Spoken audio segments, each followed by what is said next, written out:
dun dun dun. Da da da da da.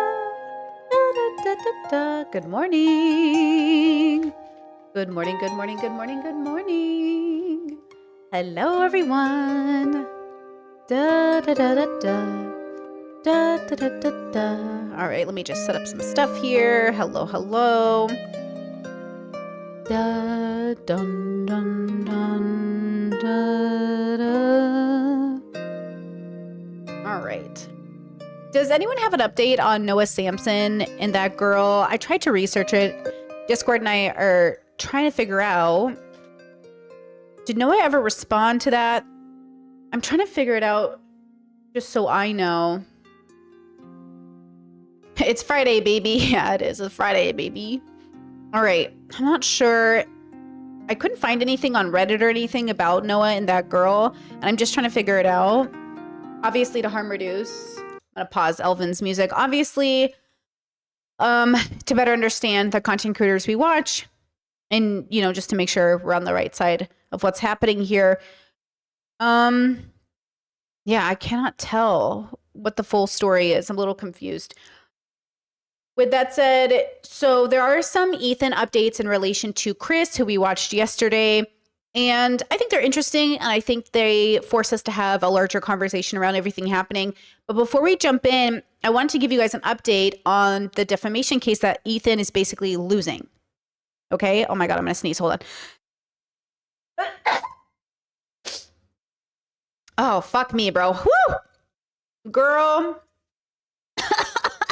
You take your allergy pills, you try to get ready to not sneeze, but here we are, okay?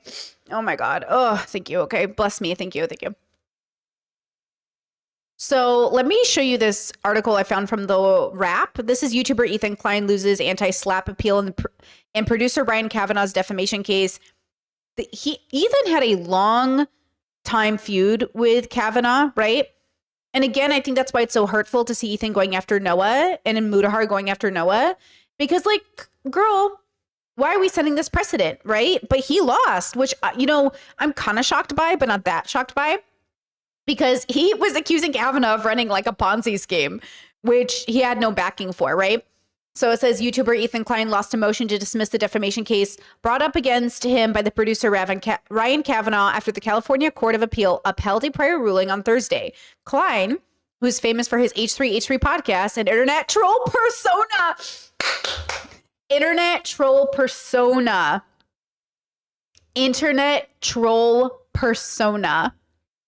I didn't know that's how people saw Ethan. But I guess it makes sense. He's such a lolcow now. Internet troll persona. You might as well call him Johnny what's his name? Johnny Salami? Johnny Tsunami? Johnny Tsunami? You might as well call him Ice Poseidon. What? Okay. Filed an anti-slap motion to try to get the former Relativity Media CEO and film financier's initial complaint stricken, claiming his comments fall under free speech after Kavanaugh accused the influencer of defamation. Okay, right? So exactly why Ethan is going after Noah. And reminder that according to yesterday's stream that we watched yesterday, Ethan is willing to spend even $1 million to take down Noah Samsen. Noah, a far smaller content creator. And for what? For what? Because you disagreed with his assessment of you, dude? Okay, Joey Salads. Chaz says Joey Salads. Oh my God, crazy. Okay. Ryan Kavanaugh brought an action against Ethan Klein and TED Entertainment for defamation and defamation by implication, but alleging they falsely accused him of running a Ponzi scheme. The court explained in a summary of documents obtained by the Wrap. The trial court denied defendants' anti-slap motion to strike Kavanaugh's complaint, we affirm. It says, according to the filings, the case started with Variety published a June 2019 article entitled Ryan Kavanaugh, accused by ex-partner of running a Ponzi scheme. So, okay, somebody said this on my comment section yesterday, and I think it's so right, that Ethan will hear the tiniest detail about somebody and just run with it. That Ethan will hear the tiniest negative thing about somebody and then make a whole narrative around that thing, which, don't get me wrong, I think we've all done. I don't think any of us are perfect. I don't think any of us have, we've all been guilty of it, okay? But Ethan is actually kind of infamous for it. Like, he has a literal reputation. He hears one thing. That's why he ran with this idea that Noah Samsen was like a creep. He hears one thing. Maybe it's true. Maybe it's not. I don't know. But it's not. It's up to us, especially Ethan being 40. Like, we have got to grow out of this childish behavior of being like internet trolls, right? And Kavanaugh is a piece of shit. Chat's right, right? He is a piece of shit. We're not Kavanaugh fans here, right? It's not about being a fan of Kavanaugh. It's about being disappointed that Ethan spends all of his millions of dollars going after people instead of actually like giving to charity, helping communities, uplifting people, right? Like, Ethan really isn't one of those rich people. Ethan is exactly the stereotype of a rich person that progressives don't like. Like, you are the rich guy that just doesn't use your money for good. You became rich, and then what do you use your money for? You know? Let's see. According to the filing, okay, blah, blah, blah. Let me see. The trade wrote that Elon Spar filed a lawsuit against Kavanaugh in Los Angeles Superior Court on June 6, 2019, alleging that Kavanaugh persuaded him to go into business with Kavanaugh under false pretenses. Spar had developed an idea for a stock exchange in which buyers could purchase equity in film projects. However, the outlet later updated its coverage to include a statement from Kavanaugh's team that he and Spar had satisfactorily resolved all of their issues. Then in April of 2021, Thriller Fight Club 2 sued Klein and his broadcast company for copyright infringement after they used the footage of their pay-per-view fight. So you guys remember that, right? Remember that happened? At that time, Klein alleged that Kavanaugh was behind the lawsuit despite not being directly involved.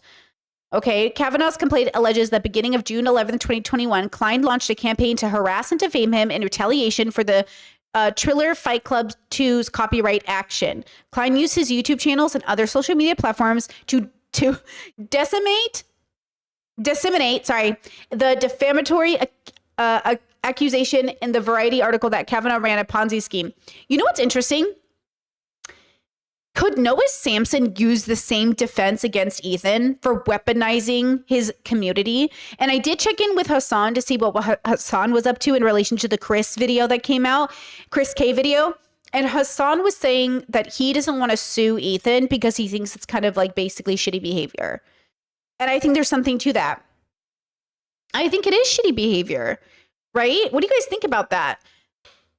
I don't know if I think better of Hassan or if I think Noah should, I think Noah should stand up for himself and everybody he represents. But I can understand why Hassan doesn't do it because Ethan isn't bullying Hassan. He's not going after somebody who's on his level. He's going after Noah. Do you know what I'm saying? So Hassan is willing to back Noah. I think we're all willing to fund Noah's defense because, again, just like we funded Ethan's, we don't think that this is how we want the platform to be, right? But then it begs the question, and this is the larger conversation I want to have after we watch Chris's response to this. What responsibility do we have as content creators to stop being kids in our bedrooms and / ordinary people and start being professionals in the sphere? When do we stop dreaming of YouTube being this, artistic outlet, this thing that regular people can do and accept that it's now become a business where somebody has to show up and be professional, right? Chat says, girly calling someone a genocide supporter with no proof is defamation. You don't have to prove somebody's a homophobe. You can just know they voted for Trump. What are you talking about? Being a genocide supporter is simply pushing Israeli propaganda makes you a genocide supporter. That's what it is. You're thinking too deeply about it. Calling somebody a genocide supporter is like calling somebody a homophobe for voting for Trump. You are what you are. You cannot vote for somebody who's so anti-LGBTQIA. You cannot vote for somebody who's so anti-women and have it be something, quote, you have to prove. You don't have to prove it. You said it with your chest. Ethan, whether he likes it or not, falls into the category of genocide supporter because of the way that he pushes Israeli propaganda. And whether he realizes it or not, that's what he's doing. Same thing like homophobes and bigots won't accept that they're bigoted. Because they're like, oh, I'm just religious. Like, it's my religion. Okay, well, your religion is bigoted. You might not like your category, but that's what it is. That's just what's happening. Okay. But now I'm curious because Ethan has apparently it's going. So hold on, let me finish this article. It's almost done. Ultimately, Kavanaugh's lawyer, Amy McCann Roller, issued the following statement. This is an important case about the growth of online and professional trolling, which required a real analysis when free speech is no longer a harmless opinion. When does free speech become harmful? I'll link this article in the chat so you guys can check it out. Okay, that's the question. As YouTubers, when is it our job to stop just being people with opinions and start being held to higher standards, which was the whole point of YouTube? The whole point of YouTube felt like a middle finger to the establishment. Regular people making great content, holding opinions, right? And so, again, I'm trying to figure out, when is it our responsibility to change how we talk, how we show up? I love edgy humor. I'm trying to move away from it. I'm trying to outgrow my streamer language. I'm trying to move into my 40s gracefully in a few years. Ethan is in his 40s, right? He's going to be 40 this next year, I think. So like he's already there. And I want to be in a very better place by the time I'm Ethan's age.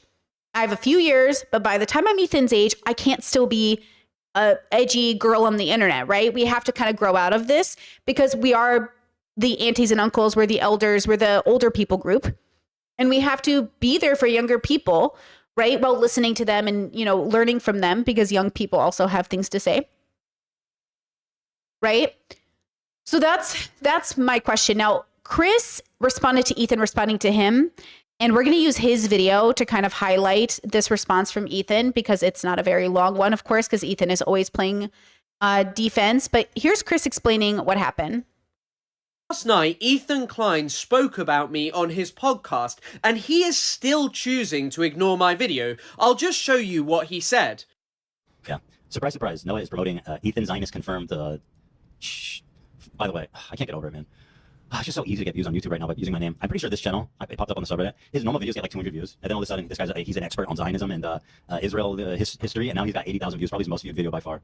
Now, if you're wondering what this is in relation to, it's about a long-form video I made on YouTube called The Confused Zionism of Ethan Klein. But I have a lot to say to this, because first of all, I did not become an expert in Zionism overnight. I started learning about this when I was 17. I literally had no idea what Zionism or Palestine really was before this point. But I read the work of Ilan Pappé and Noam Chomsky on Palestine, and I was shocked. I wanted to learn more. I got an undergraduate degree in Middle Eastern Studies, and last year I got a master's, for which I received a prize for having a high average, and also received a distinction for my dissertation. I spent time around some of the foremost experts in Israel, Palestine, and also the Middle East as a whole. And on the topic of my YouTube channel being small, of course it is. I've made about 5 videos that are all rather low quality because I've always been a TikToker. I've been doing this for 2 years. I founded a platform with the literal goal of teaching young white Western people who look like me more about Palestine. Because as I say, I didn't know anything when I was younger. I should have known, because what's been happening in Palestine is not some distant thing. It is British policy, it is Western policy, and it is our history. Britain literally created the problems that are there today. And on the topic of using Ethan's name to get views, yeah, of course I did. It was on YouTube. I wanted to grow my channel on that platform, and I wanted to highlight someone like you, Ethan, who spreads dangerous Zionist propaganda to an audience of impressionable people who follow you regardless of what you're saying. You tell people you are going to Israel to show them the real side of a country that is currently perpetrating unimaginable crimes against humanity. And I'm sorry, but this is the name of the game with talking about Palestine. Content around this topic is so suppressed by social media algorithms. So what you need to do is tap into things that people are interested in, whether that's world events, politics, streamers, drama, shit like this. Because through this, you can force out information to a far larger audience, perhaps even to impressionable people who you can sway the opinion of, and you can teach them something about something that matters so much more than all of this drama. In fact, I'm ashamed to say it, but there is an old video on my platform from around August of 2023 when I am very sympathetic towards you. I am really ashamed of it. I used you and Healer when I was a fan of you because of Leftovers and thought that you were actually doing more for Palestine than other content creators. But look at you now. That's why I'm doing this, Ethan. It's not just drama, it's not because I don't know anything about Palestine, and it's not just because I wanted views. What I did was I forced out information about you to hundreds of thousands of people, and I grew my YouTube channel, and I am now going to keep on doing that. So last... Bitch! Just kidding, I love that. Wonderful, absolutely. Look, the name of the game for all of history has been become the loudest, get the most views, right? And the worst people are the best at it. I will say this, the worst people are the best at it because they don't have any morals. There is no limitation to what they're willing to say about people and what they're willing to spread about people. So they don't care, right? And I think that we have to be better than the trolls and better than, we have to have rules. And I know a lot of people, listen, I don't really hang out with a lot of like basic Democrats, but sometimes I'll hear from people like, I'm sick of being the bigger person. I'm sick of being the bigger person. If you're sick of being the bigger person, then it was never part of your values. Being the bigger person is about doing what's right. So if you don't want to keep doing what's right, girl, you can go hang out with Ethan Klein. You know what I mean? Like you have to do what's right, regardless of how low they go. You can't go low with them. Now you can get exhausted. You can be frustrated. The world rewards the worst of us because it does. The world does because the world is a reflection of us as a whole. Either you have to accept that the world is full of pretty bad people and we're all a part of that bad and we have to do less bad, but you have to accept that the world is suffering because the majority of the world is suffering. And suffering doesn't make you a good person, by the way. We all suffer. Bad people suffer too, guys. So you have to accept that you want to do the right thing even when they do the wrong thing, which does mean that you can feel frustrated, talk to your therapist about it, always having to take the high road. But you can take the high road and still get the views. You can take the high road and still contend with them. You just have to do it in a way that makes sense. So he's doing it from an educated perspective. He's doing it from with his chest set it, yes, I'm using you for views to counter your bad ideas. Okay. But yeah, like, yes, chat says like even the mainstream news uses celebrities to get the eyes. Even the mainstream news works the same way. They're fighting for views. They're fighting for your attention. So they move more sensational. They do sort of become drama themselves. It's very frustrating because I know we'd love to live in a world where everybody is calm and concise and reasonable. That's why we love watching SBS, because the way that they talk is like the most ideal. But they are the majority of people, right? They are the majority of people. So as long as, minority. They are the minority of people. So as long as the majority of people, okay, are, drama fueled, they want the views, they want the tension, it is what it is, right? I think that it's weird for us to say, especially on this channel, since we're a philosophy channel, it is weird for us to say that philosophy is a minority, small community hobby or interest. It's weird for us to say that most people aren't introspective in the way that it would be ideal. It's weird for us to acknowledge that people on whole aren't educated enough and then to be surprised that the world is the way that it is. The world is the way that it is because it's a reflection of where humanity is right now. And so if you realize like you're a little different than everybody else and you're trying to be different in a good way, not in an egotistical, narcissistic way, but like in a good way, and you're like, okay, how can I do better for my community? Then you have to understand that you're the 1 in 10. Because that's the difference. At the end of the day, even if you're interested in politics, you are a minority. If you voted this past election, you are a minority. And so you have to realize, like, of course, people aren't as interested in what you're doing because most people aren't. And I think sometimes we forget that because we think politics is so, like, we forget it's kind of niche. That's why you'll meet people who say, like, I don't have time to pay attention on politics. And that is probably the majority of people. My family was so weird because all of us were very involved in politics. My siblings, my parents, we all sat at the dinner table every night and discussed like what we saw in the news today. What do you think about this so-and-so election? I remember being like 10 years old talking about elections with my family and my neighbors. What 10-year-old do you know who's like sitting here very heavily interested in politics? And that wasn't just my doing. That was the environment I grew up in. I grew up with political parents, which means I grew up hearing about politics. How many families aren't talking about politics around their kids? Or how many people think like your kids don't need to know about politics because they're kids? even though politics are impacting children every day, and children's voices could help give some of these adults wisdom in terms of the struggle that kids are facing, right? So what do you guys think is your content creator's responsibility? Because I know the audiences will say they want like maturity, they want people to, but the numbers don't show that. The numbers do not show that people watch things unless that's what Noah Samsen was saying when he said, when I talk about Palestine, nobody watches. But when I say influencers, genocide, Ethan Klein, Destiny, you guys watch. He is saying something really true about humanity. All of these boy bubbles, all these debate bubbles, they all say they're serious about the topics they're covering, but you love it when it's fueled via drama. And look, I'm not above that either. I do love my drama. But I also know that in my private time, I spend a lot of time watching philosophy lectures. I listen to podcasts. I'm listening to audiobooks. I know that in my personal life, I'm not just consuming drama. So I know that that's not true for me in my private life, but it might be true for me as a streamer. It's definitely better for my views when I cover drama stuff than when I cover like serious podcasts about philosophy. The moment I post a serious podcast about philosophy or like I share it on stream, views go way down. And I'm not here to fight that. I'm not here to fight human nature. I'm just here to explain it and to sort of expand on it and then do the best with what we can. We have to do the best with what we can. So I think Chris, did I link his TikTok? Let me link the TikTok again in case I forgot. So I think Chris is making a very valid point, as did Noah. And I'm on board with that. And I'm going to say it myself. Like, if drama is the only way you're going to listen, then like I'm going to make some really great points using drama, which is kind of what we do when we watch Love is Blind and everything. I mean, the whole point of watching reality TV is to explain the human condition, right?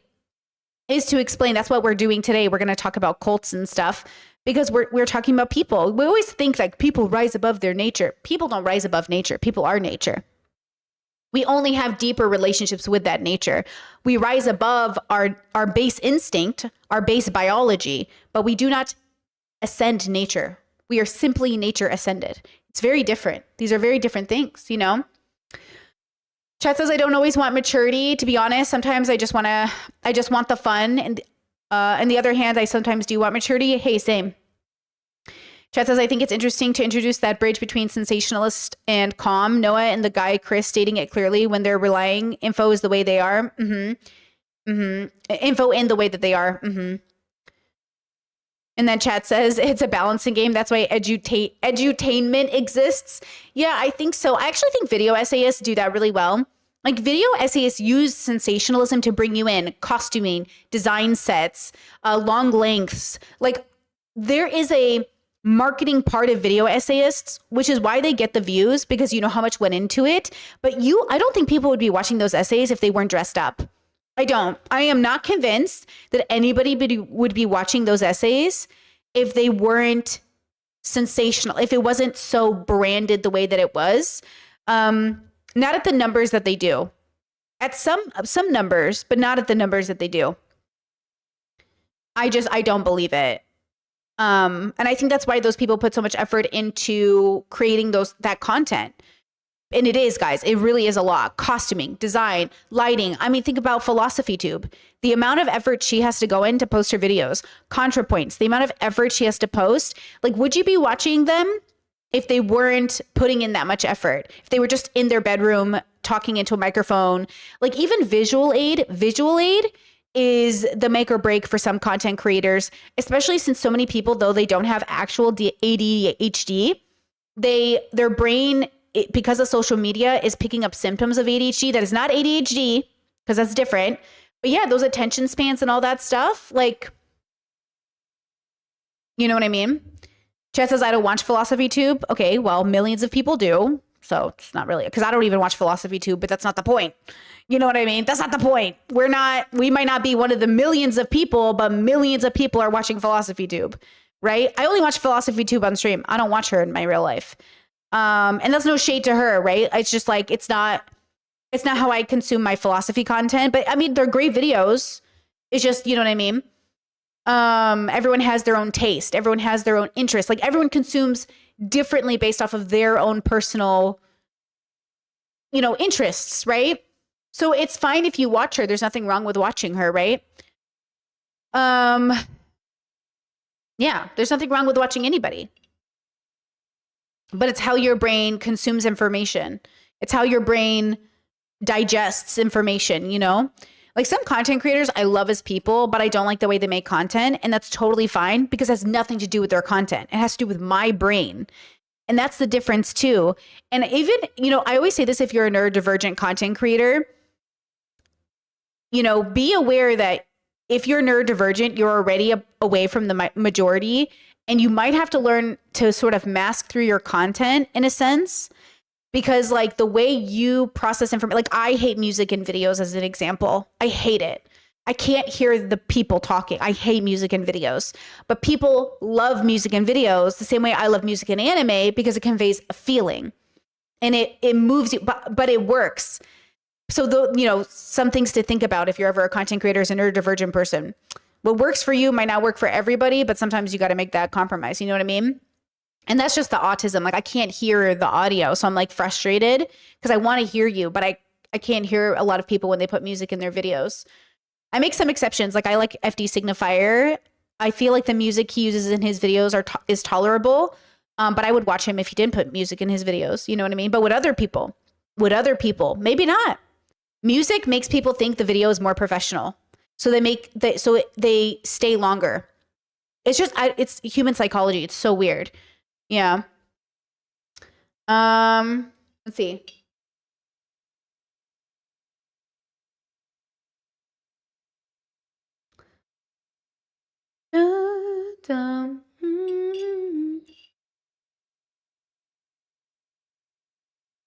Yeah.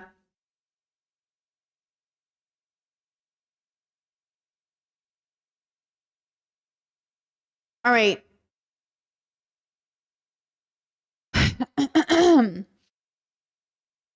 Okay, here's a challenge I want to give to the audience because, and maybe I want a clarification for myself. When you guys say like, oh, I'd watch ContraPoints even if she didn't have all her costumes, I think she's that good or I like her that much. Are you saying that? This is so autistic of me. Are you saying that because you think it contradicts what I said? Or are you doing it because you think it adds to the conversation? Or are you just doing it because you're like, I love strawberries? Only strawberries is ContraPoints in this regard. And I'm just curious because I'm trying to gauge and understand like what people mean when they say things. I'm so autistic. Oh my God. But I wonder, because I know my audience heavily attracts like very neurodivergent people. I'm talking about a very specific part of marketing and human psychology.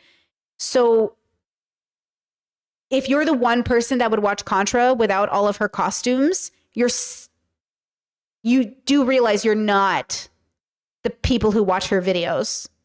Do you know what I'm trying to say? Like, does that make sense? Or is this my special interest in marketing? Because I do love me some marketing. Like,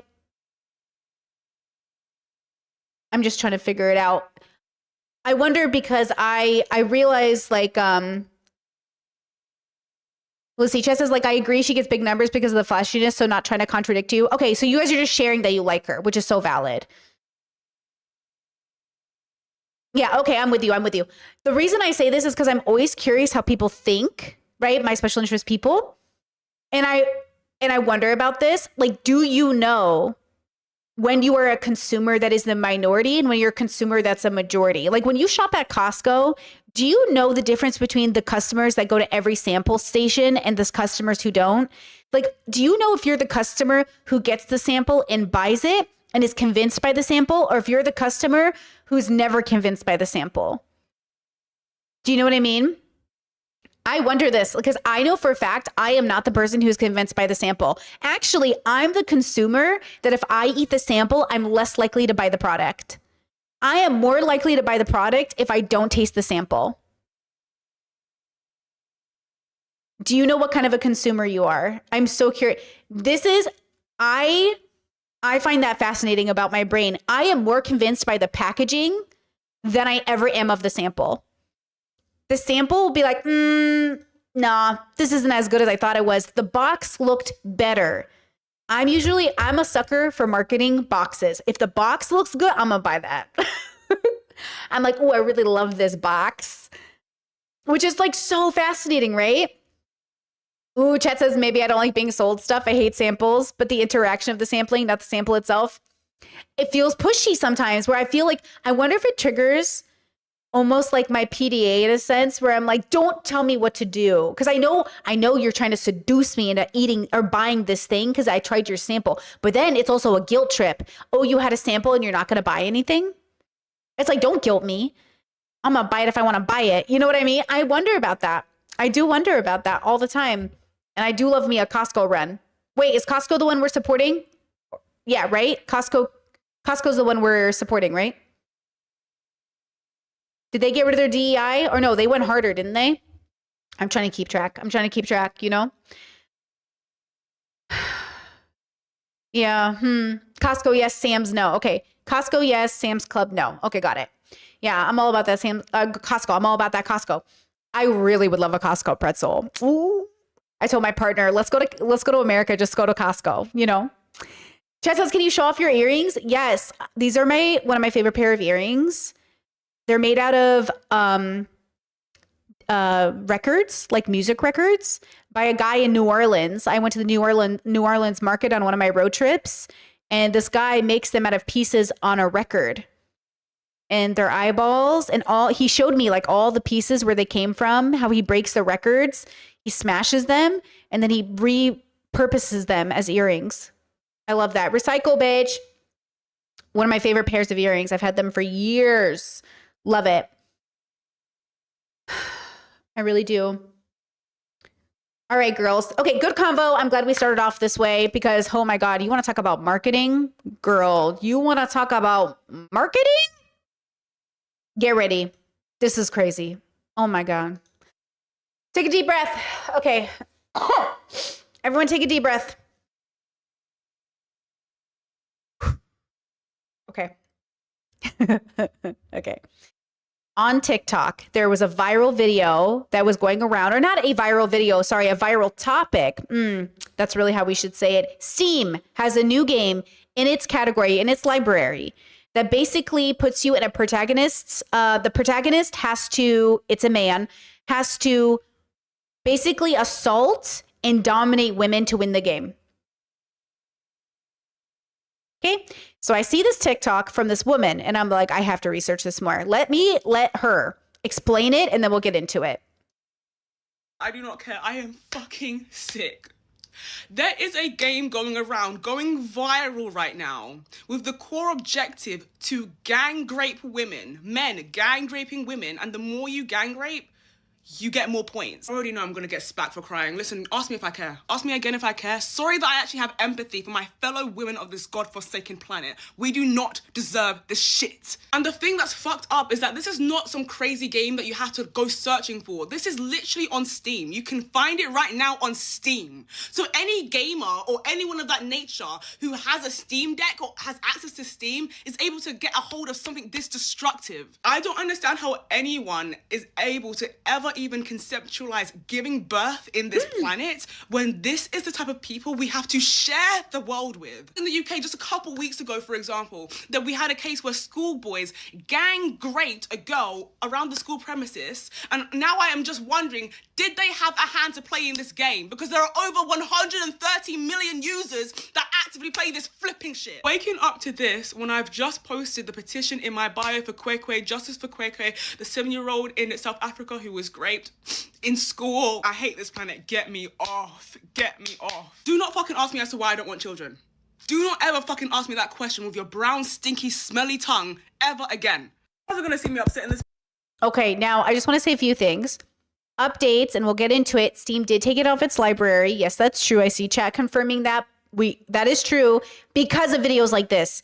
Because countless and countless and countless people came together very quickly, made video after video, signed the petition, and made it so, right?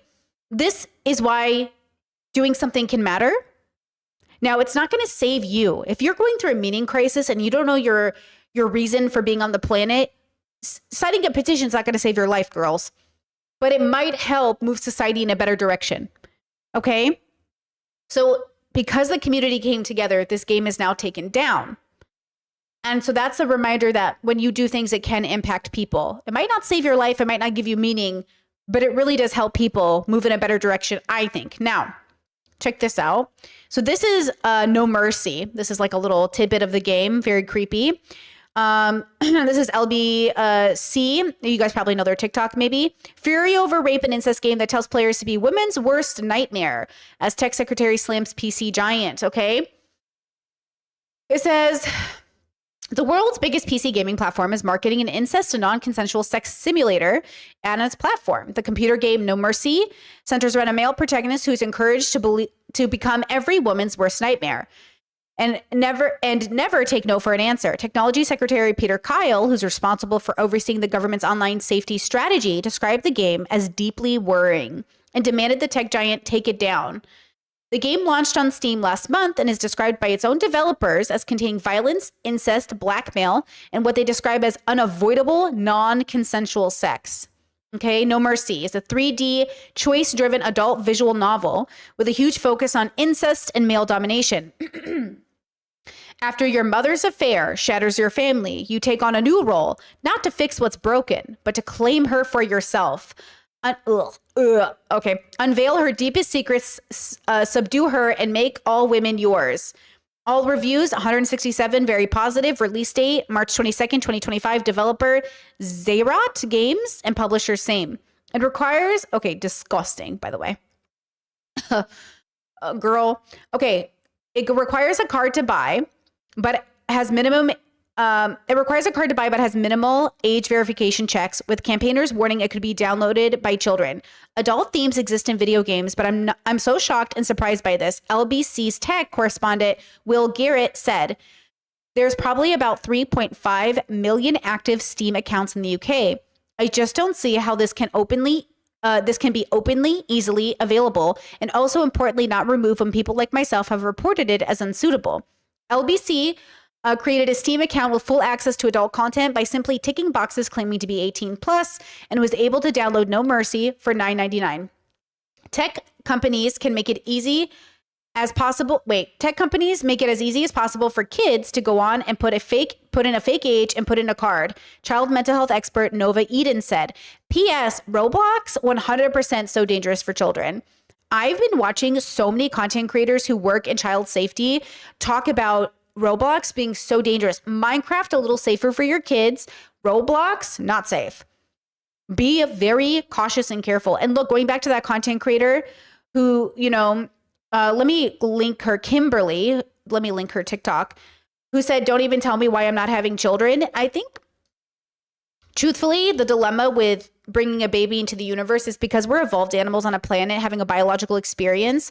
We don't have the foresight or wisdom to understand why procreating and bringing a consciousness into the universe isn't just casual. Like, we genuinely think it's so casual to make a baby. We are so casual about it. And it's just not a casual experience for you or the child, right? And I think that's the issue that I have with humanity is I know I can't ask them to be different than they are, but I definitely can remind people that you can be. When you are ready, you can make better decisions for humanity, even if that includes not having children, or at least being more prepared when you do have kids, right? Okay. It says, she says many parents will be under the misconception that sites like Steam and are a game shop, a social network, and therefore assume they are properly moderated. In reality, Steam is not signed up to be age rating frameworks like PEGI. What's this? A content rating system established. Oh, that's what it is. A content rating system established to help European consumers make informed decisions when buying video games through the use of approved age recommendations and content descriptors. Anyone can upload a game for sale on the site, which then sits alongside products developed by regulated mainstream game studios. LBC reported the game to Steam as inappropriate as 5 days ago. It has not been taken down. But update, Brittany, I'm updating you, not the article. It has been taken down. So as this article was written, it was not, but it is actually current day taken down. The game's presence online also raises questions about the regulator Ofcom's ability to properly moderate content. It began its crackdown on harmful online content last month as a part of the government's Online Safety Act, but the regulator told LBC it can't investigate individual complaints. Okay? This is what I'm talking about. When I say gaming is such an interesting industry, it is so heavily misogynistic. It is so heavily misogynistic. And it has been since before Gamergate, and it will exist after Gamergate. If you were around the internet, and I really think Gamergate was the shift, I think Gamergate brought out the worst in everybody. And fun fact, Gamergate was actually my introduction into like feminist bubbles in like a real way. And it was the reason I realized like, oh, all these men that I thought were my friends, or all these men that I thought were chill, or all these men that I thought truly didn't have like emotional reactions to things like this. Oh, they care. They care a lot. They care enough to go for women, to discriminate against women, to move their misogyny meter to such a degree that like, this is the reason climate change is an issue. You know what I'm saying? This is a joke. I'm making a little joke. You know what I mean? It was so bad. It's so bad, and it's getting worse, but it's not getting worse than it's ever been. If you look at human history, we get worse, we get better, we get worse, we get better. Misogyny might have felt like it took a dip recently in the last 10, 15 years, but girl, it was always there, it was always present, it was always the majority. Because women also suffer from internalized misogyny. We participate in upholding the patriarchy, which is why we have to deconstruct as much as men have to deconstruct. Maybe slightly less, but we still have to deconstruct, right? Remember that women voted for Trump. Remember that women in our families, I saw a woman on TikTok say that the hardest thing she had to realize as an adult woman is sometimes the worst people in your life are your mothers and your aunties, who convince you to maintain the status quo, who convince you to uphold the patriarchy, who shame women for their actions. I mean, truthfully, I'm not even trying to, it is very uncomfortable realizing that the women in your life quickly take the side of predators over victims. I've seen it in my own life. I really resonated with this woman's TikTok. I think sometimes we have to remember that it's not just the men in our lives, but it really is our own mothers sometimes. And it's painful to watch. It's painful to see women you see as strong, your grandmas, your aunties, people you see as so, resilient, realize that their resilience is still spending time upholding the patriarchy. It's really painful, but it's real. So yes, we call out men a lot on this channel. I'm always going to have to hold women to a standard as well, but it's not even about gender. At some point, we also have to move past the construct of gender and realize it's people. And as people, we are products of our environment and our nature, right? We can't move past our nature, but we can move within it and really reach a deeper understanding, a deeper sense of love. I had this man in my life at some point. Oh God, I've had so many weird people in my life, but I had this man in my life who I noticed after some time was really obsessed with like gory stuff. And I realized with toxic relationships, and I realized like he really pedestaled misogyny, and the misogyny displayed as sort of uplifting women. It was like I always call it the white knight syndrome, where you lift women on a pedestal, but it's actually misogynistic, but they think it's not. And when I would call them out and I'd say like, you really romanticize toxic relationships, they'd be like, no, I don't. I'd be like, bro, every film you show me, every video game you're into, every person you uplift, every story about romance you show me is like the most negative, destructive relationships I've ever seen. And and he would go around about how women are beautiful and women are amazing and women are so capable, but also the role he played in women's lives was always saving them. But then he'd say, oh, they're so independent and I realized like misogyny doesn't just look like Andrew Tate calling women bitches and saying, you got to do what I say you got to do, or pointing a gun at them. Allegedly, that's the new update on Andrew Tate, allegedly pointing a gun at one of the girls, right? It's not just that. It's also a man bragging about a woman in a way that makes it clear she's this beautiful, special thing he has to take care of, but she's so strong and independent. It's a mixture of infantilization and praise. It's praising her like you would praise a child and not thinking you're a misogynist. So yes, you can see video games like this and be like, oh, obviously misogyny, but it's the sneaky misogyny. The sneaky misogyny you have to be ready for. And look, a lot of girls are traumatized enough to fall for it. Oh, a man who's treating me right. a man who's treating me like a princess, an older man who's taking care of me, a man who loves my job and supports me, but they don't realize he looks at them like they're children who are like, oh, they're like really figuring out their life, and he sleeps with them.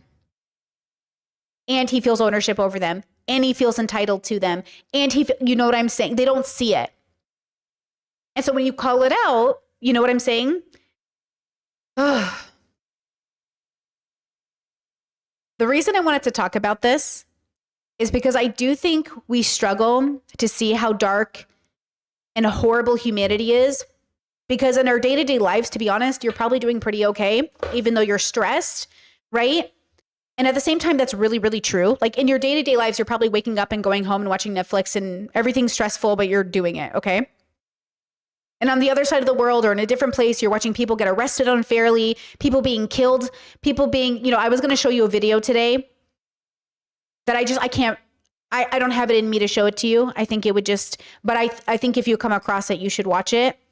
There's a woman named Sarah in Colombia who was killed by the cartel. You want to talk about men not caring about men? You want to talk about how destructive men are? If you're a person who justifies torturing people, regardless of what they've done, you're the worst kind of person on the planet. You are literally the scariest and worst part about being a person, is living on a planet with people who think they can torture you because they just think they're entitled. That's why Leo Skepi was so scary. Because Leo Skepi bought into a narrative that he was allowed to torture people and cut off their limbs and kidnap them and murder them because they offended him. That's why Leo Skepi is so dangerous. Because he runs in those same circles and he promotes that ideology, whether he likes it or not, whether he's being facetious or not. It's violent and it's dangerous. So Sarah was taken, tortured, bones broken, things shattered, tied to a rope in a stream, and watched as she drowned to death by the cartel, and no one could help her. And the video came across my feed yesterday because her family is begging for people to watch it. And look, I really was going to show it to you today, but girls, it's bad. I wasn't prepared. It came up on my TikTok feed. I looked at it and I was like, oh my God, this is horrible. This is humanity. It's really bad. And somebody just thought this was okay. Oh, and she is a trans woman. So that, in my mind, it's so horrible. Okay? It's really bad. You hear her screaming and crying. It is the worst video. And so maybe I can clip this segment. I can link it. I don't know.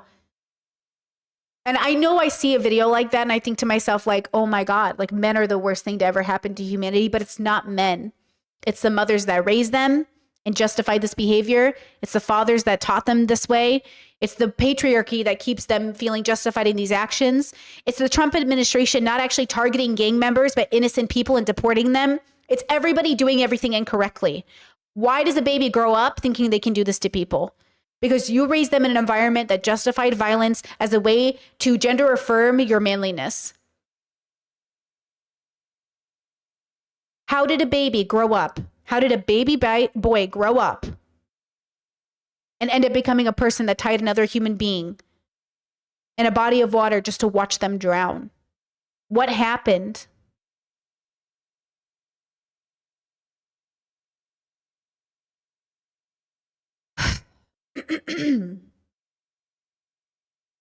But I don't want this to weigh so heavy on your heart that you feel like there's no reason to keep going. There might be a reason to not have a child, but it's not a reason to not keep going. But this is why we have to be more serious, I think, as we age into our life, because life is pretty serious. And not because it exactly has to be, but because other people make it that way in a sense. I want you to separate you having a good relationship with yourself and you contending with the world. The reason my levels, my philosophy system, my contribution to the philosophy bubble is about you in relation to yourself and existence is because I went through that lived experience of feeling so bogged down by the world that I was like, I'm going to unalive myself. Right? But I'm not going to do that. Okay? I'm going to stick around and I might not have kids, but I'm going to make sure the person who did have me had a kid who's going to contribute something good to the world, right? So when I say make sure when you're looking at the levels, when you're looking at my philosophy system, it's about you contending with the fact that you are a human being living on this planet, orbiting space, in space. Nothing matters in a grand sense, but in a limited sense, like in this micro sense, everything is so real and so big and so beyond our comprehension, right? Chat says, why should we watch that genuinely? For the same reason you watch Palestinians get genocided by Israel. So you actually understand that it's happening. It is so easy for us to assume that Palestinians are exaggerating, to assume women are exaggerating, to assume trans people are exaggerating, to assume people are exaggerating when they talk about police brutality. It is so easy for us. And sometimes that visual reminder, that thing that haunts us, watching people get killed just for minding their business, this reminds you that this is what people are going through for real. Okay, I want you to have that embodied experience. I want you to think about it and feel a need to cry or even feel a need to say, oh my God, like just a remind. I want you to feel it because it is so easy for us to ignore. And I do think personally that it coincides with the fact that we allow really dangerous people into our lives because we hate to imagine that they could be those people.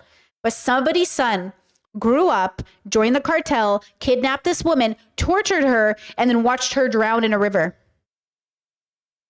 Somebody's baby boy did that. So every time you look at an abusive man and you say, but I see the child inside of him, that child has died. And the man that is left is going to kidnap you, rape you, torture you, and laugh as you die in front of him. So yes, I would love to live in a compassionate world where we learn to suffer with others, but somebody's son is growing up right now. And he is never going to treat you the way that you're even willing to treat him, even after everything he's done. Now, listen, I think we should take those cartel people and I think we should put them in facilities. And I do not think we should torture them because regardless of how disgusting and ugly they are, it doesn't make sense for us to also become ugly.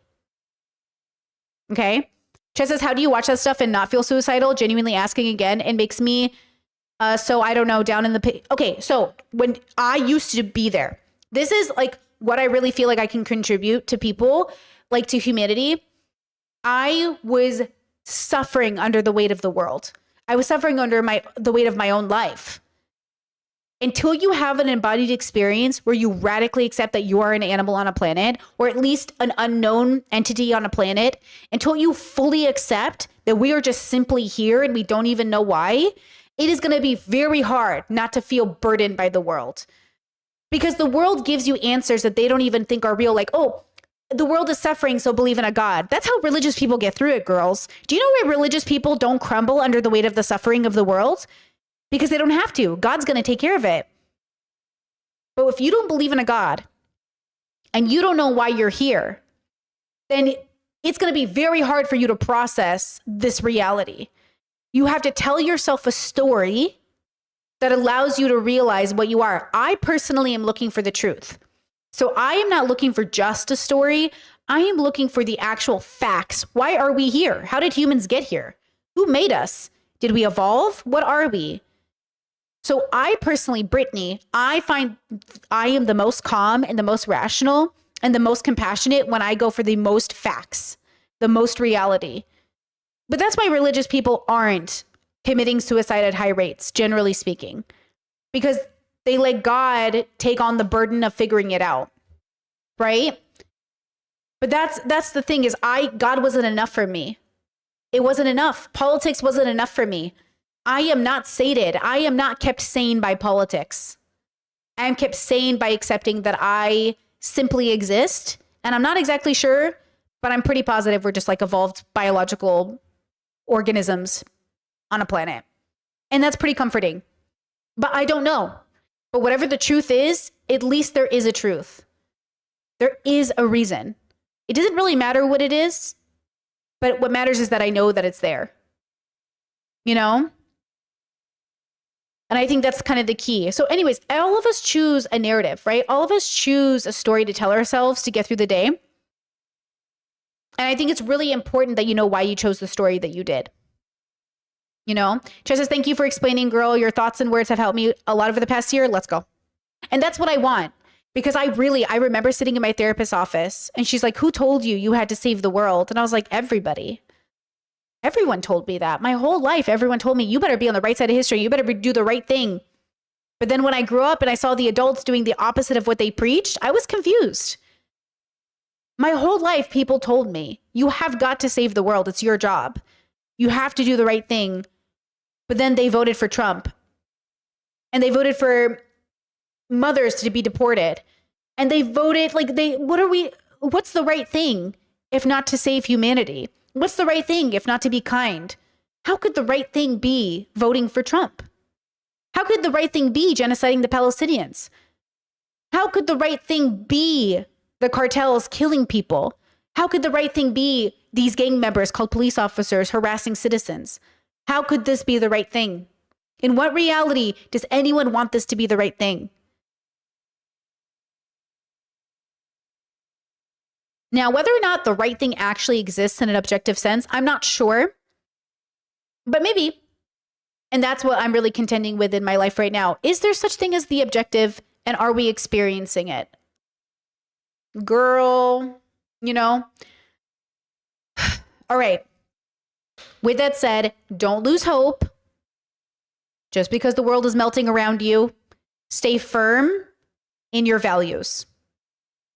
Stay firm in your values, because that's all you really have. And though they're subjective, even the subjective is very powerful. Think about it. All of civilization has maintained on subjective belief, subjective culture, subjective everything.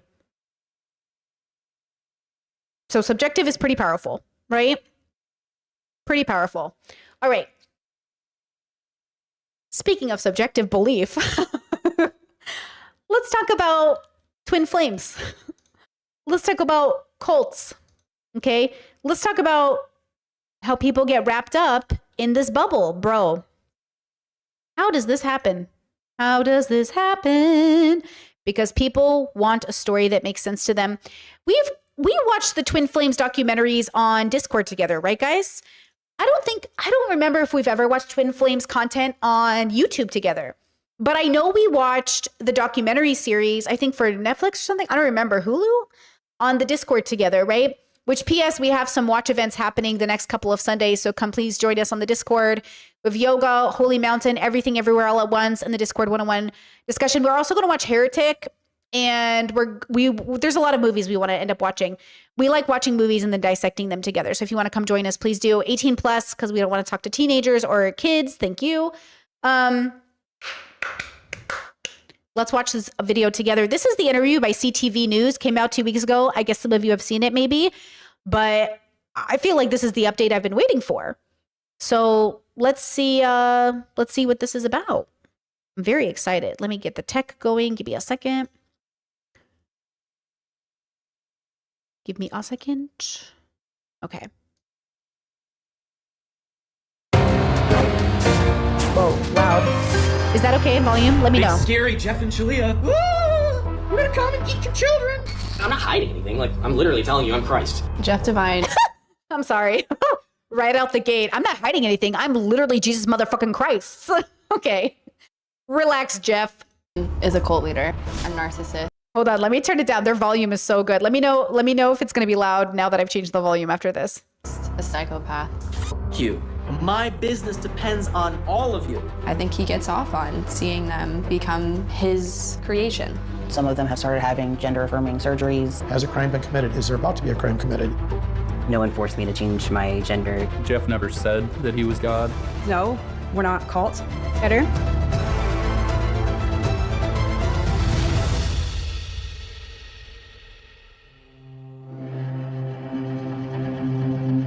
Let's kind of fix your hair. It's wild. I don't know, maybe like that looks nice.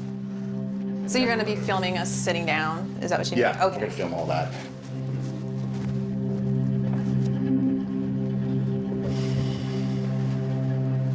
Wait, hold on. Chat says, Brittany, I'm still watching the part. After you reacted to Chris's video about Ethan, you said something about talking to kids about politics. My worry is that it would also apply to conservatives. Okay, I was that conservative kid.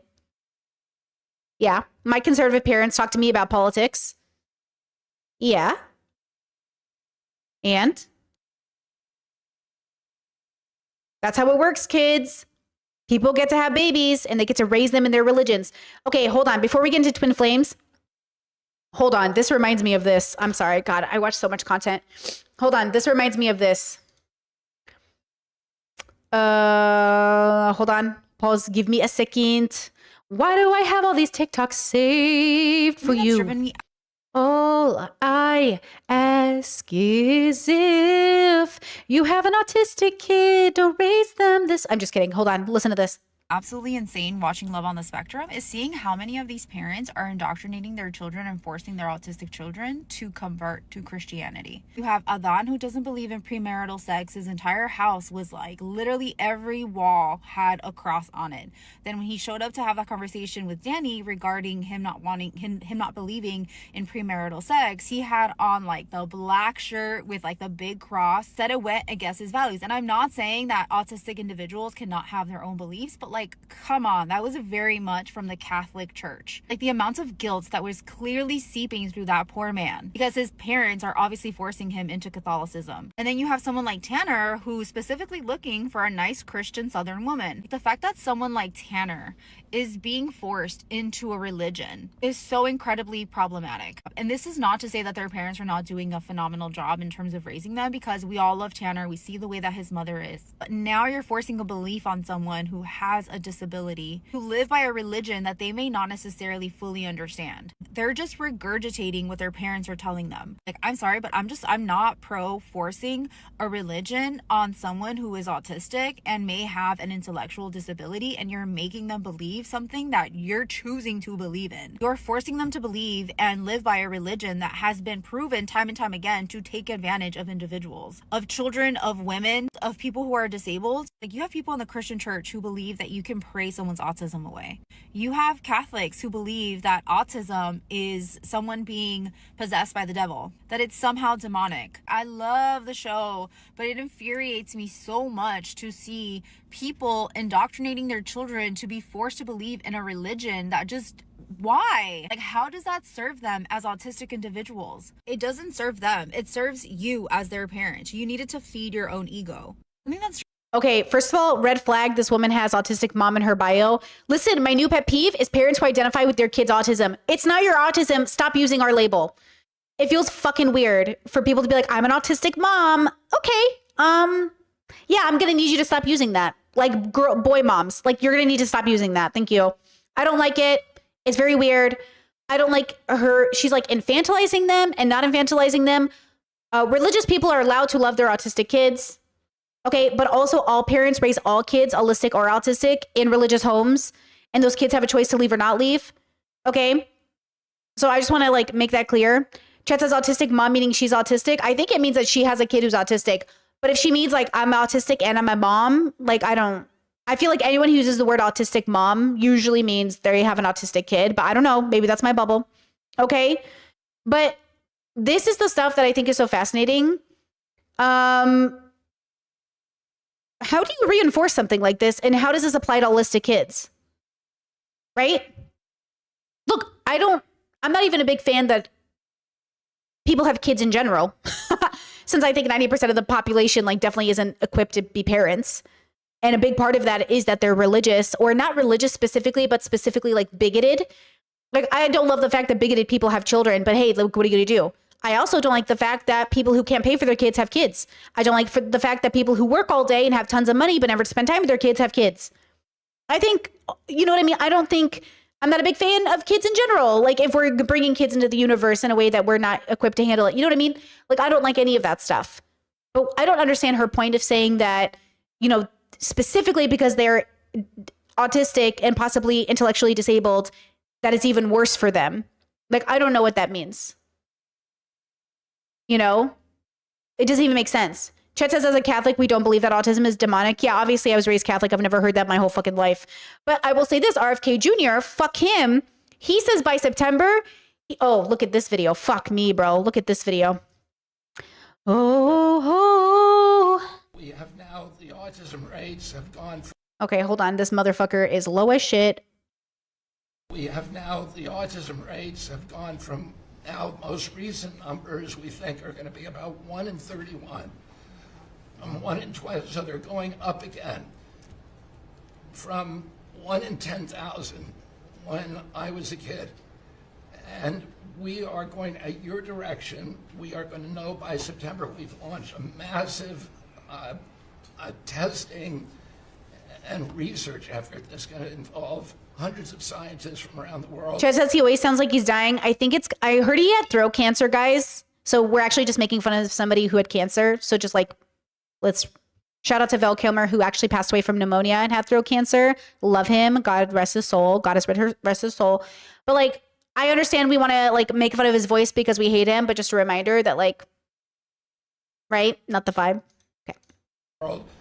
By September, we will know what has caused the autism epidemic, and we'll be... Listen to him. By September, okay, we will figure out what caused the autism epidemic.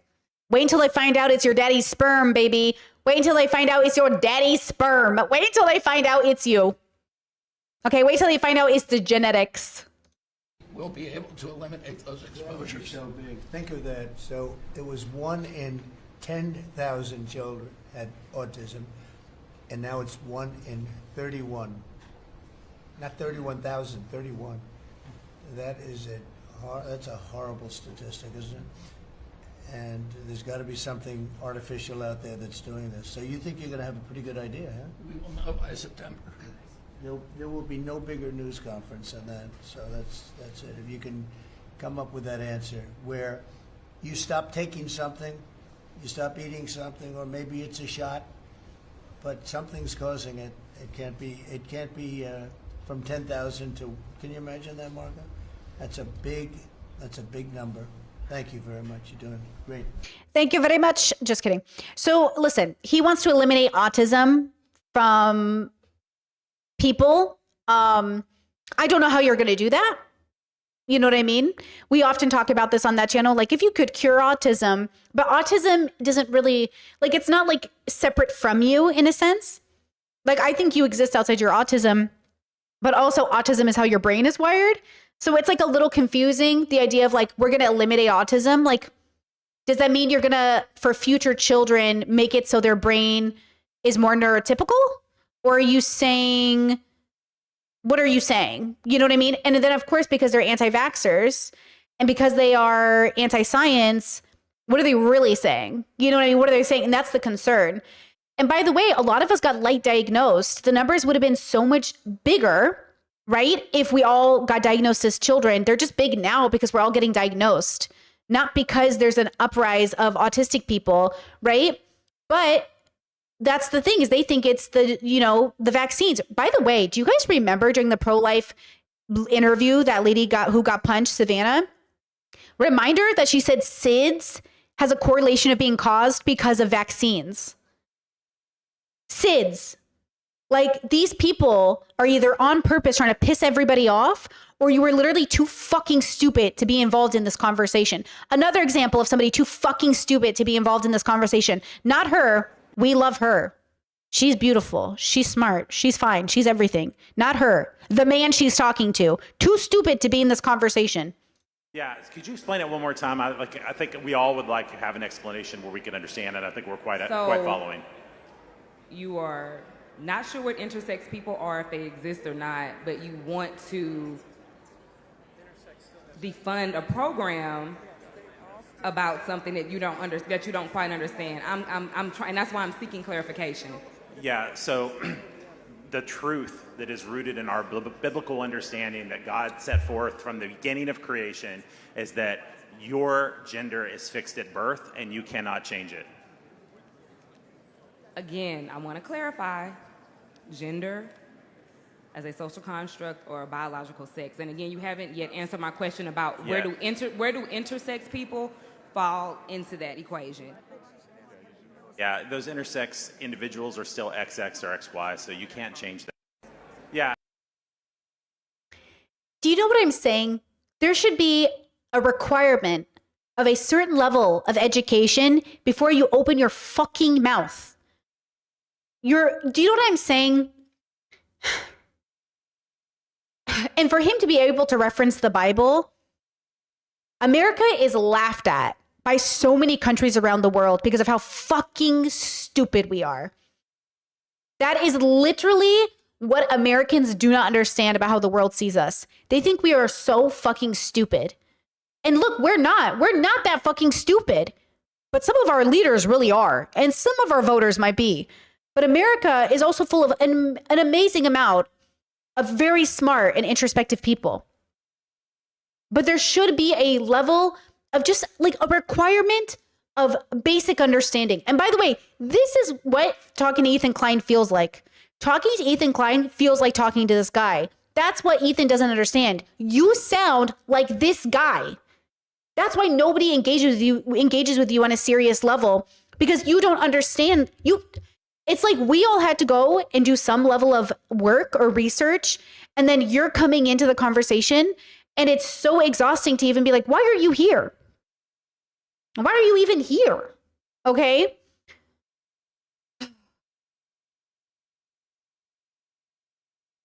Okay, you want to talk about too stupid? You know what I mean? Like, please. Okay? Now, with that said, hopefully the pushback remains. And look, the representation is important.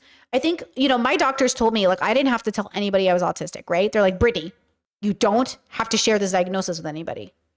And I was like, I am aware. And I was like, what if I do? And they're like, you can, but you don't have to, right? It's just for you.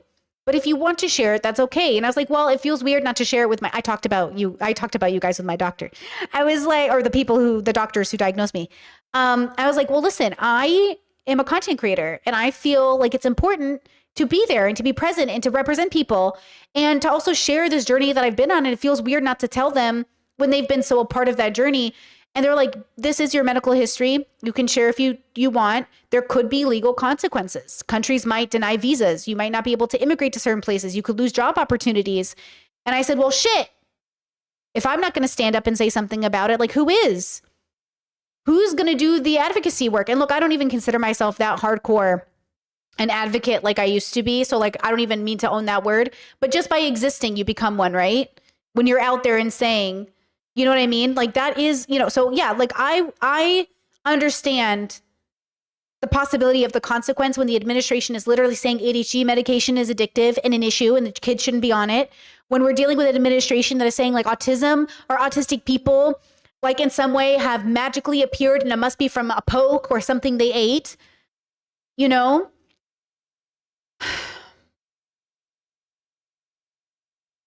Yeah. And look, the moment I came out with my diagnosis, boys on the internet were like, oh, so all your philosophy stuff is just autism. As if to say it in a bad way versus my community is like, oh, the levels, autism. Like autistic people contribute amazing things to the world, including philosophy, science, inventions. Like we aren't less capable. We're just having a different relationship with the perception. And that's what people are missing is like, oh, now you're using the autism as like the reason even more so nobody should pay attention to the levels, but it's actually a reason you probably should. Because some of the greatest philosophers definitely autistic. You know what I'm saying? You want to give all these men in their bedroom, all this credit for being like, there is no meaning.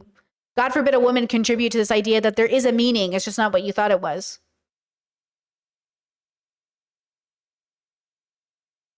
But yeah, it really was a journey getting here because I also couldn't believe I was autistic. Like, there's no way I'm autistic.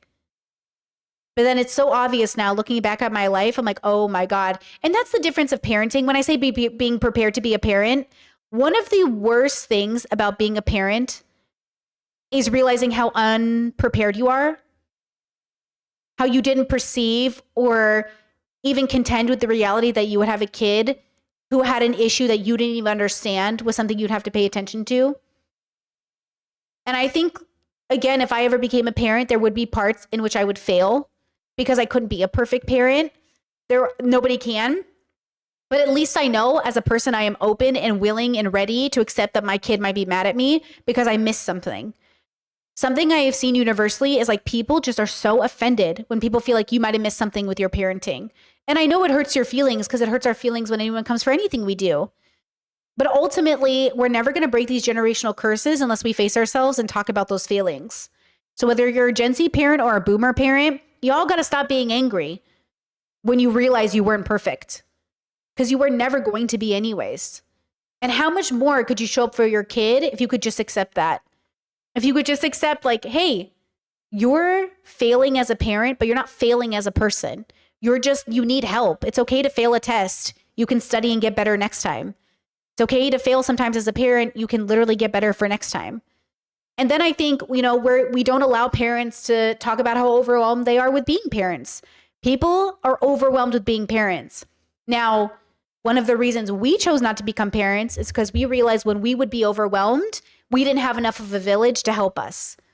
And it wasn't something we were willing to do on our own. That's one of the many reasons we decided not to become parents. And I do think a lot of people become parents thinking everybody's going to be there to help. But did you ask any of those people's consent? Did you get them to agree before you had the baby? Was there a conversation that was had? Because assuming even grandparents are going to be there, I think is really unethical. Your grandparents, like your parents already raised you. They didn't sign up to raise your baby. So we have to have really hard conversations about being parents that I don't think people are trained to have. They're not taught to have it. How would you even know better if you were never taught better? There's a TikToker I've been watching lately. His TikToks make me cry. I am so hurt for his childhood. He's a content creator who makes the theme is when you realize the way you were raised wasn't the way everyone else was raised. And he did a TikTok where he's like, he's playing video games and he hears like an adult conversation happening in the room. And he's listening a little bit. And then he finally makes eye contact with the adult. And the adult is like, I learned a new phrase today. The phrase was, get your eyes out my mouth. I think that's what it was. And it was like, go outside. And the parents or the adults in the room punished him for being in the room where they were having an adult conversation and he overheard, instead of inviting him into the conversation. Or chat says LOL Black. Yeah, he's a Black content creator. I think I'm learning this might be a Black experience according to the comment section. So I'm learning a little bit here. But yeah, he's a Black content creator. And it really hurt me. Like I cry watching his videos because I'm like, that's so sad. And I've heard from Black people in my life say that in their community, not everyone's community, but their community, that they grew up like kids are meant to be seen, not heard. I didn't grow up with that way. Like in Assyrian culture, kids get opinions. At least in my bubble, kids get opinions. Kids get asked questions. Kids are like, what do you think about this? Now there's a limit, right? Like my parents spoke of another language. So when they wanted to have conversations, they didn't want us to understand. They would speak in a different language. And then as a kid, I would be that kid where I'd be on the video games and I would look at my mom like, who you talk about? And I would look at my mom and she'd be like, Brittany. I'm like, what? She goes, do you understand what I'm saying? I was like, I don't know. She goes, who do you think I'm talking about? And then I would tell her who I thought they were talking about. And she'd be like, okay, well, she sort of understands, but it's fine, right? Like I wasn't punished because I was an aware kid, right? Like my nephew, he's really bright. And if we're having a conversation, I notice he's listening, I'll look at him and be like, I'll be like, what are you listening to? And he'll be like, hee. And I was like, are you listening to my conversation? He's like, I was just curious. And I was like, okay, well, this is what we're talking about. Because first of all, we're not going to have conversations in front of kids that aren't censored for children. Like if we're having the conversation in front of the kid, that's our responsibility to make sure that it's kid friendly, even if it's an adult subject. So I'll tell him, okay, we're talking about this, and this, and I'll explain it to him as appropriate for his age group. But I was really crying at the idea that this kid was punished for being curious, right? And that's the irony of life is we have children and we punish them for being curious. Okay, another TikTok I saw, it broke my heart. My heart was breaking for this kid. Another TikTok, guys, this is a bubble pop for me. He's at his friend's house, okay, because that's the dynamic. And the parent is leaving to go somewhere. And he goes, hey, mom, where are you going? And he goes, shh, don't ask your mom that, bro. Don't ask your mom where she's going. And the kid's like, what are you talking about? Dude, where are you going, mom? And the mom answers. And he goes, wait, you're allowed to ask your mom where she's going? You're allowed to ask your parent where they're going? And I'm like, I'm going to cry for your childhood, bros. I'm crying for your childhood. My parents, I was like, hey, where you go? Like, I was always allowed to ask, like, where are you going? Can I come with you? And then, yeah, like some of my favorite trips where my dad's like, I'm going to Lowe's, I'm going to Home Depot. I was like, I'm going to come. And I would like get in the car with my dad and I'd get to go to Lowe's with him. And it was like so fun. I'd go to the interior design section and I'd like buy paint samples or something.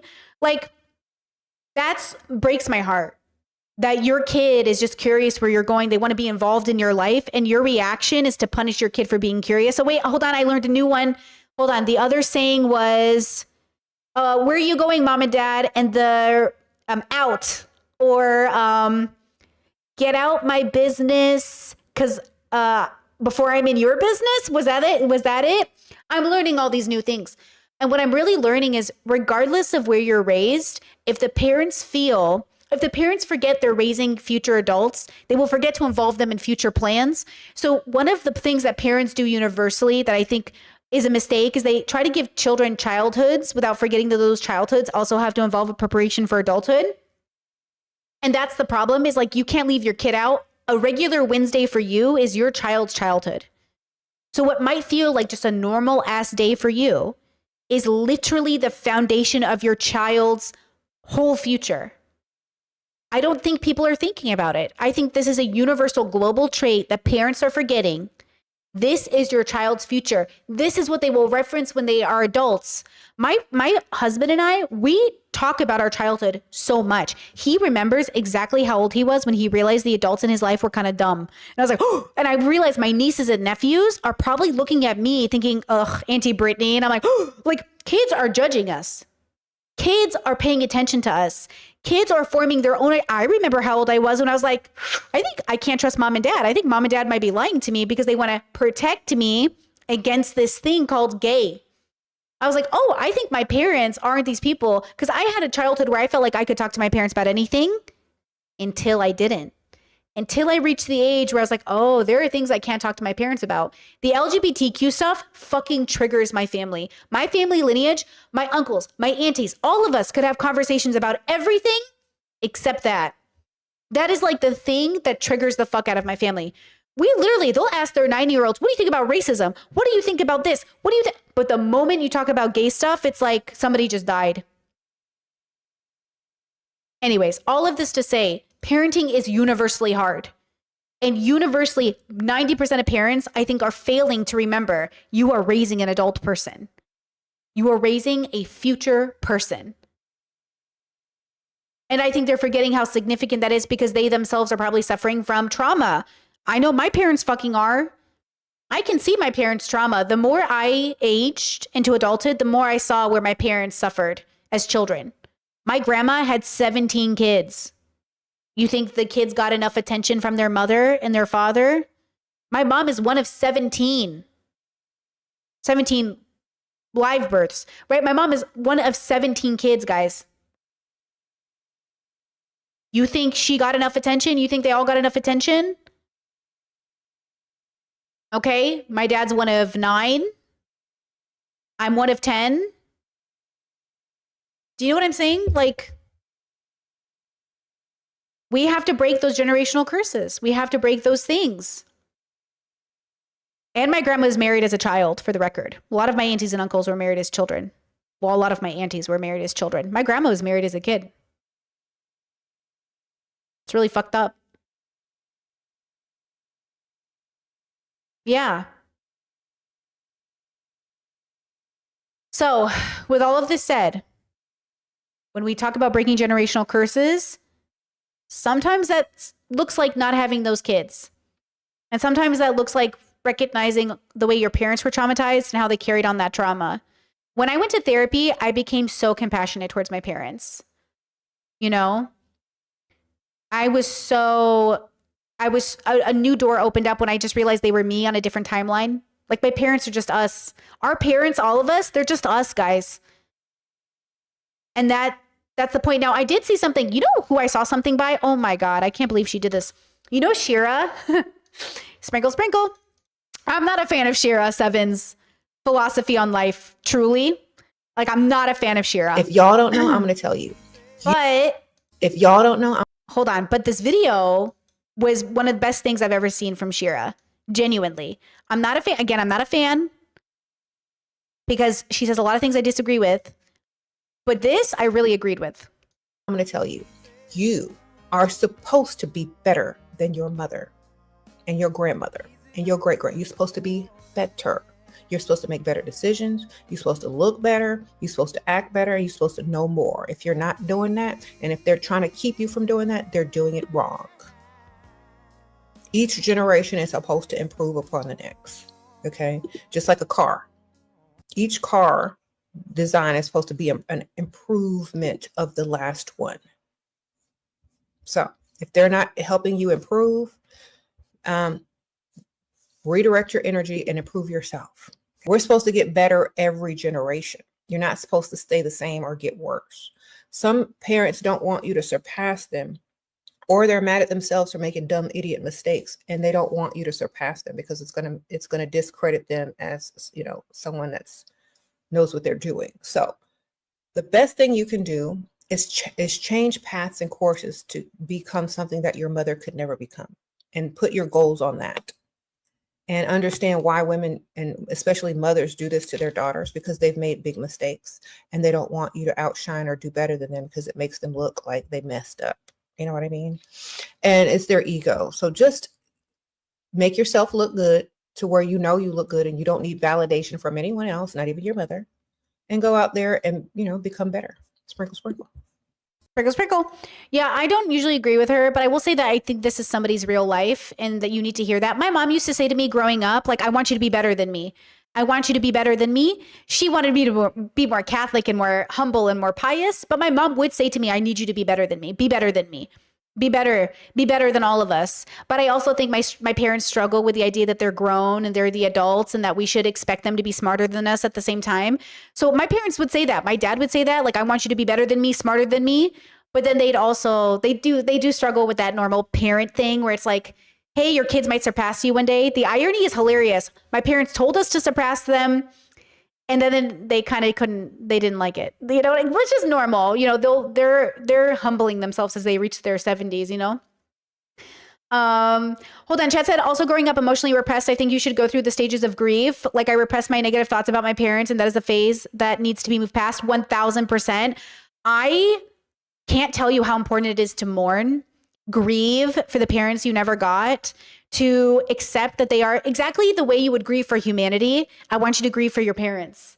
I want you to grieve for all the kids that didn't get the parents they needed, or the adults in their life that were, you know, safe for them. I want you to grieve all the times you didn't get the childhood that you would have given a child. I want you to grieve the childhood your parents didn't have because they didn't know how to give it to you. Like, I want you to understand that my parents did better than their parents. 1000%. My parents did better than their parents, and I have been done better than my parents. You know, maybe not in all ways, but in a lot of ways. And in a lot of ways, like, my parents, I do see how they did better and were less toxic and abusive to us than their parents were to them. I see that. I also see the parts of them that they couldn't quite break the generational curse, which is fine. I don't think we all get to break all of our curses. We just get to contribute. And I think my parents contributed by making me. I think my siblings and I are an opportunity for my parents to bring into the universe somebody else to break a generational curse, but it would have been also just as valid to not have those kids, and that it in and of itself would have broken a lot of generational curses. Yeah. But grieving is so valid, you know, it's so important. Okay, let's go ahead and start this officially. Let's do this, girls. Is it too They loud? call themselves Jeff and Shalia Divine, the founders of Twin Flames Universe. How's that volume? They've never agreed to a television interview until now. Jeff, what do you think the public's perception of you is, and where are they wrong? I think they think I'm not a nice person and that I hurt people. And it could not be further from the truth. There was a reaction towards us, and it caught fire. I mean, the words that have been used to describe you. I don't try to consume the hate enough to know. Narcissistic, coercive, bully. Not true. Cult leader. Yeah, not true. And that you have destroyed people's lives. Not true. Not true at all.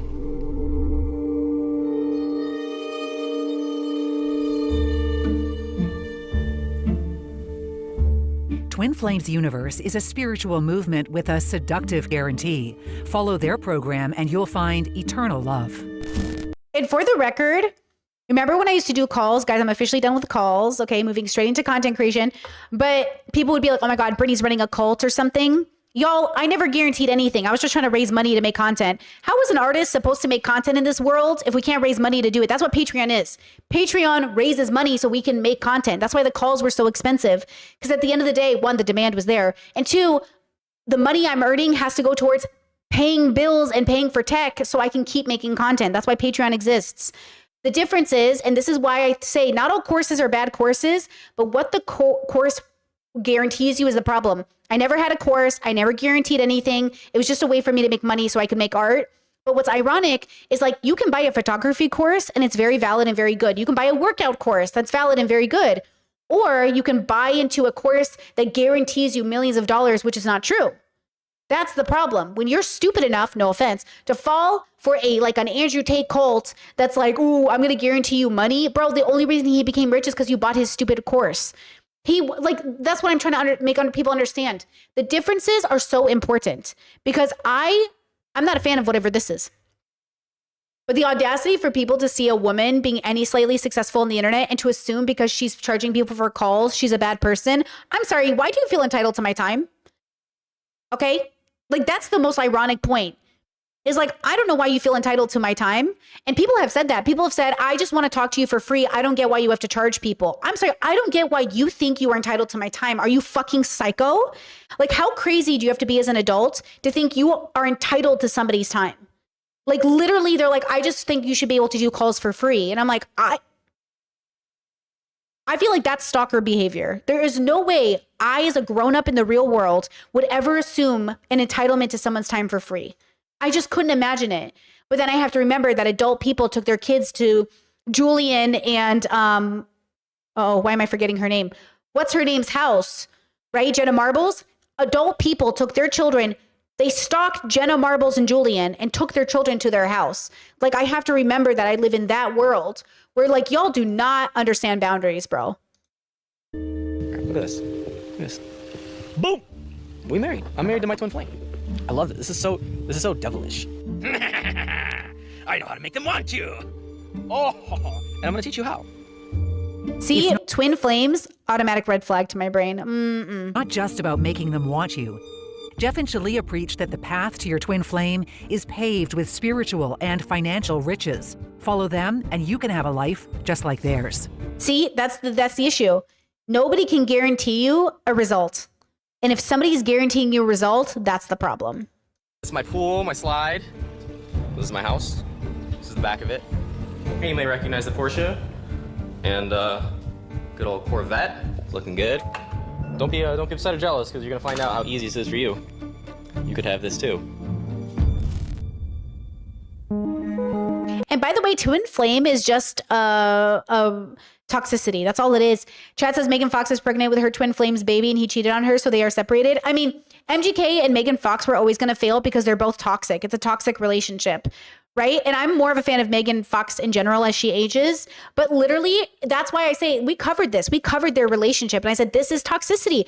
This goes back to the romanticization of toxicity. We romanticize toxic relationships.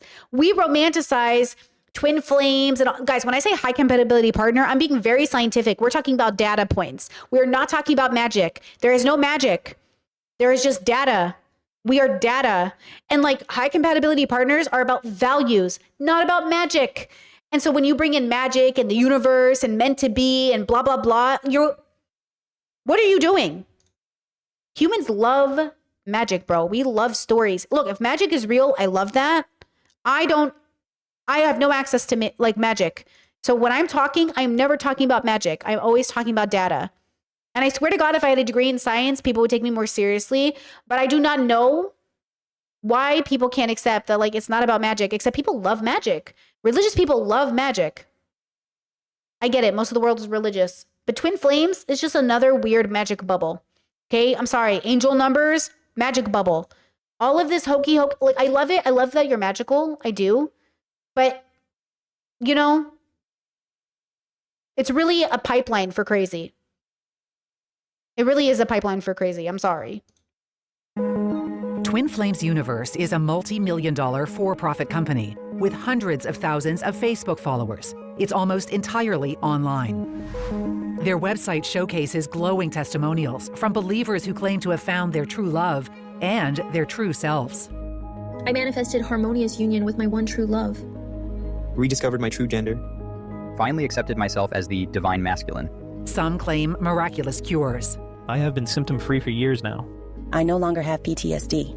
Others boast of manifesting big money. My income has increased 3 times. I got out of deep poverty and manifested very high-paying jobs.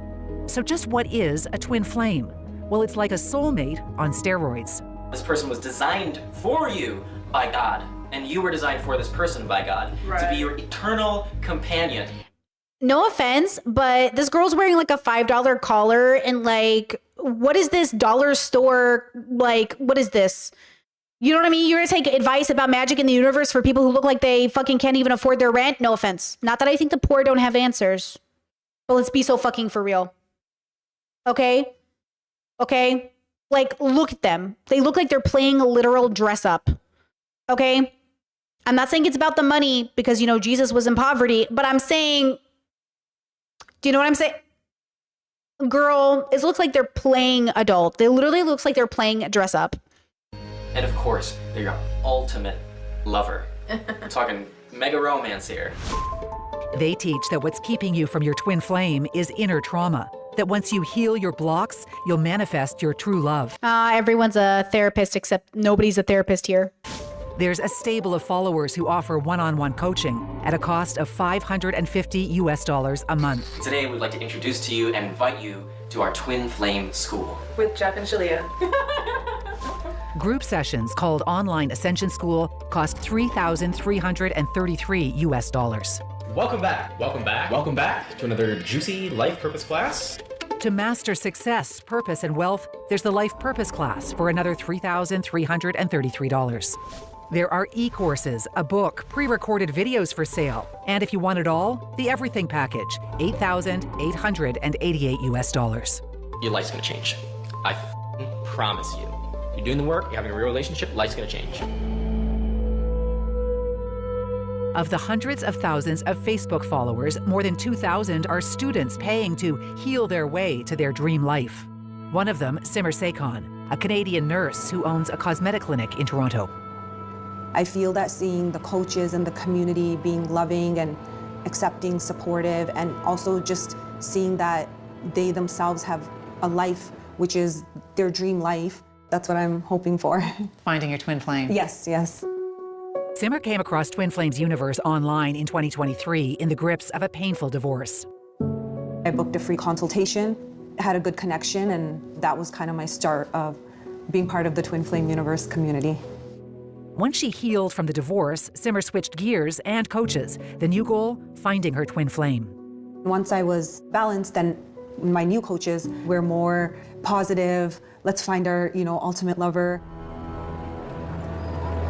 Over the past year and a half, Simmer has spent more than $20,000. She hasn't yet found her twin flame, but insists it's money well spent. I didn't know how to regulate my emotions. And then with my coach, very, very gradually over time, I actually started to feel my feelings. So I truly believe that I will manifest and attract my partner in a very peaceful, healthy way, hopefully, yes. Simmer isn't alone in this interview. Every word is being monitored by the woman on the other end of Simmer's phone. Rebecca?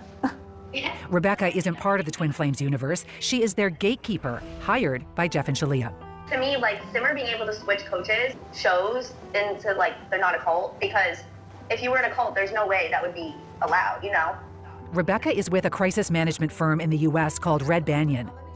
They do reputation repair to control the narrative and You know what's crazy? I was watching Ray William Johnson. He was telling a story about a cult leader, I think in some other country, who was promising healing, and his own mother-in-law fell for it.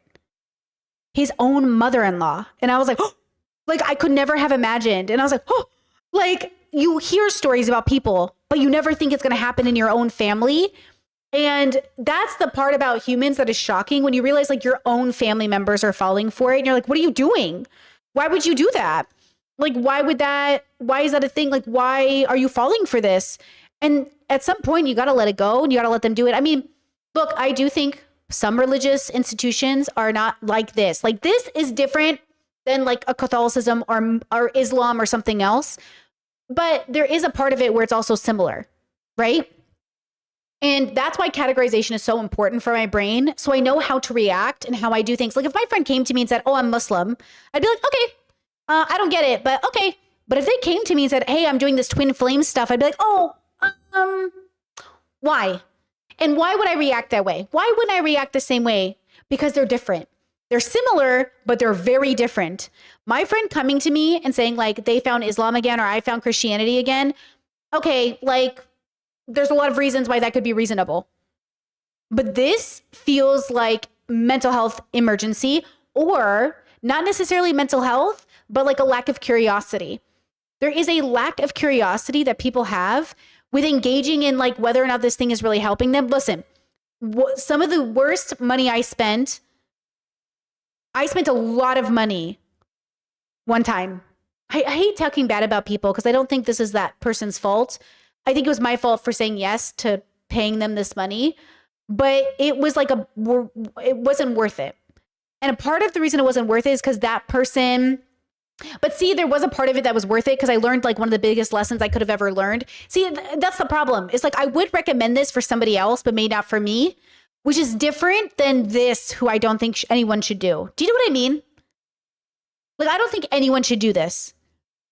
Though you can probably learn and do something from it. I feel like the thing that didn't work for me just didn't work for me, but it could have worked for somebody else. So that's why I don't want to talk bad about this person, because I think that they were running a business that could be very good for somebody, but it just wasn't good for me. Do you know what I'm saying? But the difference is I don't know who this would be good for, though I'm sure you could learn lessons like this lady is saying. It was good for her in some way. Yeah, I could see that.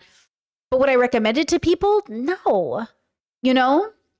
Chad says, I feel this way about the shaman bubble. Oh my God. I have so many negative thoughts about the shaman bubble, to be totally honest. Yeah, I do.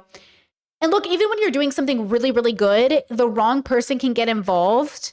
And then all of a sudden, like, they're saying things about you that aren't correct, or they're saying things about you that aren't true, which happens too. But that's why I say, like, there is a difference between all of these different categories, and you have to know which one you fall into, right? Chet says, is the key difference that people they worship can no longer directly control them? I don't know.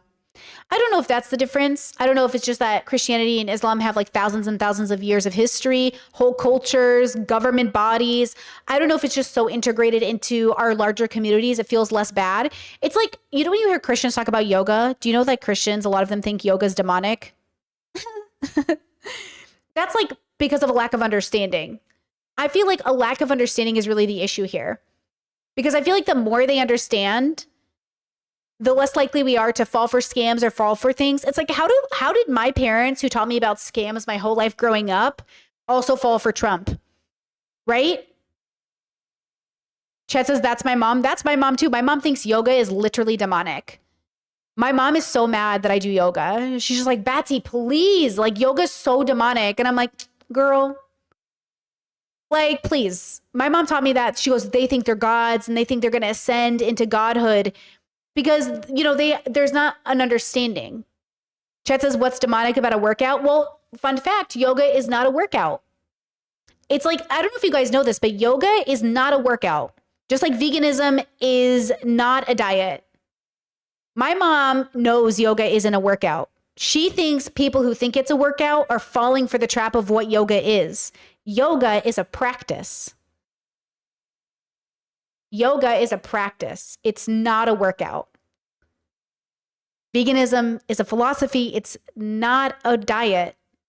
So that's why my mom does know a little bit about yoga, but she doesn't know enough about it to break the bubble, right? To pop the bubble.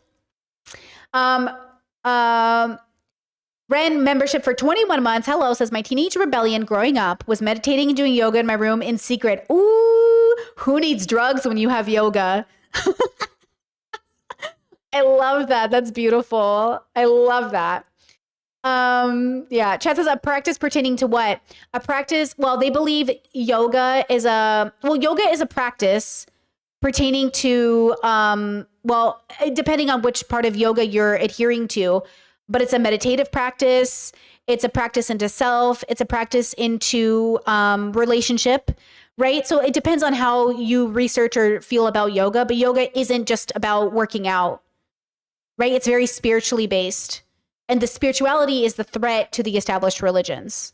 That's what the threat is, right? It's a spiritual practice. So it's a threat to the spiritual practice that is Western spirituality, right? Okay, let's go back to the cult video. Portray your business in a positive light in the press. Jeff and Shalia have hired them in the wake of a media firestorm, exposed first in 2020 by Vice and Vanity Fair, and then the subject of 2 docuseries in 2023, Escaping Twin Flames on Netflix and Desperately Seeking Soulmate on Amazon Prime.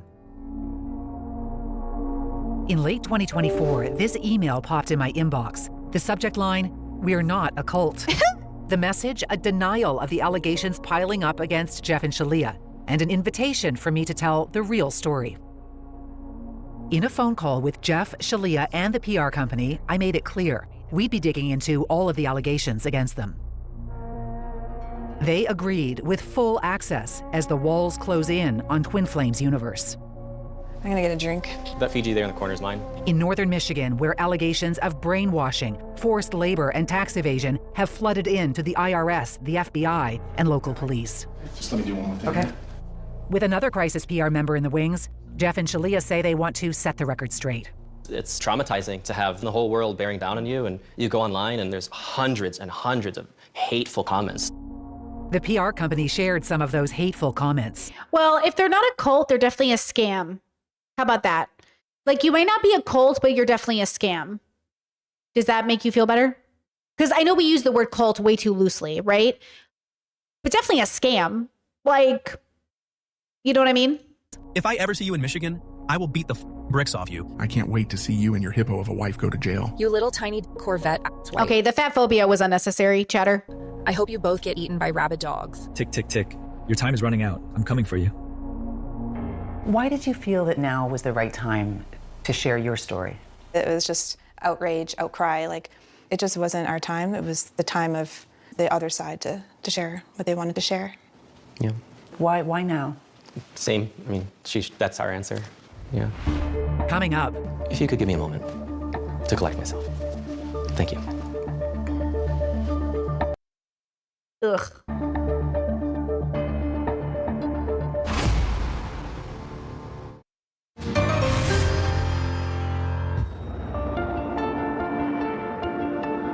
We're driving into the heart of the Twin Flames universe, on the outskirts of Traverse City, Michigan. This sprawling estate is more. Thank you, chat.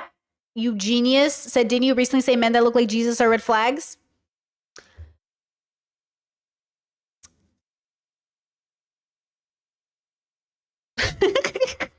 Yes, I did. More than just a mansion.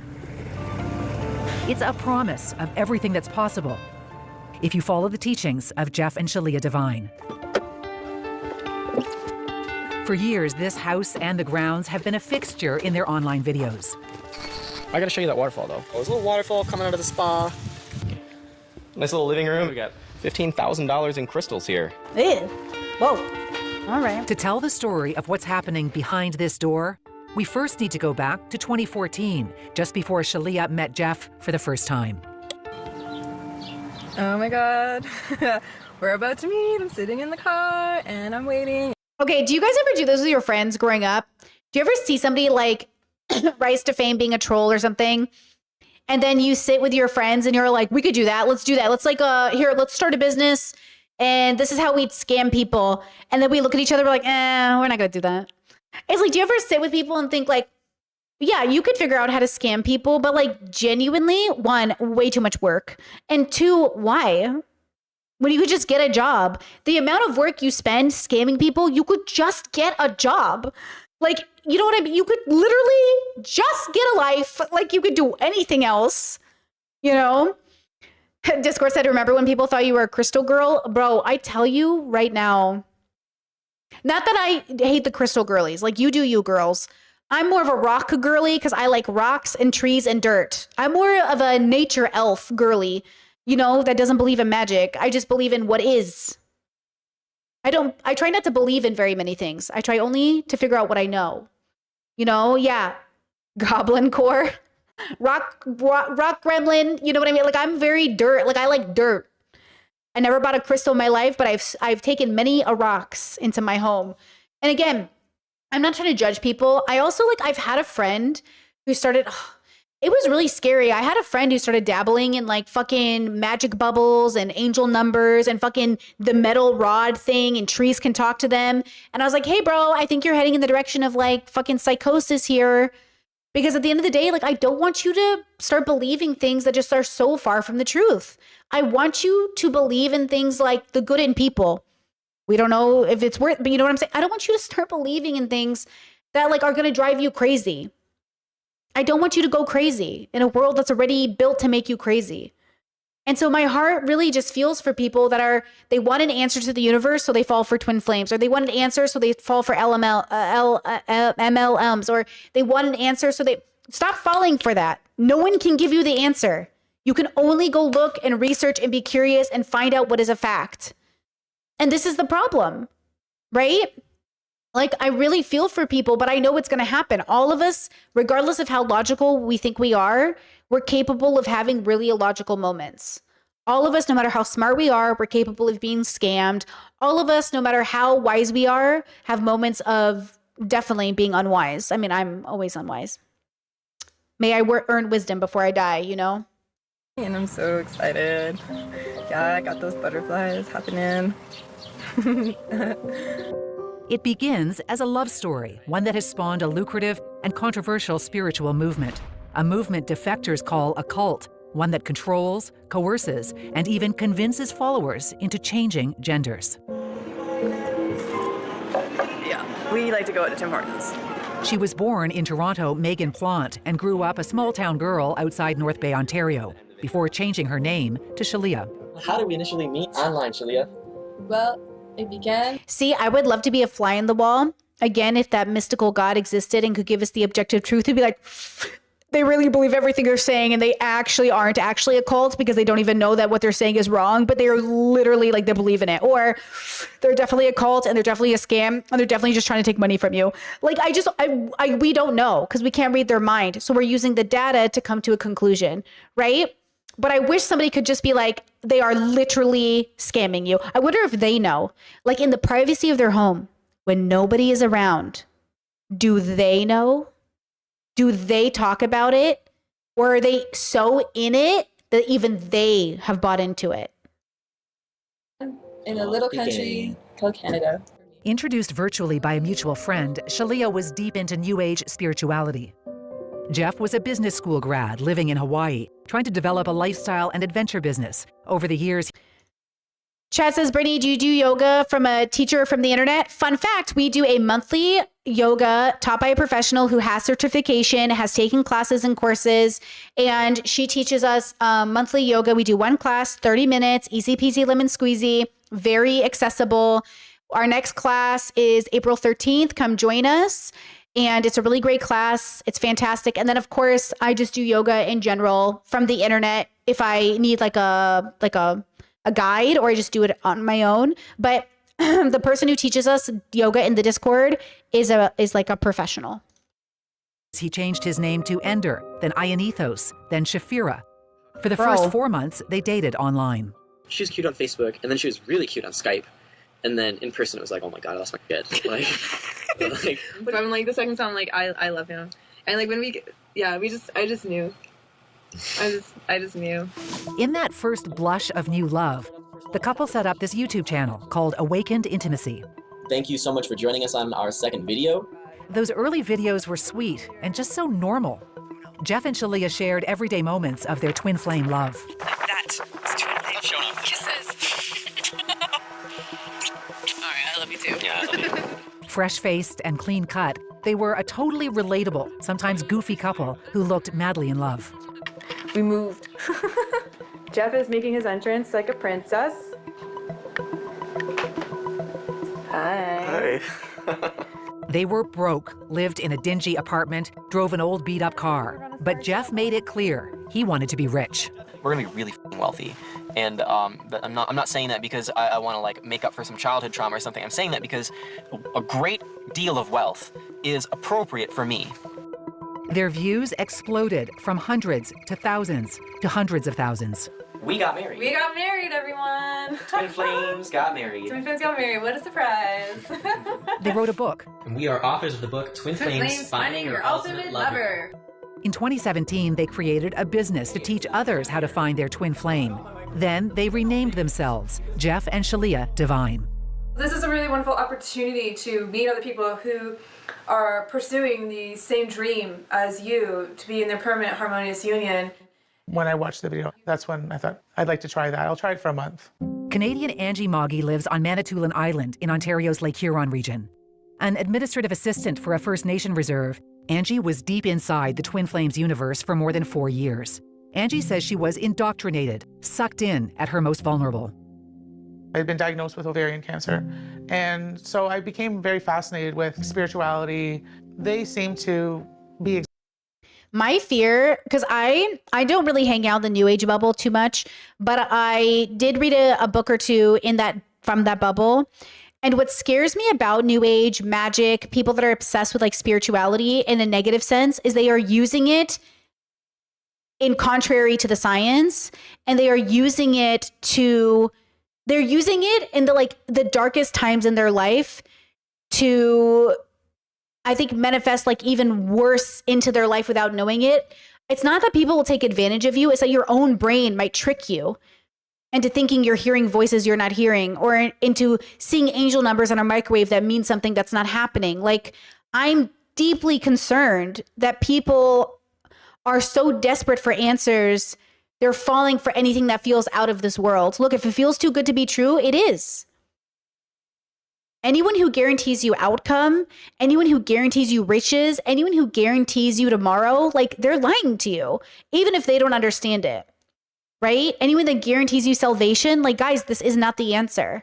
What's the theme on this channel? We do not know. Who knows? It's about humbling ourselves because the world teaches you to be arrogant. The reason people fall for this is because people are arrogant. I really think Andrew Tate rose to fame because he was arrogant enough to say, I guarantee you this, to say that I have the answer. People want to hear that. People want to hear you have the answer. They want to believe in you so badly. They'll make you believe in it too. That's why on this channel, I tell you, we do not have the answers. And I know that pisses people off, but I'm telling you, humanity doesn't have the answers. I think the answers are out there. I think in pockets of the universe, people have discovered, but generally speaking, we are still suffering from ignorance, myself included, because I certainly don't have the answers. But then maybe that's a trick. Maybe Brittany Simon's trick is that she pretends she doesn't have the answer, but she really does have the answer. And the answer is to like the stream, kids. Like the stream, that's the answer. Exactly what I was looking for. The minute she signed up for a class, she felt it. Love, acceptance, belonging. I was so love bombed when I first joined. Plus, I felt very close to Shalia because she was also Canadian. Angie was trying to work through a strange, intense attraction she felt towards a work colleague who was half her age. She says Jeff and Shalia told her to go after him, claim him. That was her overall teaching, is like, you have to be a honey badger. What's a honey badger? Honey badger. They're fearless. They're vicious. If you know... Honey badger, don't lie. Honey badger. What was that honey badger meme that went around forever? Me, you know, I am a honey badger. Oh, the honey badgers are just crazy. Honey badger don't Honey care. badger don't care. Honey badger don't care. There we go. What is this, 2009? Chad says, Brittany, what do you think spirituality is, and what's the difference between good or positive spirituality and negative spirituality? The results. The difference between positive and negative is the results. Long-term results. Okay, what's the difference between negative exercise and bad exercise? The results. Or good exercise, the results. Right? It's all about balance, and all of us go to the extreme. Steroids can work if you do low doses for a short amount of time, or maybe not. Maybe they're always bad. It's like, we have to have conversations about how we interact with spirituality, drugs, life, health, food, love, sex. Like, you can abuse anything. You can have the wrong relationship with everything. The question is, how do we know it's the right relationship? And I think the data shows. I think the numbers show. I consider myself spiritual enough, but not, I consider myself like science spiritual, which means that the spirituality comes second to the science.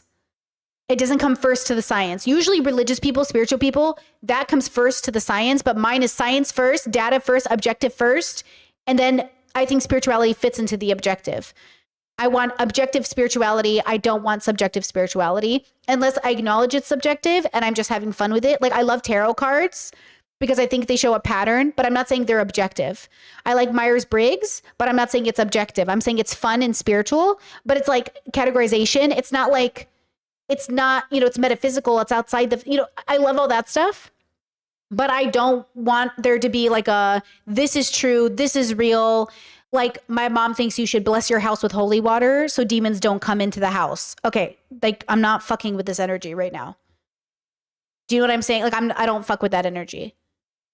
You know what I mean? Like I don't need you to bless my house. Or like my mom thinks like, oh, one time Brittany was blessed with sage, so it put a curse on her. Like, girl, please. Nobody got time for that. Nobody got time for you at all. But like, that's the thing they believe. And I don't want that energy in my life. I do not want energy in my life that takes me away from being grounded or rational, Don't give a shit. It just takes what it wants. They just take what they want. Basically, like no boundaries. So be a honey badger of love was like Jeff's. They even have t-shirts that say it. Angie's so-called twin flame wanted nothing to do with her. Jeff and Shalia claimed they knew why. And shockingly, it was the same reason she got cancer. Here's Angie in an old video explaining it to other followers. See, just like that pro-life woman. Do you know why that pro-life woman got socked in the face? Because she had the audacity to piss off our rationale. Oh, your kid died of SIDS because of vaccines. It's like, I'm going to punch you in the face. You know how deeply offensive that is? Oh, you got cancer because you didn't do this thing correctly. Girl, I'm going to slap you so hard. Oh, you sinned in a previous life, so now you're suffering. I'm going to slap you. Okay? Don't make me slap you. And look, I'm not even a violent girly, but you know what I mean? It's so deeply cruel. It is so deeply cruel to tell people it is your fault for getting cancer. I don't care if you smoke every day for your whole life, bitch. It is not your fault you got cancer. It might have contributed because of the smoking. But there are people who've smoked their whole life and not had cancer. We know the probability is higher, but that doesn't mean anything. We know the probability of you walking around New York with a wad of cash brings up theft, but that doesn't mean it's your fault for getting, burglarized. Bad people doing bad things to you, bad things happening to you, it's not your fault. You can contribute in different ways to the probability being different. But I don't believe in pointing out fault. I don't think people are at fault. Sometimes that's just how life goes. It goes different for all of us. The question is, how's it going to go for you? It was revealed to me that my biggest core block was that I wasn't claiming my feminine energy. I was rejecting my feminine energy so much that I actually manifested ovarian and uterine cancer. Damn. Shalia gave me some really great advice to look at, feminine role models. To heal her feminine block, Angie started wearing bright red lipstick and skirts, and she bombarded her. Oh, yes. Red lipstick. This is what I'm saying. Women walk into the workplace with red lipstick. You know what red lipstick means? It means she's having an orgasm. It means she's turned on. Like Elon when he sees Trump. No, Elon. Don't look at me like that, Elon. Elon, don't look at me like that. Only Melania can look at me like that, Elon. Listen. Rouge. Do you know what rouge is? It is used as a mechanism to seduce the male. The male. So-called twin flame with emails. Even followed Jeff and Shalia's suggestion to just show up at his house. I absolutely poured my heart out and told him everything. He goes you have no idea how crazy all this sounds. Yeah, and told me not to contact him, not to ever talk about it again, or else he's going to charge me with harassment. And then he ended up he blocked me. Your twin flame, maybe they don't like you. Maybe they blocked you. Maybe they don't want anything to do with you. Where does consent come in this cult?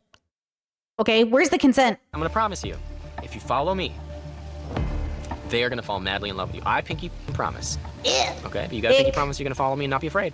All right? I sealed that with a kiss. Coming up. So I said, well, how is this not a sex cult now if he's forcing partners?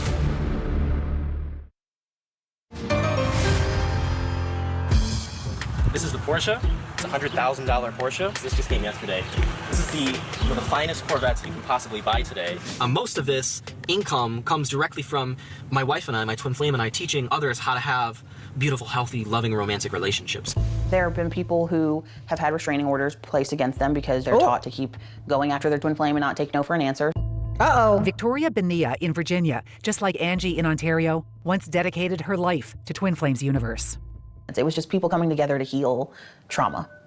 And then years later, it became what it is now. Nobody walks in and says, hey, is this a cult? I'd love to join. At the core of the Twin Flames universe is a technique called the mirror exercise. Learn in this short video how to heal your upsets by loving yourself. The concept is that everything you want, wealth, love, happiness, is possible once you clear trauma or... I do think, and this is a tangent a bit, I do think I'm worried sometimes for like traumatized or autistic people who get on the internet and become obsessed with like psychology and spirituality, but like in a negative way, right? I am a huge fan of therapy that's science-based. There are all kinds of therapy in the world, but I'm the biggest fan of data-based therapy, right? Things that work, trial and error, study groups, like, not study groups. What's the word I want? I'm blinking. But I like research. I like people saying like, oh, this therapy really worked for this amount of people. Let's try it and see if it helps other people, right? I really struggle, I think, with watching a lot of neurodivergent people gain special interests and bubbles that just like are not releasing them from their trauma because they keep trying to go towards everybody except like science-based people. It's not that science is the end all be all, because science is like people, right? It's just that I want to go towards the data that's going to get us closer to the objective. And there's just like a pathway through science that gives us that. If the people are actually curious and open-minded and aren't pushing like an agenda that's based off of biblical knowledge. And so like there is a deep concern I have for people that get like stuck in these bubbles and they're like, oh my God, I'm going to manifest this. I'm going to do this. Like everyone, I just don't want you to fall for it the way boys have fallen for Andrew Tate. And I think girls are more likely to fall into this bubble than boys are. But I think boys fall for Andrew Tate and it's the same bullshit. It's the same bullshit in the end, Upsets. Using the mirror exercise taught by Jeff and Shalia. Everything that happens to you and every negative emotion you have is something that you created, and it's your job to heal. And if your twin flame doesn't love you, it's because you don't love yourself. If you're the type of person that prefers not to take personal responsibility for your life, why are you on this channel? And you're the one that has to resolve it in order to clear the block. Victoria says the mirror exercise isn't about healing. It's about breaking people down in a never-ending cycle of self-blame, with more and more classes to buy to clear the blocks and heal the upsets. And so it becomes a form of self-abuse and control. Any negative emotion, any negative encounter, now it's your fault. Most students weren't seeing results, but it was definitely paying off for Jeff and Shalia. Today, we just discovered that we're not just millionaires, we're multi-millionaires. Their Instagram feed a nonstop highlight reel of luxury. How? You have 4,000 followers. Damn. People really, gosh. Damn. Yeah. Lifestyle of the multi-millionaires, of the rich and famous. Designer everything. The 5-bedroom mansion, high-end cars. All of this paid for by students desperate to heal their way to love. In 2018, Twin Flames Universe stepped out of the internet and into real life. There was a small meetup in New York. The golden age has begun. Jeff and Shalia introduced... Man, give me meditating in the mountains alone with no civilization any day. That's what I mean. Like, I don't like people this much. That's what I'm saying. With peace and love, give me meditating in the mountains with nobody around any day. That's why we choose the bear over the man. Icky. For a long time, I wanted to build like a retreat center. I thought that'd be so fun. And then I realized y'all are freaks. There's no way for me to build a retreat center without somebody freaky coming. So absolutely not. I would rather be solitary for the rest of my life and never talk to another goddamn human than deal with anybody crazy enough to be cult-like. I'm sorry. Like, I loved the idea. I was like, oh my God, vibes, spas, meditation, philosophy debates. That'd be so cool. And then I realized y'all crazy. Okay? Not doing it. But man, it was a dream. And I can't trust humans. Y'all too crazy. It's too crazy. You just never know who's going to sign up. What if somebody shows up and kills everybody? And then it's like, oh God, you know what I mean? I just want to have fun. That's why I'm always impressed when I do see content creators who build like real life communities. Because like, man, how do you do it without the crazies showing up? Like genuinely, like if you pick and choose individuals, sure. But like if you have an open, like come join us, come do this. Like Community efforts bring in the community, and not everybody in the community is reasonable. You know what I mean?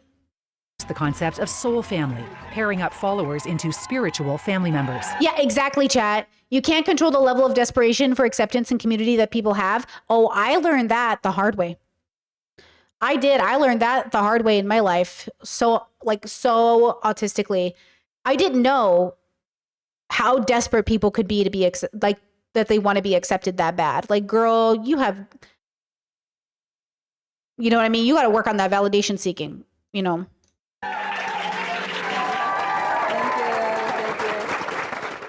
The next year, an even larger gathering in Canada.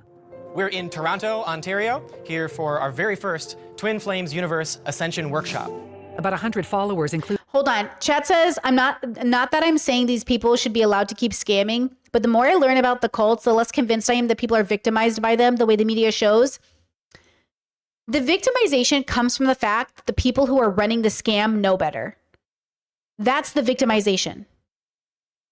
The reason you're a bad person, not you, commenter, them, is because they know it's not real. The reason the reason we allow religious people to keep being religious is because we know they think it's real. To some extent, we consider it a part of culture. The reason we're trying to stop this from happening is because you know it's not real, dude. You know it's not real, right? And that's what people have to understand is like, that's where it's like a scammer who scams you on the telephone. You're a bad person because you know it's not real. You're scamming them. And that's where the victimization comes in because they know better. And they're taking advantage of people for trusting them. Do you know what I mean? Like, that's why you have to be the good person and do the right thing, even if other people aren't. Because it's too easy. It's too tempting to be a bad person in a world where people are so easily scammed.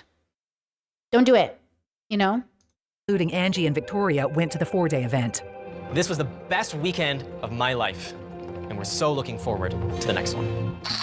Jeff and Shalia were treated like spiritual rock stars. Thank you, and take care. Thank you, everyone. They started calling themselves gurus. Former followers say they are grifters. Grifter is a word. Wait, Discord's cracking me up right now. Discord said, that's how I feel about online content creators who run online spaces, even like Discord.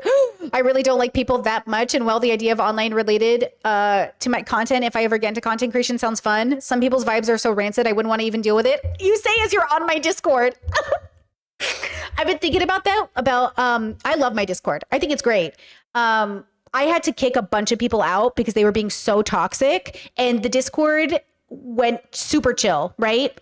But let me tell you, those people were fighting with everyone. There was like so much toxicity. It was driving me crazy. I couldn't even get on my own Discord because it was so negative. And I was like, I have to kick all these people out, right?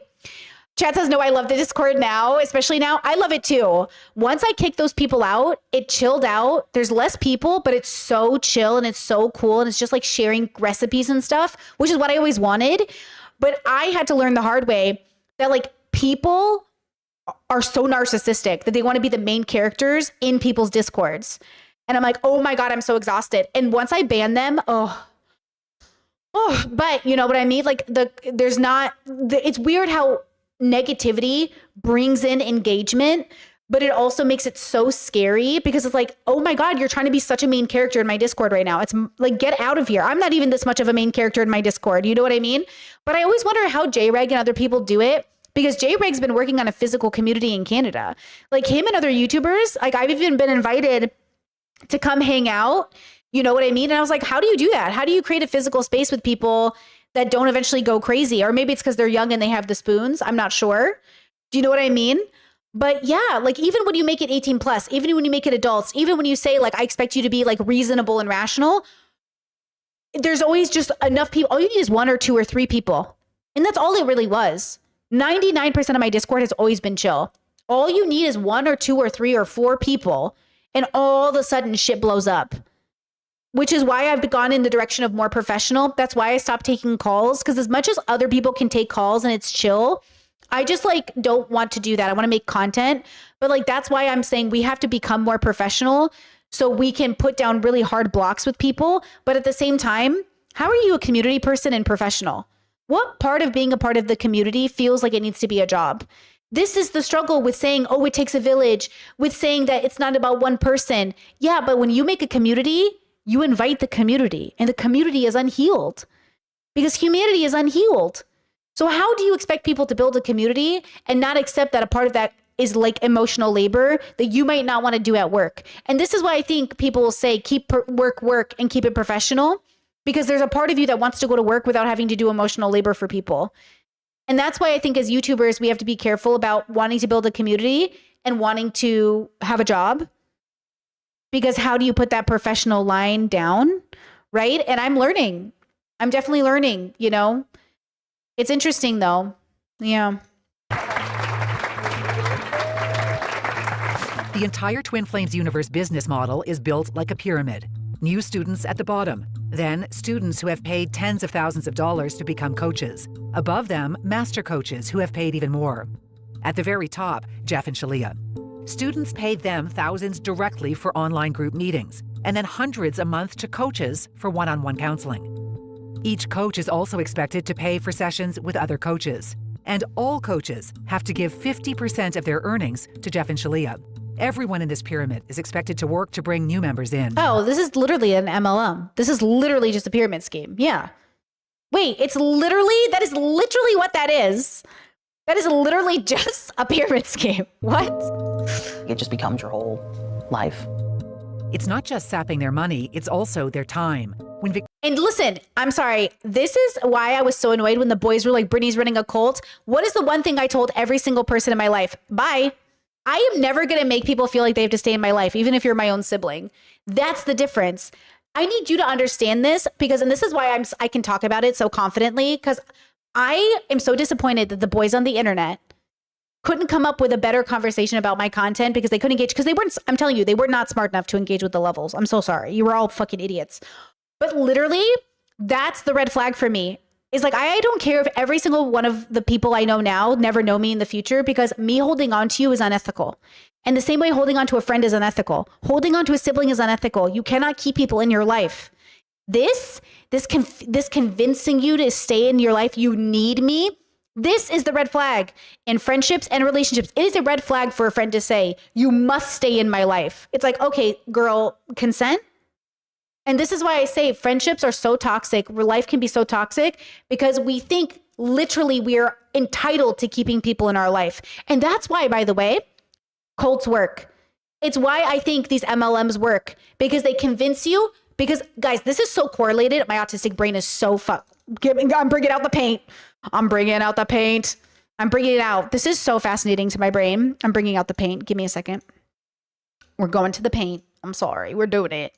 We got to do it. Okay, listen to me when I say this. I've been really thinking about this because I wanted to know why humans are human, right? This is my special interest. I love people. Okay.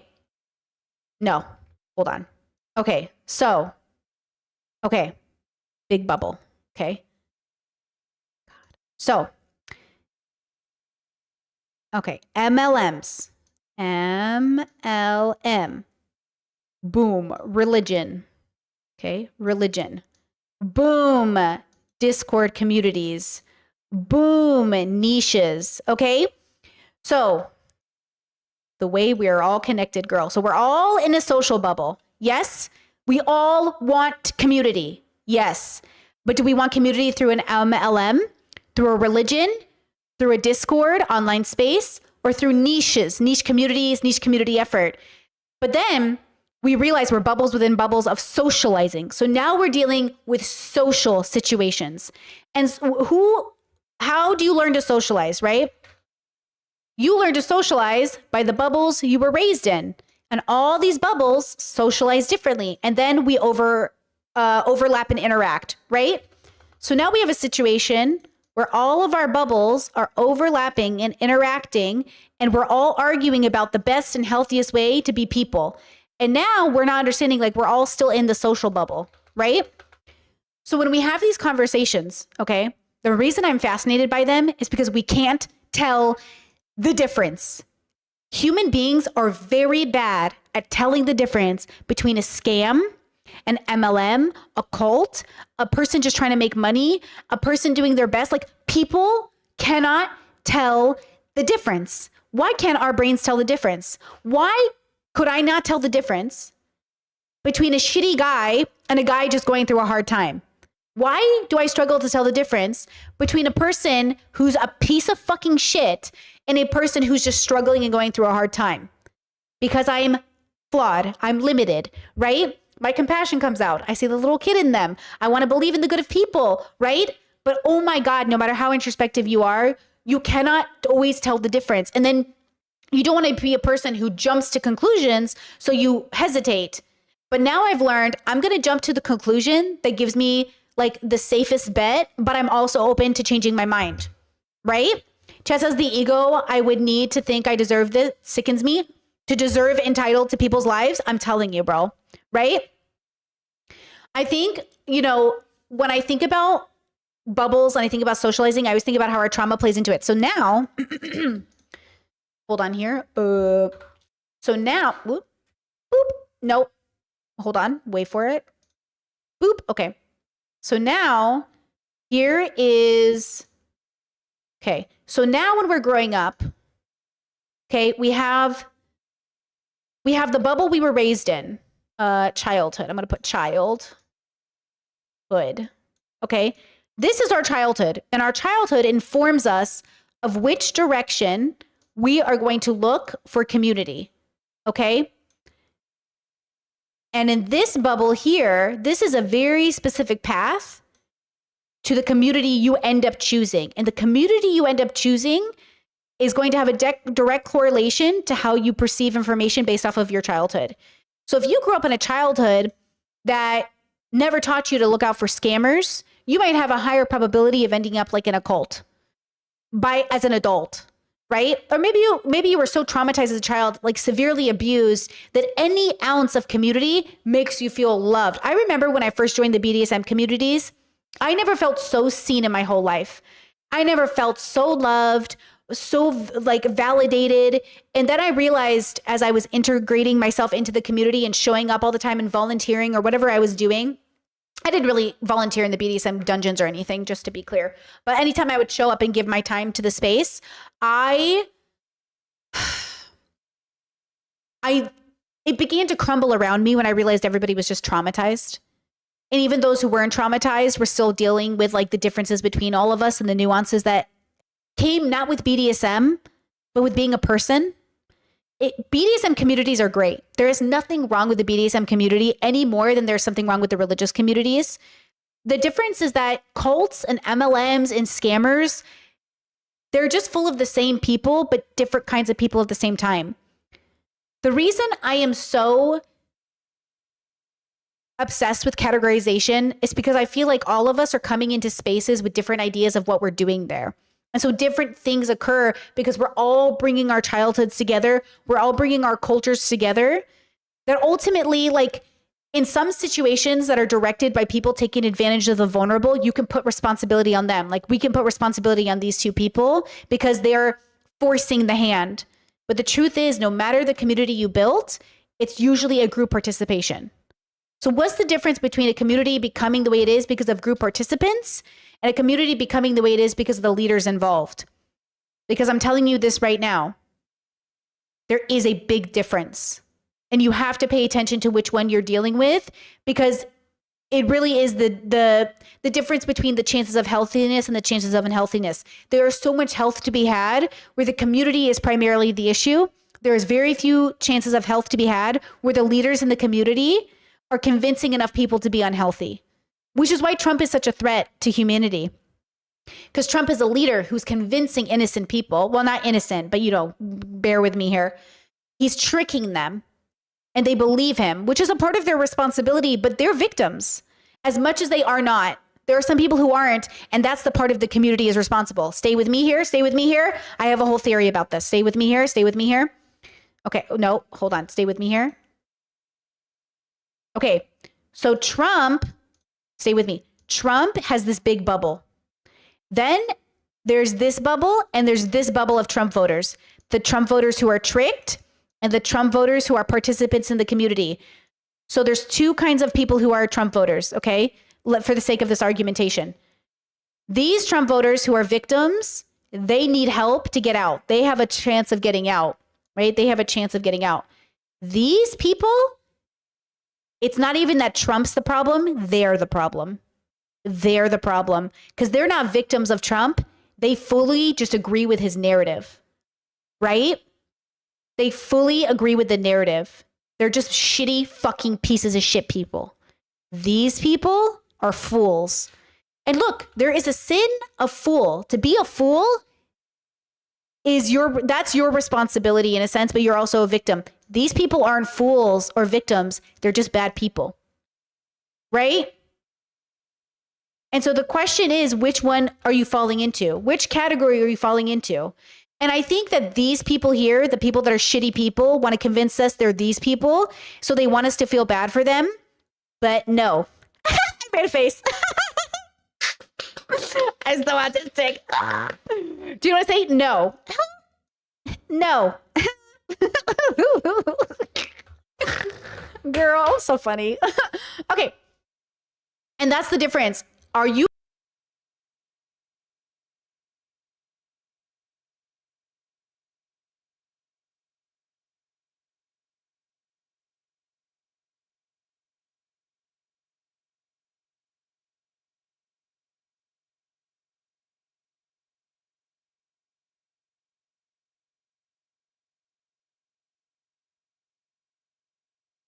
Oh my God, I was muted.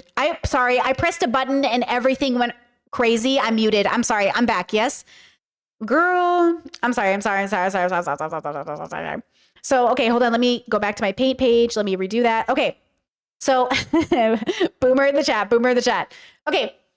So, you don't want to be tricked by the bad people. So you don't give any sympathy or empathy to the victims, right? So now we're neglecting all people in this bubble, and that's a whole bubble we're neglecting, but that bubble is millions. Millie, bro. Millie Bobby Brown. Millie. It's a lot of people, bro, that we're just ignoring because we can't tell the difference between victims and perpetrators. And I don't blame you. I do not blame you or think you are responsible for figuring out, is the Trump voter in front of me a victim or are they bad people? Have you heard the drama with Tanner and Connor's mom? Tanner's mom came on TikTok and was basically just sharing how tough their week has been. And all of their comments are flooded with Trump comments. And these moms feel bad, but not bad enough to have not voted for Trump. Now, the question is Connor and Tanner, are their mothers victims? Or are they bad people who believe the bullshit that is Donald Trump? I don't know. I cannot tell. And that's the problem. I cannot tell if these are bad people or not. And it's hard for me to say. Chat says perhaps both. Perhaps both. Perhaps both. It's hard for me to say. But it is, what are you going to do? Right? It is what it is. And that's the whole point, is that when we look at categories of people, we have to understand that when we build communities, we're building communities with people who may or may not have gone to therapy, who may or may not have boundaries, who may or not be healthy, who may or may not be a lot of things. We have to understand that there is no such thing as a completely healthy leader or healthy community. We have to work together to create it. It takes group participation, right? It takes group participation. And that's exhausting. It's kind of exhausting to think like, damn, even when I go to my third place, I still have to be a participant. I always joke with the Discord, we can all sit in VC and not talk, but it takes everyone's participation to have a conversation. We can't just listen to me talk.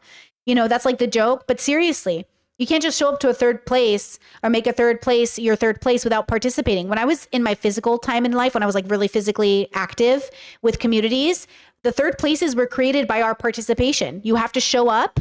You have to be there. You have to bring food. Like BDSM dungeons often were potlucks. You have to bring food. You have to bring snacks for people. You have to participate. Nothing happens alone in community.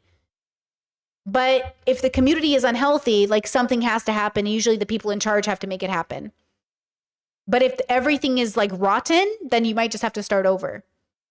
And this is all of humanity. I don't think we have to start over. But I think we have to accept that, hey, it's a combination of rotten leaders and some rotten participants. That's hard to process. All right, let's go back to the cult. Victoria was a follower, there was an entire management structure, staffed almost exclusively by volunteer followers. Victoria held a slew of jobs, including head of security. Did you ever get paid? Over the years in the roles that I had, I got paid $25.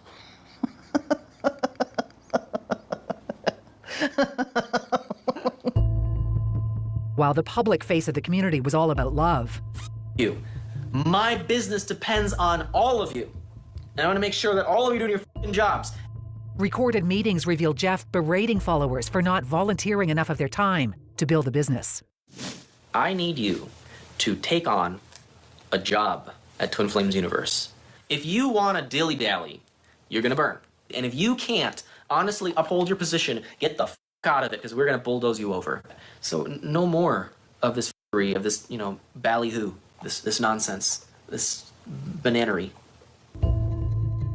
Victoria says followers were so beaten down, they actually believed Jeff's rage was a sign of love. He'll curse you out, he'll call you names, and then he'll say he's doing it out of love to help heal your ego and shock your system so that you can heal. He's telling you, this is good, I'm loving you through this. And if they showed any resistance, they were told to do the mirror exercise and heal their disobedience. As soon as you have any type of negative emotion, you have to use their mirror exercise to, quiet down any questioning, any skepticism. It is very high controlling because anything that you do that steps out of line of what they deem as appropriate is met with discipline or punishment. And what does discipline or punishment look like in the Twin Flames universe? It's usually a financial punishment. Most of the people that are in that group are coaches, and their primary financial income revolves around Twin Flames universe. So you can be stripped of your ability to coach. Who's going to get the new clients? The ones who work and produce the most value within our new system. Lazy Bones is one, no longer going to get clients funneled to them, and two, no longer going to hold a position which holds everyone else up. Twin Flames Universe has evolved from a spiritual matchmaking group into an empire. They have a company that claims to heal PTSD and trauma, another called Divine Dish, which is a paid subscription for recipes, and bizarrely, Divine Gaming, a Minecraft-like video game that followers helped create. Here, the heart of the war will be waged between the hero of the ages and Satan himself. What? Excuse me? What's happening here? Chad says, what's the difference between him and the pastor that locked everyone in the church for 40K? Divine Gaming, stop. That's a good question. Not much, right? Not much, but something. I think the difference is that I think that was a church that got to use Christianity as its banner, right? But doesn't this guy think he's Jesus Christ? Doesn't this white boy think he's Jesus Christ? So I think it's hard to say, but I swear to God, the fact that anyone would have gone back to that church after that happened is my point. It is a group participation and it is a leader issue. Some of the people in those congregation were victims of that pastor. And then some of those people were full participants, grown ass adults, allowing a man to lock them inside of a church until they coughed up 40K. Some of those people are absolutely victims, and some of them are full on participants. Humans really gonna human. That's what I mean. We give people way too much credit. I think we give humanity too much credit. They really do. And by the way, choosing a kid's game to push a narrative of a cult, crazy, bro. And then came the church, Jeff and Shalia's next step, building an online religion. And welcome to our first ever Church of Union sermon. The movement took a deeply religious turn. Guys, we should start a church. I'm just kidding. That's what I'm saying. There are so many obvious things that are church-like or crazy, like church, magic, powers, guarantees. I'm exhausted.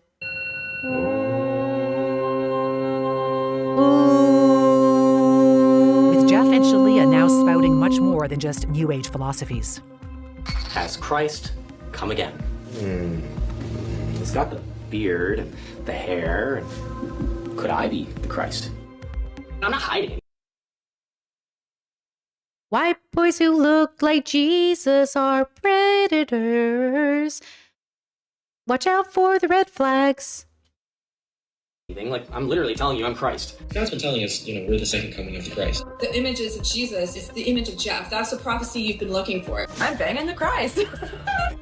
Okay, I should do a whole photo shoot series of white men who say who look like Jesus. I need to get facial hair. I need to get a beard.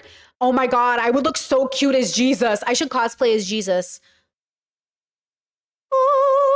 Oh my God. Why haven't I not thought about this?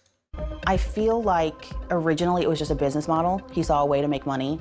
But I feel like as he started to see the type of control and power he had over people, I think he does believe that he is this, powerful Christ. You're my student. You do not school me. Do not. If you think that you Don't tell me what to do, bitch. I'll slap you. understand something I'll slap you like I'm from New York. better than me, by all means, bring it to the table. I invite you to challenge my spiritual mastery. Girl. I encourage you. I dare you. But I assure you, you probably don't. You would be great. Like, it's crazy how many cults come out of Christianity. Even here in Croatia, there was a pamphlet in my mailbox and I was like, what is this? And it was like a born again Christian cult that had found itself here in Croatia. And I'm like, oh my God, that's crazy. That's what I mean about Christianity as a whole. The fact that this is, okay, I'm going to say this out loud and I need you to really hear me on this. Because sometimes people will hear me talk. Being a minority does not make you more introspective unless you introspect. Because a lot of minorities are upholding the patriarchy, are upholding religion, are upholding the same people that oppress them into leadership. Being a minority is only helpful if you use it to introspect. Okay? It doesn't guarantee you introspection. And some people think it does. Like, some people really think being autistic, being black, being a woman guarantees you a higher level of introspection than the majority. No, it does not. No, it does not. No, it does not. And if you don't want to bring it to the table, then you should shut the fuck up and listen. Coming up. I certainly wasn't prepared for the level of pressure that was brought in this interview. You know I'm an investigative correspondent, right? I love her hair. Homosexuality doesn't even really exist. If you're really two masculine energies... Pourquoi? Pourquoi? The homophobia? The And sex. You're just shaking hands because it's not your twin flame anyway. Jeff and Shalia teach that every person is either 100% masculine or 100% feminine. Which one am I, guys? Ooh, which one am I? Which one am I? Ooh. There is no in between, and that a twin flame union can only exist between a masculine and a feminine. A gender, it's just an identity role, meaning it's not real. You can change it. Initially, followers, who were mostly women, were chasing love outside. Wait, I can't tell. Who's the feminine and who's the masculine energy in their relationship? They're both giving femme. The Twin Flames community, people not under the influence of Jeff and Shalia Divine. We were all working hard. Nobody was any closer to their twin flame. So we're like, what's going on? It's not working. Nobody was making any progress using their work. And so they had to come up with another idea. Victoria and Angie say followers were then told they'd actually been chasing the wrong people. That through channeling sessions with God, it was revealed to Jeff that their twin flames were within their online community. And then they say he started pairing them up. Oh, Some yes. people were matched with complete strangers, people they'd never spoken to. There was a man, 100% like gay, matched with a cisgendered woman, and had to work through that block. If they were telling you this was a channeled message from Jeff and Shalia, this came straight from God and there's no questioning it. They said, well, how is this not a sex cult now if he's forcing partners? Remember, Jeff and Shalia's teachings dictate that a twin flame union can only exist between a divine masculine and a divine feminine. A second mass channeling from God involved 22 mostly straight women, including Angie in Ontario and Victoria in Virginia. They were called to an online meeting with their coach, who delivered shocking news. It was an immediate, no, this is not it. And I said, Angie's not my twin flame, I'm not a lesbian. And they said, well, Angie's not a woman. Angie, who had first been This is what conservatives are afraid of. Conservatives think this is what trans people are trying to do. Conservatives literally think trans people are trying to convince you like you're not a woman. Actually, you need to see how this not trans people making you trans. They're not even trans, by the way. A cis person who gets surgery, it doesn't make you trans. Being trans, it's like it's an eternal processing. You know what I mean? I'm so frustrated. I'm so frustrated on their behalf. These people were targeted and convinced of something that was never even true. And yeah, I'm worried for all people who are pressured into something that they don't believe in or who isn't the true them. And that includes religion, orientation, anything else. But to say that, oh, trans communities, that's what they want everyone to be trans. We want you to mind your business. Instructed to be more feminine to attract a different twin flame, says she was now told Victoria was her true love and that she needed to transition to a man. How do you live with yourself? How do you fucking go to bed at night when you look at a person and convince them to be something that's none of your fucking business? I'm so angry. I'm so angry for these people. When I know it's not my business to be angry. It's not my attachment to hold, but I'm so angry for them. And I'm angry that they are in this position. I'm angry that they had no part of their brain that was like, this might be bad. I'm so angry for them.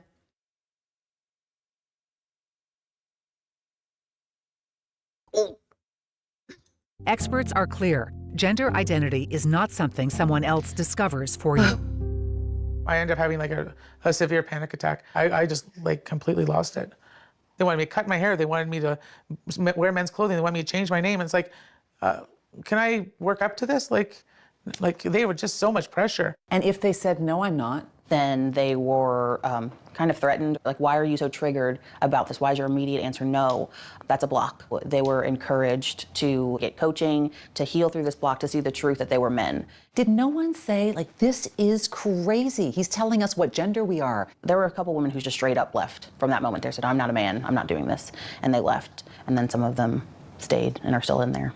Some of them stayed and didn't just adopt masculine names and clothing, but took it further. Yes. Some of them started taking testosterone. Some of them have started having gender-affirming surgeries and are living as men. To be fair, there is a probability that some of them might have actually been trans, but obviously there's a possibility that some of them aren't. Angie says these two women were also told they were twin flames and that one was masculine. We just happened to have a group coaching that night. She came in crying. She was like hard crying. And then Angie says after coaching sessions with Jeff, she started identifying as a man with a new name, Gabe. I don't know what Jeff said, but anytime that someone has to be coerced into like making like life-altering decisions, body-altering decisions, it's dangerous. I want to show you a post that Gabe put up just 1 month later. He talks about how he didn't want to become a man, that he was working through his blocks and misconceptions. Gabe writes about Jeff giving him a crash course in living life as a man, encouraging him to wear men's. And that is the fundamental difference between trans communities looking for liberation and fucking groomers and weirdos. We state we want to be this thing. They are stating they don't want to be this thing. That's the difference. This is so fucked up for Gabe. I guess I don't know what to call them now, to go through this journey and to be like, I didn't want to become a man. I was resistant. Okay, well, girl, then don't. And this is the bullshit that conservatives will see and be like, yes, this is all trans communities. And this is the problem, by the way, and this is why I want to stand up for myself. This is the problem with the world. It's like, just because you don't understand it doesn't mean it's bad, but don't fuck with me when we do understand it and we obviously can see it's bad. The data is there. The rhetoric is there. The bullshit is there. Okay? So don't fuck with me. Okay? Here they are calling trans people groomers when the groomers are literally in their holy cloth. And that's the dilemma. It's like, don't point fingers when you have a lot going on. And that's why it feels like deflection. It feels like you are picking on a marginalized community for something that you are internally like dealing with yourself. I am so frustrated. This is so frustrating. Clothing, trim his fingernails, smoke a cigar, and do outdoor maintenance projects at Jeff's home. Oh yeah, and notice how many women are involved in the fucking cult, and that's the problem. Because women fall for this, while boys fall for Andrew Tate. Get your shit together, everybody. Let's fucking go. Let's get our shit together. Jesus. Gabe and Brianna also posted a video on their website. We both thought we were women, and we became friends. Yeah, I just came together first as friends, up until the point where it was revealed that I was the divine masculine. And that we were twin flames. And that we were twin flames. Yeah. Gabe is still in the Twin Flames universe. He insists no one pressured or coerced him into changing genders. I know that they didn't have a choice. I was part of this gender conversion program. Like, I know that these people are being pushed. Keely Griffin is the highest ranking follower to defect. You had to tell people, hey, God through Jeff is telling you that you're actually not a woman, you're a man. How did they take that? Horribly. I mean, the look in their eyes like is haunting. Anytime that someone would resist, we would have to report back and be like, oh, this person didn't want to accept that they're a man. Jeff and Shalia would then mark them on a list of people who needed to be watched and continually forced to accept. I did not want to do what I did, but I was still under the belief that that Jeff and Shalia were doing this for some good purpose, for love. I don't believe that anymore, and I regret what I did. A former volunteer CEO and coach, Keely is now a whistleblower, intent on setting fire to the Twin Flames universe and putting a stop to Shalia and Jeff Devine. He has a very sick mind and has some sort of strange, sick desire to see people do whatever he tells them to do. I think he gets off on seeing them become his creation. Definitely. Definitely. Keely lives in the United States. She doesn't want us to reveal exactly where.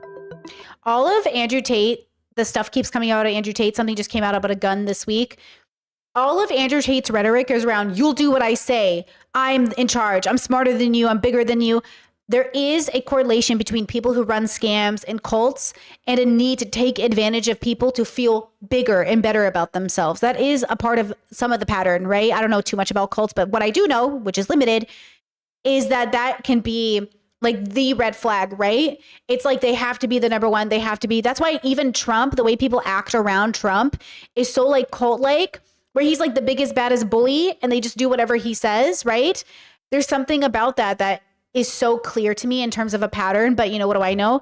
And I've never been in a cult, so I'm not sure, right? Like I've heard from people in cults, and cult is also it's a weird word because a lot of people like, what is a cult, right? I think it's hard to say, but I think for me, it has to be fundamentally not true to such an extent that it causes 99% more harm than good. Like I feel like religion is less of a cult in a sense, traditional religion, the way that we understand it, because it doesn't actually cause, that's why, I'm sorry, I'm ranting, but I was thinking about the DSM and I was watching a person explain why religion isn't considered insanity. And it's because being a part of a religion generally doesn't actually make your life worse unless it's a bad fit. It actually can make your life better. But a cult or something like this just overall will make your life worse. And that's the red flag. It's like if what you're doing is just always negative and it's not helping, it's either not for you or it's actually just bad for everybody involved. The question is, do we believe any of the people in the cult still in any way, shape, or form are being benefited from being in it? That if they were really honest with themselves, is this where they're supposed to be? I doubt it.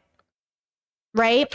Just as you should look into the BITE model. Yeah, the BITE. So I'm aware of the BITE model as well. That's a really good example. Listen, I've seen documentaries. I've read books on cults. The reason I say I don't know much about cults is because my level of confidence isn't there, but I know about the BITE model. I've watched documentaries. I've read books on it. I've watched people do podcasts on it, but that's not the same thing as feeling like I know confidently about it.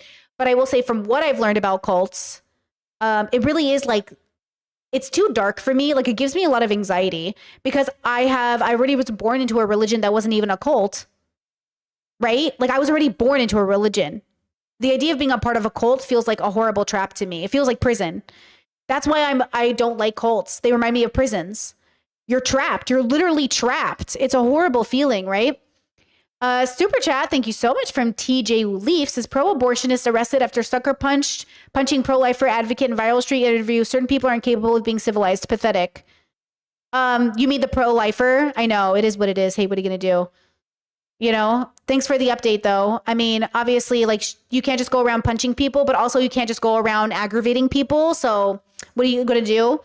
You know, I really think street interviews should be banned. Like, unless you, if your street interviews are meant to agitate, they should be banned. I don't think you should be able to conduct street interviews or that are meant to upset people. And so obviously that woman was doing that, right? Thanks for the super chat. Yeah, I don't want them to know where I live because I don't trust them at all with that information. Keely joined TFU in 2018 and rose through the ranks into Jeff and Shalia's inner circle. She was the first student to be declared in harmonious union with her twin flame. How are you guys doing today? Doing great. Good. Oh, I'm so happy to have you here today. They needed another couple to prove that what they were teaching was real. How's your relationship going today, oh married couple? It's good. Good. Yeah, it's getting better and better. In a period of just 3 months, Keely says she was pressured to move across the country to live with her twin flame. Can you two please stand up for one more round of applause for the two of you? Please stand. My role was to bring people in and feed them basically to like a monster. I was used as bait to funnel more and more people in to pay Jeff and Shalia. What's that like for you to say and to know? It makes me hate myself. Hold on, chat, please. You said, see, I don't trust this woman. The answer she's giving stink of self-preservation. She didn't want to do these things and coincidentally flipped at the org is going down. When are they supposed to come forward? When are people supposed to come forward? When is it ever the right time to come forward? Do you know that's what people said when I came out against Destiny? They said, oh, convenient for Britney to wait 2 years. Yeah, because I was terrified for 2 years. I was literally terrified for 2 years because of how scary that community is. This man flipped on me in public after I said he was bad at relationships, which is a very normal thing to say.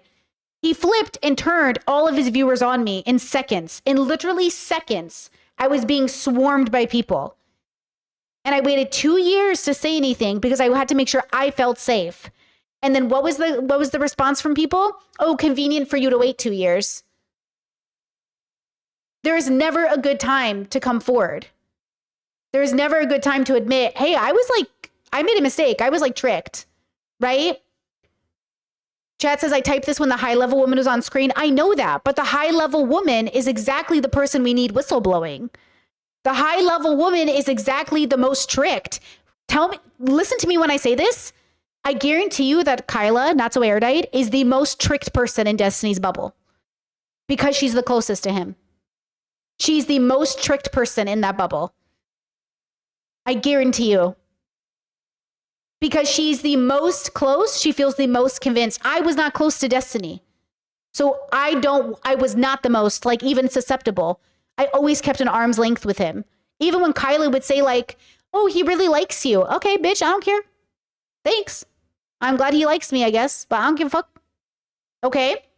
The people that are the closest are the most, because that's the best way for them to curate safety and like, especially if it's a woman, they use women to make people feel less like suspicious of them.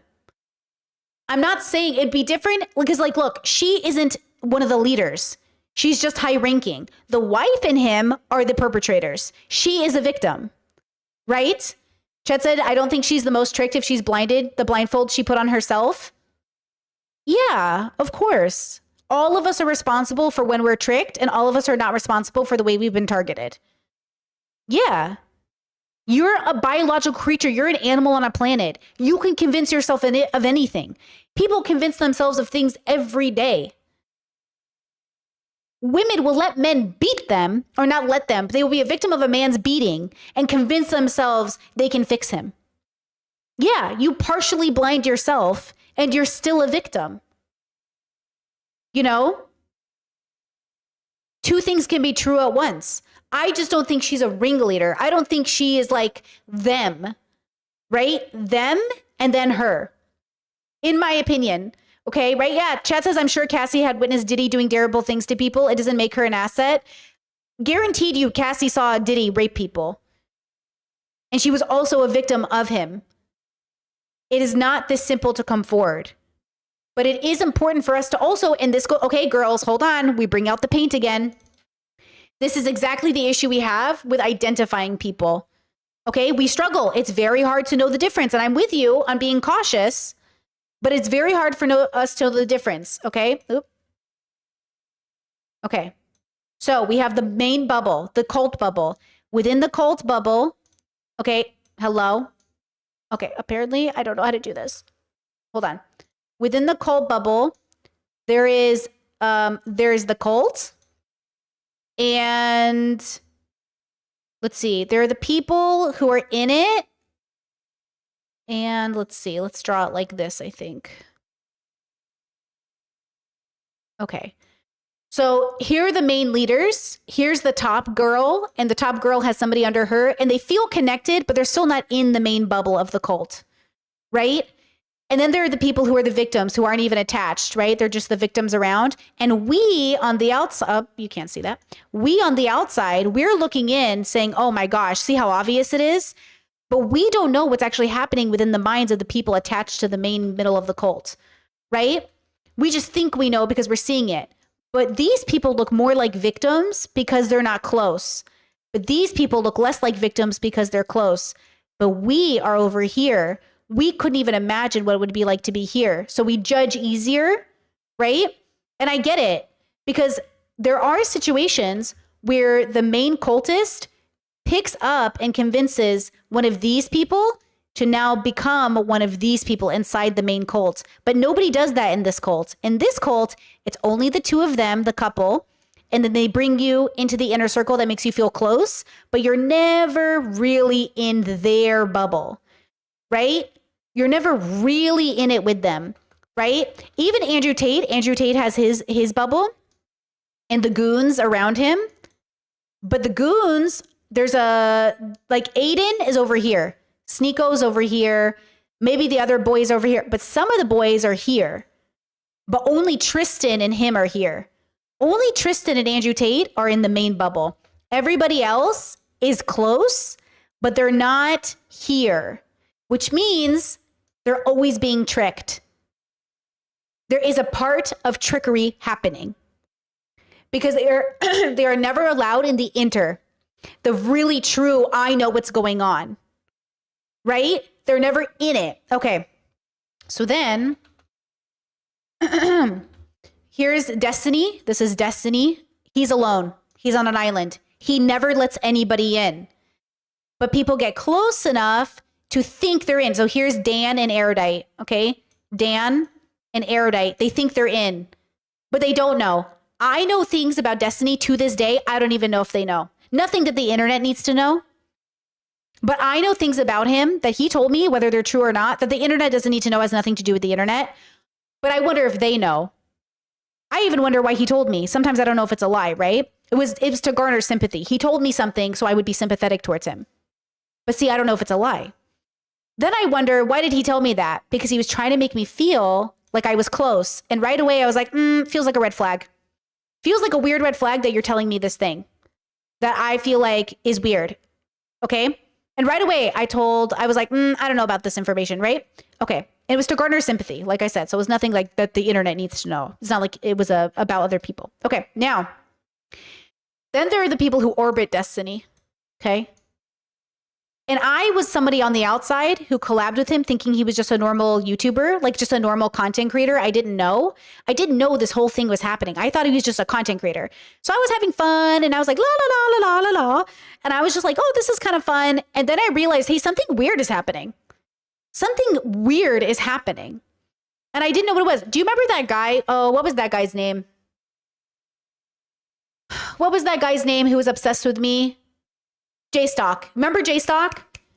Now, apparently, I don't know how true this is because I'm not really in the lore. But I saw that apparently now Destiny hates J-Stock. And I told you guys J-Stock was weird. That was a weird dude and he was obsessed with Destiny. Everybody knows he was obsessed, okay?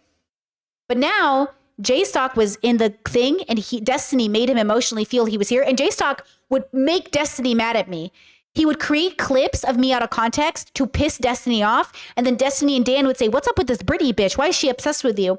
When I wouldn't even be talking about Destiny, J-Stock would edit it so it would make it look like I was talking about him. And then Destiny, remember, ultimately, no matter how many people orbit Destiny, nobody's on the island with him but him. That is the difference. Andrew Tate has Tristan Tate. Okay? Destiny only has Destiny. He's never had anybody in his life who he either let in or could ever humanize him in that way because he doesn't humanize himself or other people. Nobody is truly close to him. So anybody who feels close to him is being tricked because nobody is truly close to him. And that's the difference between what's happening in dynamics. Nobody is there with him. But Andrew and Tristan, they're together. This couple, they're together. So nobody's being tricked. Andrew Tate doesn't have to trick Tristan. They're on the same page. This couple doesn't have to trick each other. They're on the same page. But everybody else around them has to be tricked a little bit into feeling like they're a part of something. Destiny's alone. He doesn't have anyone with him, right? And that's the difference. So Erudite thought she was close to Destiny, but she was being tricked into thinking it. Pearl Davis alone. Pearl Davis alone, girl. Nobody's in there with Pearl. Pearl is the only one who knows what's going on in Pearl's head. Okay, my partner, him and I are the only people who know what's going on because we're married. My parents, they're the only people who know what's going on in their marriage. Nobody's in my parents' marriage. Nobody's in my marriage. But I, unlike all those other people, are not trying to convince you you're married to me. You guys know I'm very big at telling people like, we're close, but we're not that close. Because the only person closest to me is me and my partner. Everybody else, I like you, we're close, but we're not like, okay, everybody relax, boundaries. Okay, this is the difference. So my heart does go out to people who rise in the ranks and feel like they found a community, only to find out the leaders in that community were never going to invite you in, but they convinced you through lying that they would. I'm not saying, right, that everyone in life doesn't have hierarchies. I'm saying the way the hierarchy is expressed is the difference between abuse and toxicity and what is healthy. You should always have boundaries with people. You should always make it clear to your family and friends, I love you, but like, you're not going to tell me what to do with my life. The difference in these situations is that they are looking for these leaders to tell them what to do with their lives. And that's why I say, like, don't look for even your therapist. Your therapist is not supposed to tell you what to do with your life. Your therapist is supposed to help you figure out how to make the decision yourself. That's what everybody who's good in your life should do. Everyone who wants the best for you should want you to figure out how to do the best for you. Not to say, well, do what I say or you've made the wrong decision. It's like, here's my recommendation. Here's what I think you should do. So that's why my heart goes out to this lady. Because I feel like I don't think she was the mastermind. I think she was the victim of the mastermind. And the victims guys, sex traffickers use women to get more victims. They victimize women, sex traffic them, and then train them to go get other women to be sex trafficked. Humans are really, really ugly. Humans are very ugly. And this is the ugliness of humanity. And that's why I say you have to do what's right, even when everyone else is doing something that's wrong, but it might cost you your life. And then the question is, who am I to make a prescription that somebody should die to do the right thing? Because that's a prescription. I grew up with it as a Catholic. I grew up with a prescription as a Catholic that you should be willing to do the right thing, even if it kills you. But you know every day that we are not doing that. That good people are not doing that, you know? So what does that mean for humanity then? If we're not all dying to do what's right. Yeah, I feel really bad.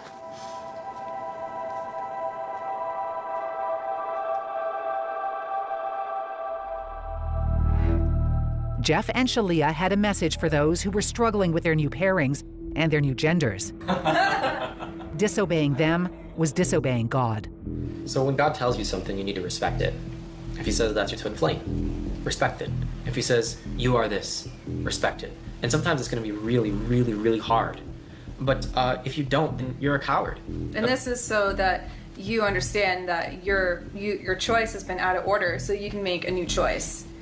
You can respect God's word, or you can throw a tantrum and be a little jerk, be an immature child, and then you're going to get spanked by the universe. Until you take the position of a completely obedient child, you're not going to be happy. Anyone who preaches total obedience, red flag. Obedience is red flag. Red flag. Good community member does not mean obedience. It means compromise. Obedience is not compromise. Red flag. Happy. They call it the all-seeing eye for a reason. You cannot escape God's gaze. God's gaze. Hey, girls. Can the God's gaze in the comments speak up? We are God's gaze. Yes, we are, Queen. Yes, we are. Why would you want to? Coercive control is very real, and it's done over time. Your thoughts are controlled. You can't feel anger. You can't feel sadness. You can't be upset. So you're just like this zombie, like a walking shell of who you really are. And it doesn't happen overnight. You don't walk into a door and it's this full wackadoodle story. It's like the frog in the pot. You turn it 1 degree at a time, and then suddenly you're boiling. Coming up. How many of your followers have transitioned? In the beginning, there were quite a few.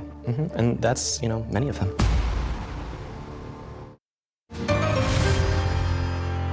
Off we go. Go, horsey, go. Just a couple of parents out playing with their toddler in the snow. A picture-perfect scene of domesticity. They have a baby? Jeff and Shalia and their 2-year-old daughter, Grace. Oh, Habibi, that beautiful child. Oh, that beautiful baby born into the craziest family. We were invited inside their 7,000 square foot mansion, decked out with a 3-car garage, sporting a Mercedes SUV, Porsche Cayenne, and Jeff's prized possession, his Corvette. We had a good time outside. And fun on the sled. Yeah. How's my baby? Yeah. It's a head-spinning contrast to the outrageous online personas of Jeff and Shalia Devine. I just want to make everyone aware I'm looking and feeling very tired. What? I said I'm looking and feeling very tired. Okay. A follower who takes care of Grace hangs out in the background. Maybe like if you move your sweater and then you can come back after I read her story. Okay. It looks like I'm just sitting. In reality, I'm managing lots of things. I'm feeling lots of things. I feel like a man's job, at least for me, is to support my wife so she can support our child. And Grace comes to me and we interact when she feels fit. Hey, Miss Christina. Charlie potted on the carpet here. Can you help us clean this up? Jeff and Shalia say no one else lives with them in the house. That wasn't always the case. Select students were invited to live with them as part of something called Spiritual Boot Camp. Here's the team. Boot camp team, what's up? The promise was you're going to heal a lot because you're going to be really close to Jeff and Shalia. They're the guru, they're like the master Christ, the master healers. Keely Griffin was a CEO in the Twin Flames universe. Before she left, she compiled evidence, videos, and screen grabs of the way students were treated in the home. They were given a 14-page manual, not with spiritual teachings, but meticulous instructions on how to care for their dog and how to keep their house clean. What? Students had to waive their rights as tenants and sign this NDA with a $10,000 fine for breaking it. I tried to capture some of the conversations just to show Okay, wait, hold up. Let me show you something. I think I saved it. Hold on. Talking about NDAs, bro. Oh, God, TikTok. 2 shapes are the same. Which ones? Thank you. There are many. No, Michelle, I love you. Not right now. Hold on. Please wait. Please give me a second. Give me a second. Check this out. Texas law Check this out, girls. makers are aiming to ban some non-disclosure agreements. The Texas House approved scrapping those. Texas lawmakers are aiming to ban some non-disclosure agreements. The Texas House approved scrapping those terms for settlements involving any type of sexual assault. NBC5's Phil Prazen has details on what happened.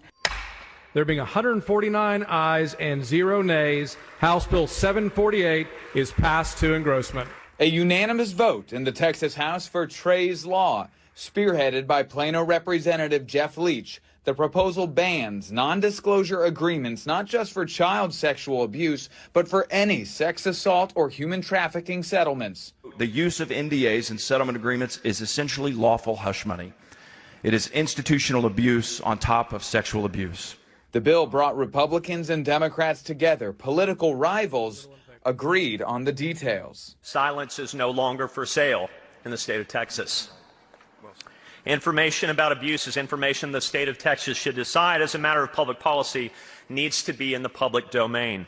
The proposal is likely to pass the Senate as well, but it needs to happen before the legislative session gavels out at the end of May. Texas lawmakers. Okay, I really hope this is as good as it sounds.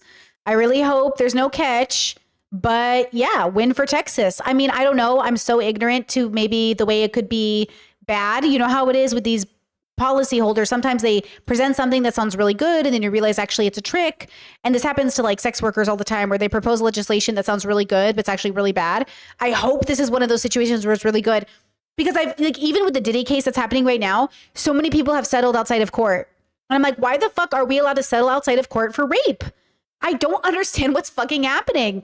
Like, you shouldn't be able to settle outside. Like, I'm sorry. Like, and I know people do that because the chances of them winning their cases are so low, they might as well make some money, which I'm supportive of, right? But this is going to be so interesting. So when they said NDAs, I was right away like, oh, NDAs. But this is, you know, fingers crossed. I hope it works. I hope it's good for everybody. I always hope it's good for the victims, of course. But it sounds good, but you never know. When men write laws, I definitely hesitate, you know. Fingers crossed, though. How much control he has over these people and how horribly he treats them. When you do my laundry, the white pants should be washed separately. Thank you. Will do. Thank you. Dinner is served. Chicken was tough for lunch. Steak is overcooked and tough. Waffles were underbaked. Thank you for letting us Yo, I want some waffles. know. We will improve. They're doing everything for Jeff and Shalia, but they'll never be able to do it correctly. Like, everything is a spiritual lesson, but really it's just an opportunity for Jeff to berate them and make them feel like nothing. In the group chat, Shalia, called Ama or Mother, launches a text tirade about clumsy cleaning before 6:30 in the morning. Do your inner work or go back to mommy's shitty trash hole. Can't say a nice word to you guys since you always relay. Yo, I think I remember that from scripture when Jesus was like, Judas, get off your ass, you bitch. And then he was like, Peter, shove that fish up your... Yeah, I remember that from scripture. That's exactly how Jesus talked to his apostles too.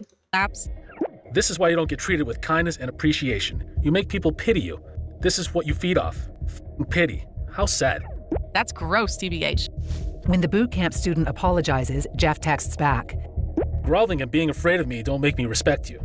The student texts, I will take responsibility for my mistakes and learn. How many of this is just people being fucked up kink-wise? I won't lie to you that most of the people I met in BDSM were great. Right? But there were definitely people that were there to be very culty or like narcissistic or abusive. And it's like, y'all need to get your shit together, okay? Y'all need to get your fucking shit together, right? And I think it's hard to know that it is. You have to learn like the difference between a person who's kinky because it's like fun and you're horny and you want to come, or you want to like build a spiritual relationship with your BDSM, which is also valid and definitely how I practice a lot of my BDSM.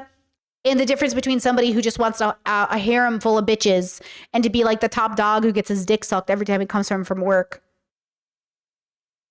Essentially servants. Yeah, I think that's a nicer word for what I believe they really are. I think they were slaves. Jeff and Shalia say those allegations are knowingly absurd, baseless falsehoods, and extreme misrepresentations. The families of some of those living in the home started calling local and state police. We obtained this police welfare check involving a follower named Fedra. In this recorded meeting, Jeff laughs about it with a high-ranking TFU member named Chrissy. Hi, officers. Can I help you? And they're like, is Phaedra here? And they're like, is she okay? Oh, stop it. She comes out in her apron and like talks to the cops. And the only thing I hear is the cops saying, okay, well, make sure you call your mom. And she's like, okay, officers. Angry ass cousin called the cops on us. In fact, there have been numerous calls to police, tips coming in about labor trafficking and brainwashing. Police released to us an audio recording of another visit in 2020. And we've been getting calls kind of nonstop for the last 2 weeks about this. There might be labor trafficking in a way that you get people to do volunteer work. People are claiming that you brainwash them. Okay. How can I brainwash someone to do something against their will? This is the problem. Listen, as somebody who has seen women in really bad marriages who cannot see that they're with an abusive partner, they can't see it, guys. You send cops, you talk to them, you plead for them, please, I want you to be free of this marriage. And they can't see it. They can't see that the person they're married to is heavily abusive and destroying their life and taking over their life. It is the saddest thing to see somebody who's college educated, who's very competent, give up their power slowly over a person that they are convinced loves them. It is devastating.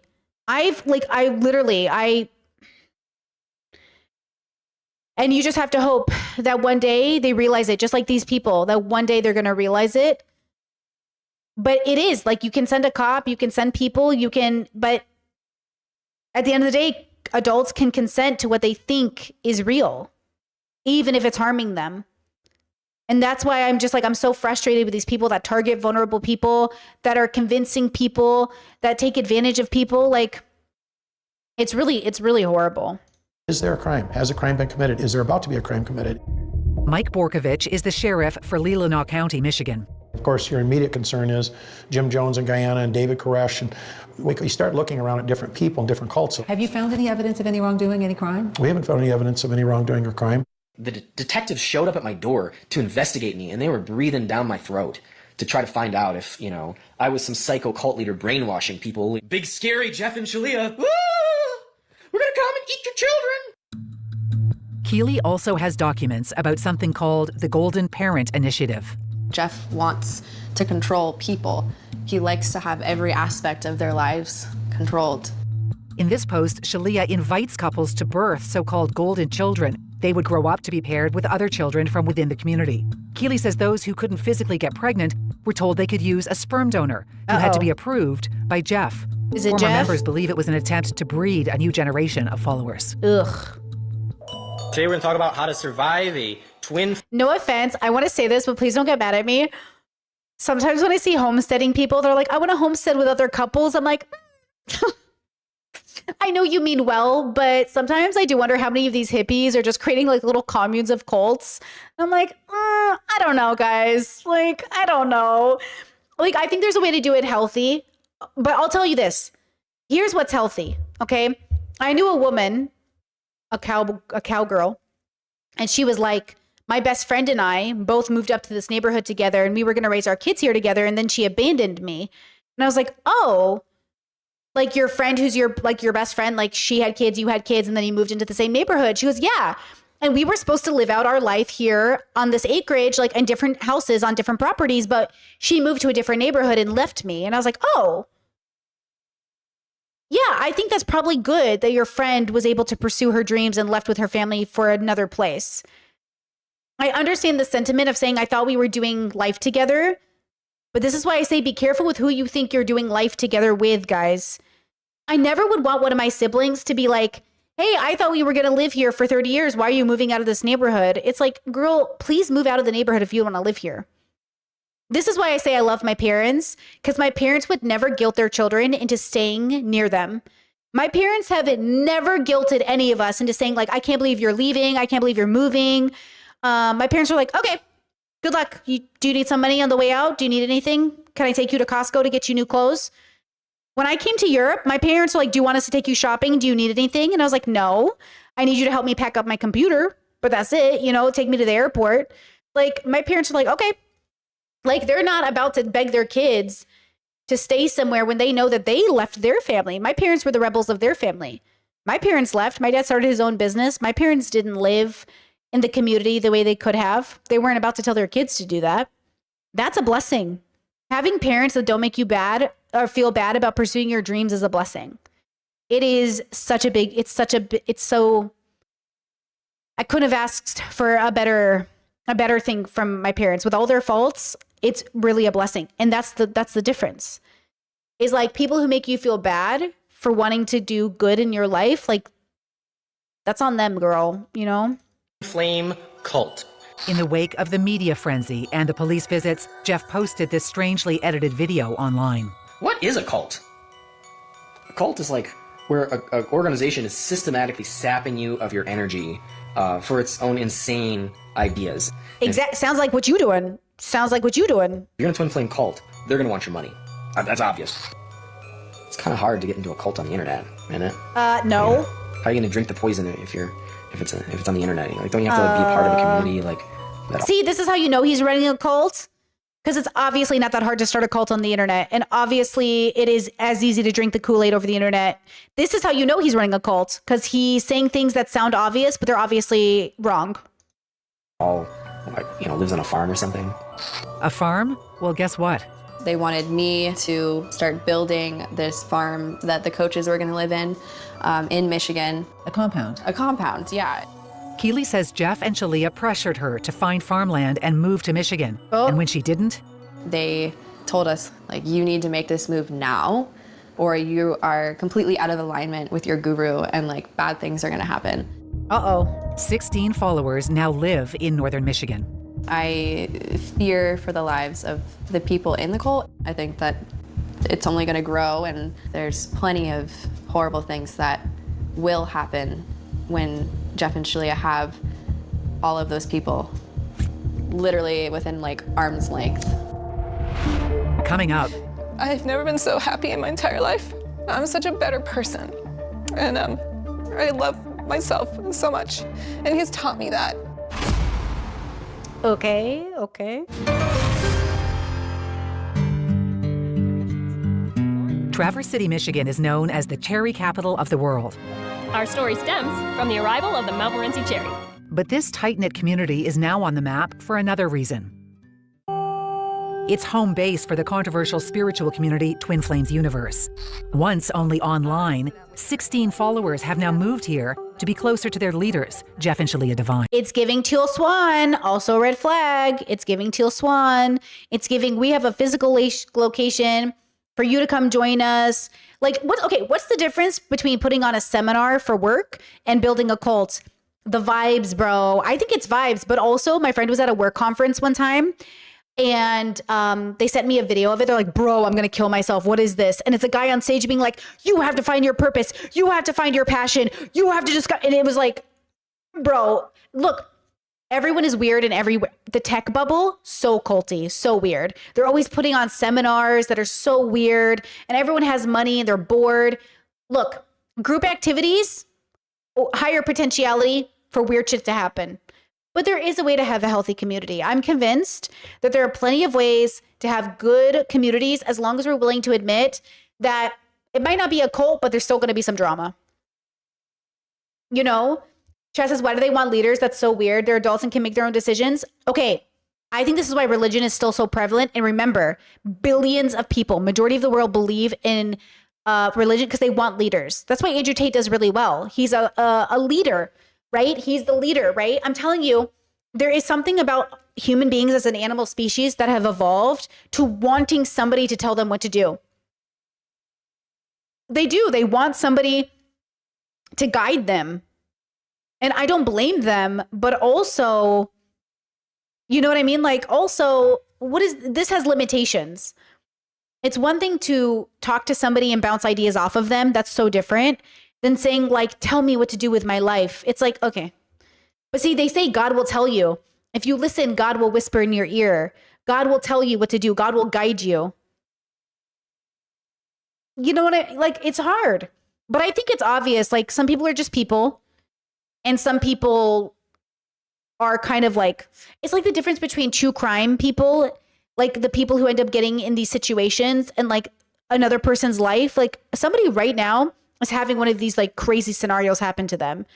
And that's why I have to accept that I fall into a certain category of person, but I'm lucky that my category of person isn't this, but yet we're adjacent to it because we're curious about it. Like, I am so curious. You know, there are people who never look into occults or never watch videos like this, but I do have a morbid curiosity about people. So I'm like, why are you doing this?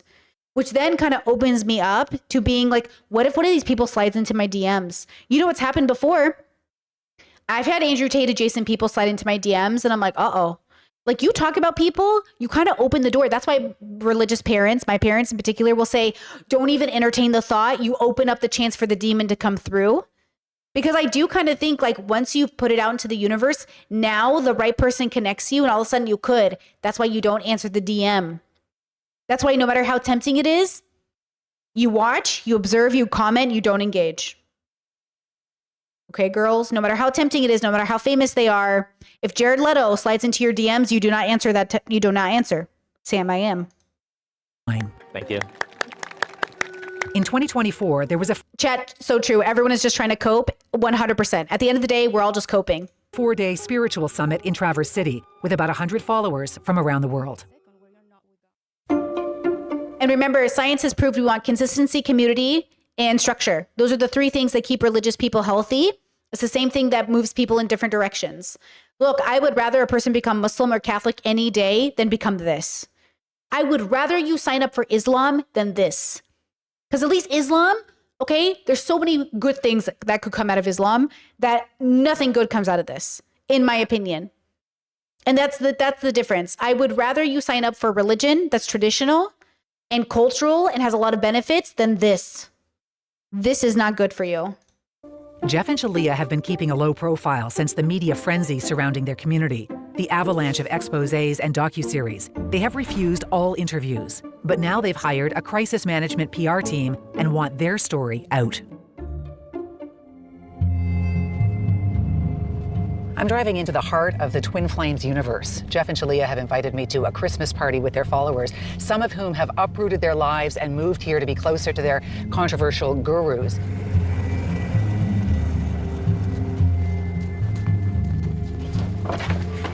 Hi, welcome. How are you? Thank you for coming. Great, good to meet you. Nice to meet you. We're looking forward to sharing our side and being able to maybe speak a bit about it. Yeah, me too. I gotta let you guys go back to your party. Okay. I feel like I'm hogging. I think we gotta. I mean, I think the reason why people are going to automatically hesitate to not think of it as a cult is because he said he was Jesus Christ. He said he knew. He said he can talk to God. And then there's a money thing involved. Like Catholicism, yes, they ask you to tithe 10%, but you don't have to, right? In a Catholic church, you're not going to get punished if you don't tithe, right? You can go to church for free. Do you know what I'm saying? That's the difference. The reason they think you're a cult is because the requirement of being good is obedience, and you get punished. You don't get punished in Catholic churches. I mean, individual nuns might punish you or bad people might punish you, but I went to Catholic church for 19 years of my life, and nobody's forcing me to tithe, and no one's punishing me. They might guilt you, but it's not the same thing. Here, there's threats of obedience. That's not the energy. The energy is you go to mass and then you get out of church and you get to eat tamales or donuts or Filipino food or whatever else because your community made you food. Yeah, Chad says you're not going to get locked in until you cough up 40K. See, that's how you know that church is crazy. You know your church is crazy because they're shutting the doors until you tithe.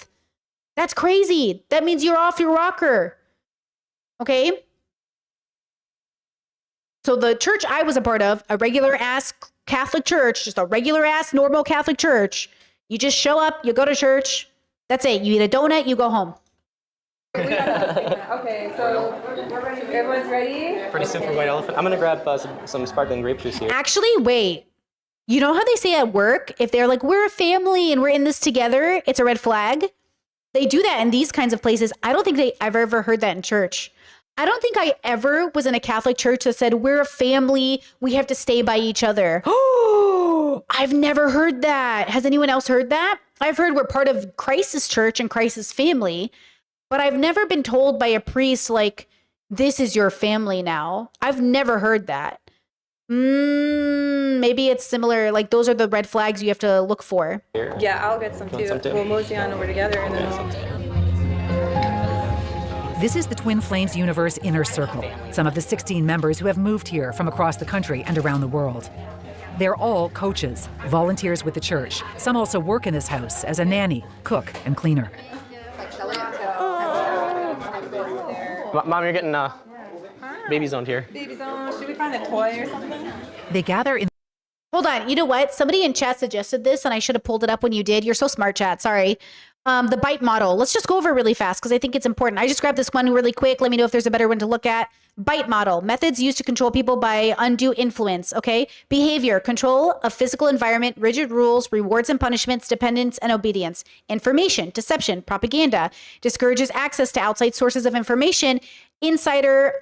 Outsider doctrine. As much as my parents would talk shit all my life about liberal indoctrination, they never kept us from looking it up. They never kept us from reading stuff, looking it up. And this is how you tell the difference between what you think it sounds like and what it is in practice. My parents always talked about how the liberal media made me gay, but they never stopped me from watching it, from having liberal friends, from reading books at the library. I wasn't kept away from the information. Do you know what I'm saying? Versus growing up in a bubble where you were never allowed to research, never allowed to ask questions. Actually, we just read Jeanette McCurdy's book, I'm Glad My Mom Died. And Jeanette's my age. She's a little younger, but I was shocked she never got on Google and Googled stuff. But her mom kept her so isolated, so trapped, so like, guys, not on the internet. Can you imagine growing up and not being on the internet as a mid-millennial? She did not have the thought, I should just go check the internet. As a kid, when my parents would answer questions, I would go straight to Google. Jeanette McCurdy asked her mom what anorexia was and just didn't think to Google it. That's how you know she was in a heavily abusive home, right? Okay. Thought, all or nothing, good, evil, us versus them dogma, encourages only good and proper thoughts, thoughts stopping techniques, emotional, feeling chosen or special, guilt manipulation, emotional blocking techniques, phobia or indoctrination. You have got to understand the differences between religion and cults. There is a difference. This categorization is very important. It's very important. Okay? It's very important. The differences, when you're engaging in online communities, same thing between joining, what's the difference between joining a startup that's really good and good for business and an MLM? There's a difference. There's a difference, And so when we think about it, we have to be critical with our thinking. That's why it's dangerous for us to just throw around words. It's dangerous, but at the same time, it is human. I'm not trying to come for the internet for using narcissistic or gaslighting. I feel you. I do too. But also when we're having a serious conversation and we're actually trying to find out the truth, then we have to be more careful with our language. And I think there's a struggle between wanting to get on stream and be like, gaslighter, gaslighter, gaslighter, and then actually being like factually not gaslighting. But also, because the truth is that that's the problem with are we being serious or are we kind of having fun? Because if we're having fun, gaslighter, but if we're being serious, I'm not actually sure that it's gaslighting. It actually might be more like this. And this is the struggle of humanity. When am I having fun? And when are we actually trying to categorize correctly? Because cults are very specific. They're very specific categorization. So as fun as it is to be like, oh, religions are all cults, by definition, it's literally so not true. They are very different, but are very different. In the living room. Maybe we could fit some more people. One more person can fit on the couch. For a Christmas present exchange.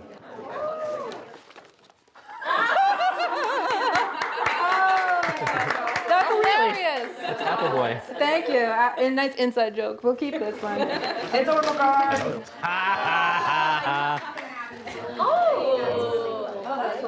Lego. We all got each other nice gifts. It worked out good. This is Gabe, who wrote that post about becoming a man. He's no longer with his twin flame. Adam and Brienne are amongst the longest-serving followers. They agreed to sit down to explain why Twin Flames Universe is not a cult. People believe you are brainwashed and that you're in a cult. Yeah. It's funny. I guess it feels far-fetched. I don't function well with being told what to do or anything like that, so I don't think I would do well in a cult or anything like that. So it's very hard to interview someone about whether or not they're brainwashed, because if you're brainwashed, you wouldn't know. I mean, I guess. Do brainwashed people know that they're brainwashed? I don't think they do. No, I don't think that they do. I feel like I would sense that, or there would be an understanding. Brienne and Adam have been married for 5 years. They deny their union was orchestrated by Jeff and Shalia. They were not a part of that, so we figured that out on our own, so yeah. We just started talking on our own and developed a friendship. But a different story emerges in this text conversation between former follower Angie and Brienne, from right before Brienne's harmonious union was Wait, Chad is saying they aren't even together anymore? Wait, this is a different white man, though. Are you confusing the trans white men? Because there's 2 trans white men, and one of them is still not together, and this is a different one. Are you guys? Are you giving me an update to the story? How old are the leaders? Too young, bro. I think they were in their 20s when they started this. But are we getting an update? Because this is 2 weeks old. This documentary just came out, so I'm assuming it's the most up-to-date information. Announced to the community. Adam is messaging me, and I'm paranoid because I don't want him to be my TF, twin flame. Uh-oh. I don't want to. This is upsetting to me. Brienne. Oh, damn. See, this is why we need receipts. And shares a screen grab of her telling Adam she's upset and doesn't feel an attraction. Adam texts back, I'm sorry you're upset. This is what God has presented me with, and I've fully devoted to him. It's been a lot to process. Chad says, have you seen the Netflix doc? Yes, we watched that as a community on Discord. We did watch the Netflix documentary. Process today as well. I don't see it, she texts Angie with a picture of her and Adam. Brienne writes that the harmonious union has been confirmed by her coach, Keely. and then goes on to describe Adam as lazy and messy, that she's repulsed by him, and that the last thing she wants is to be intimate with him. You didn't speak to other people and say that you had zero desire for Adam and that you did not want this pairing to go ahead. Well, I mean, there were, like, me and Adam were moving through upsets in our union, and I probably shared something from, upsets, but it was an upset. It was something that I was healing through, right? It wasn't, it was just an upset. It was something that What the fuck is an upset? Is that a cult word? Upset. Like a deviation, I get it. Okay, I got it. Adam joined Twin Flames universe as a woman and denies there was any pressure to transition to a man. So you didn't have any kind of a challenge in accepting this divine masculine concept?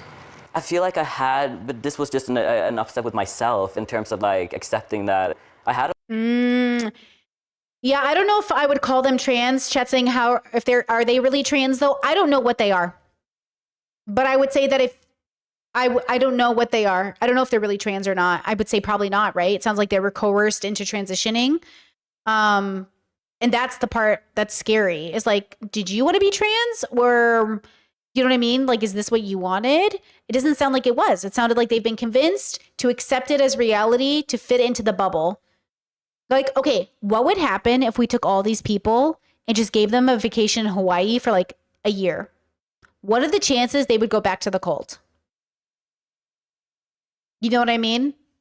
Like, what are the chances? Like, that's the problem with brainwashing too. Like, we don't know if they know, but then I don't want to make choices for people. I want people to have agency. But also, I'm so glad that nobody I know is like in this cult.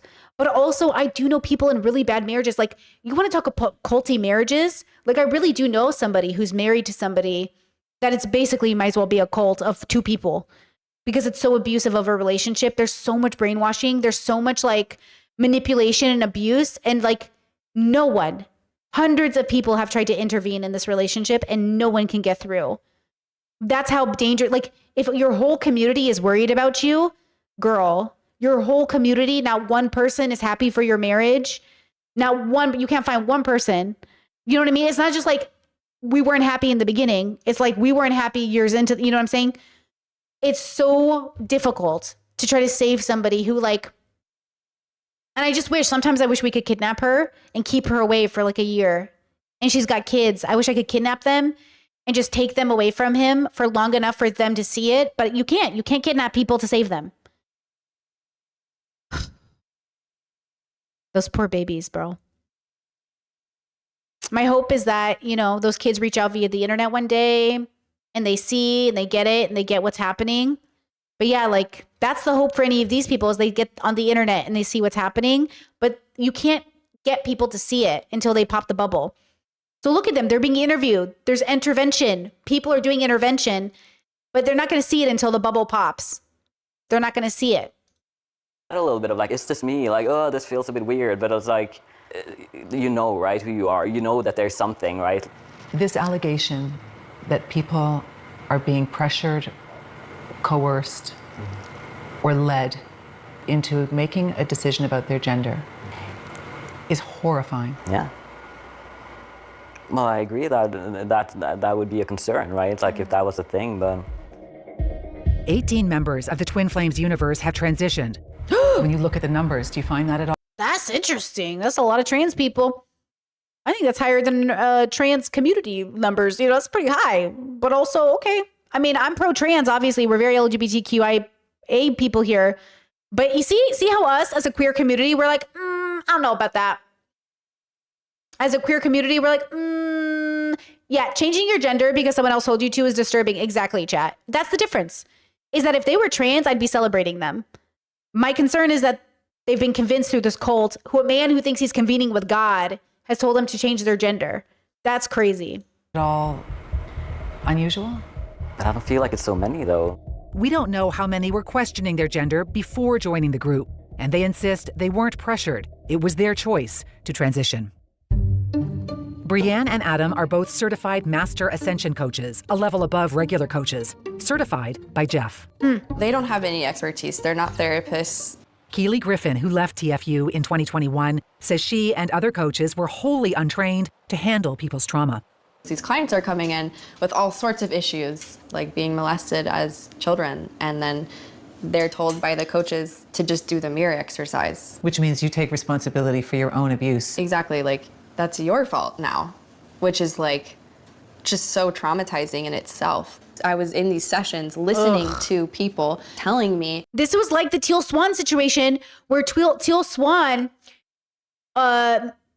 channeled some guy's like parent or whatever, or there was like a channeling of somebody. I don't think Teal did it, but like one of her coaches did, where like they channeled a girl and they're like, you were raped by your family member. You were raped by your family member. And they're like, what? I was raped? This is what I'm saying. This shit is not good, y'all. This shit is not fucking good. You can't be out here channeling rapes. Okay? This is not good. This is a red flag. That's why I hate Teal fucking Swan. I'm sorry. I fucking hate her. She's not her, literally. Like, I don't hate anybody, but you know what I mean? She's really fucking people over. How dare you tell somebody? Just like, okay, I've had friends who have had bad therapists who did that. I had a friend who went to a therapist who on the very first session was like, oh, sounds like your dad's a rapist. And they were like, whoa. And they're like, well, why else would your sibling be traumatized like that if it wasn't for a rape? And I was like, whoa. And I was like, call the licensing board. See, we can do something about that. We can call the licensing board. Call the licensing board. You can't diagnose another person who's not even in session, their trauma about a person you haven't met. Like this, call the licensing board. What do we do about situations like this? Do you know what I'm saying? Yes, even therapists can be crazy. But that's why when you get a medical license, we can get you revoked. We can get you in trouble. You know what I mean? So like even therapists can be pieces of absolute shit. It's just there's a system in place to hold them accountable. This is where we struggle with things like this. How could we hold people accountable if we live in a world where people can believe in God, which is fine, but you can't use that God as an excuse to torture people, like through conversion therapy. We can't allow people to justify torturing children because your God told you to. No. I'm suicidal. I don't want to be here anymore. What kind of training do you have to take people into their trauma? Coaches are consistently having evaluations and things of that nature to make sure that they're just checks and balances. And who's doing the checks and balances? Who does the checks and balances? Well, those are the most experienced coaches, basically. You guys are the most experienced. Yeah. What is the checks and balances? Well, you got to make sure they're, following, to be a coach, like you can't just go off on your own. Like we're not responsible for people's health, and that's for their doctor to take care of, right? Critics say students are subjected to potential emotional harm and that the coaches face financial harm. They have to hand over 50% of their earnings to Jeff and Shalia. Whoa! I can understand why Jeff and Shalia like this business model, because they're at the top of the hill in that beautiful house, taking half of the salary of the people who are coaches. I just don't quite understand why you guys are okay with that model. It's a win-win for both sides, right? I don't see it as I'm losing anything. I feel like my life has changed in so many beautiful ways, and I feel I'm winning just as much as anyone else. Brianne and Adam both feel that their community has been unfairly portrayed in the media. We're not victims. Like, we have choice and free will. And I mean, I'm happy. I'm genuinely happy. Yeah. And you are too? I am. Do you have the life that you desire? I do. I feel like I'm more myself now than ever, basically. Coming up. We don't harm people. You don't know the truth, you're being lied to. All right, girls. My hate squad, the useless little group of haters who want to pin me as a psychopath. Former high-ranking follower Keely Griffin is in Jeff's so-called hate squad. They're criminals. Like, these people are con artists. Keely believes she has evidence of a crime, and it involves the online church Jeff and Shalia set up. Her computer is filled with files from 2 hard drives, hundreds of hours of recorded meetings and documents. In this video, Jeff clearly outlines his reasons for setting up the Church of Union. You're basically taxed at a share level, and then you're taxed again at an income level. So sounds like death to me. Yeah, it doesn't sound good. I've got the solution. Yes, what's that? We're going to turn part of our company into a religion. Oh, good. Just like that, the religion. I mean, I don't want to get sued or anything, but a family that's pretty popular with the letter K allegedly is attached to also lots of churches that opened up in LA as a way to skirt taxes. So it's literally that's what that guy was doing. That pastor that was like, you can't leave my church without giving me $40K. That's a business. That's a business. That's a business. You know what I mean? A lot of churches, businesses. Not all of them, but a lot of them. Is born. So a very small company, licensed stuff to the religion, who will pay us all of the money that is earned through it. This way, our shit is completely protected forever and ever. Nothing can ever hurt us. We pay no taxes on that part of the company. And in this way, like, I don't have to pay people. I can just have volunteers. And and no one sues a religion. And also, it opens us up to receive donations. Yeah, this is much more marketable for us, This too. is more marketable, I think. They started out by saying, Yo, do you know what I mean? Like, you see this video as a follower of his, how do you not realize it? Like, oh, because they think they're in on it. They think they're in on it. I'm telling you, he convinced them, you're in on this with us. You're in on this with it. Like, why would you want to pay the government tax? Don't pay the government. That's why I'm saying churches should pay tax. I think churches and religion should pay tax. Even if you're not the ones who are trying to take advantage of people, you're making too much goddamn money to not be participating in the system. Okay? You should pay tax. we're not a religion and we don't even like religion. And then somewhere along the lines. See, chat says Scientology did the same thing. Scientology is so scary to me. Guys, you don't understand. My deepest fear is being trapped in a cage. It's why, like, I swear to God, I'm claustrophobic because I'm like, don't put me in there, right? Like, I don't want to go. I hate cults. I hate places that make me feel trapped. I don't want to I don't even want to be a part of your friend group, bros. That's why my friends, I love them. Shout out to my besties, bro. Shout out to my friends. Independent, fucking functional adults.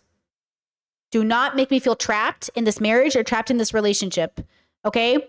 Because there is a difference between healthy obligation. My partner and I are in a team. I love being a part of a team. I love a team. Team. But I don't want to feel trapped. We're adults. I work this hard to be independent. Don't take it away from me. But also, that's the difference. Is like, you should feel independent. You should feel healthy. There is a way to be healthy. All of these words can mean different things to different bubbles. That's the problem. Is like, you can have a friend that says, oh, you have unhealed trauma and that's why you can't get close to any of your friends. Could be true. But there's also a proof in the pudding. Like, you have really strong friendships. They're very solid. They're very consistent. They're very strong, right? And then there's proof you can have friendships and you know the difference between having friendships and being trapped in a friendship. But there are ways you can be trapped in friendships. You know it, right? Even chat says some friendships can feel like a cult. Girl, yeah, they can. But that's why we work to be healthy. It's why we go to medical professionals. It's why we make sure that we're in the right relationships for the right reason.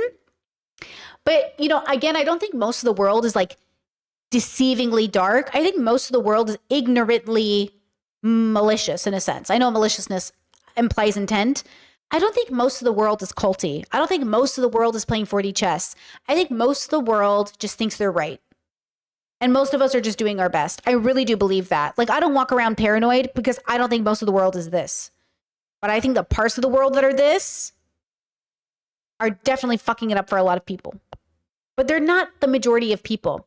Even the majority of religions are doing okay. They're not the greatest, and they're definitely bigoted and misogynistic, but they're not cults. And we should feel grateful that most human beings are not falling for this. That it is pretty niche to be in this bubble. It exists, and it's a lot of people, but we're really lucky it's not most people. Even MAGA, most MAGA followers aren't in the cult, but some of the MAGA people are definitely in the cult. Definitely. When they realized that they could pay less taxes, they thought it would be a good idea for them to become a church. Twin Flames Universe is a for-profit company, so too is their mind alignment process, Divine Dish, and Divine Gaming. The Church of Union was set up as a nonprofit in 2020. Now they just need a Divine OnlyFans. That's the next one. There is no actual church, just a website where sermons are posted on Sundays. Chrissy and Jason Emmerich are the directors of the Church of Union. In fact, Chrissy is in charge of church finances. There is videotape of Jeff categorically saying the Church of Union is going to be set up so we can avoid paying taxes, right? It's not true. Like, that is not accurate information. Like, these are his words. Right, but that's not what's happening. Would you be comfortable opening up your books on the Church of Union to show full transparency and what's coming in and what's going out? Ultimately, that's not like my decision to make. Jeff and Shalia refused that request, and so we dug up the publicly available tax filings. Over a 4-year period, the Church of Union claimed more than $500,000 in expenses. They don't even have a physical church. This is mostly just YouTube sermons. $39,000 in legal fees, some to pay for defamation lawsuits. $45,000 for PR support, almost $100,000 on IT expenses, and $260,000 for independent contractors and something called contractor programming.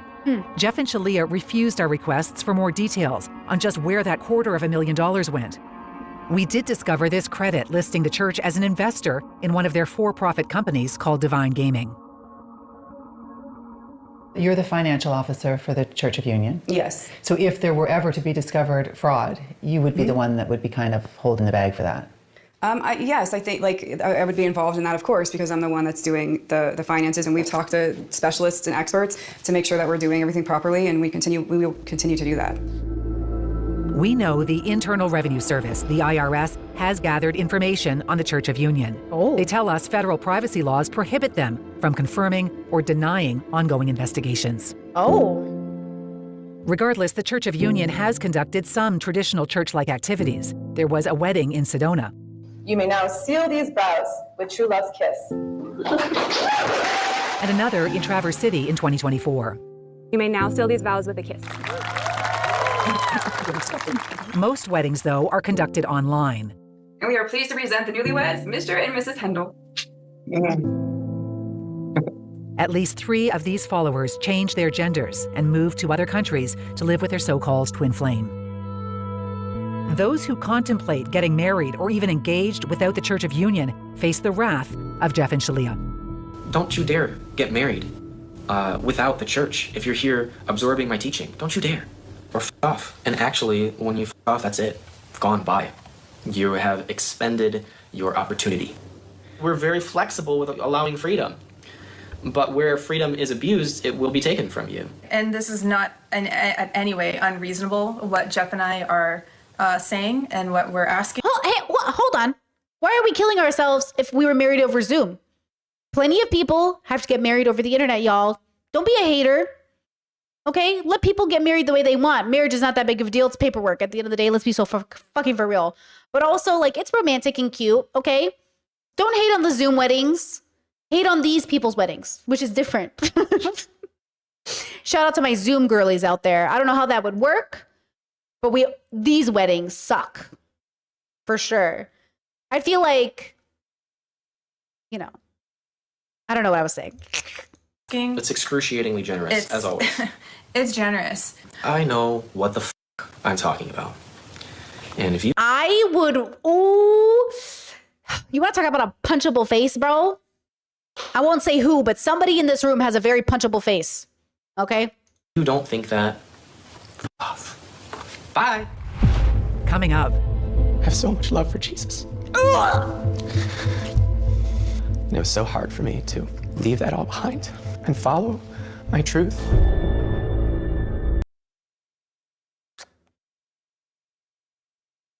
Never trust a white man who looked like Jesus. Crazy. Twin Flames universe is in full damage control mode. No, we're not a cult. It's not physically possible to brainwash someone online. Followers recently posted these videos to give their side of a story that's been covered without their voices by Netflix, Amazon, Vanity Fair, and Vice. What we saw in the media was just a salacious attempt with cherry picking thousands of videos. I was guided to explore myself. No one forced me to change my name, change my gender, change my house surgeries. Obviously, Jeff is not God. Jeff never said that he was God.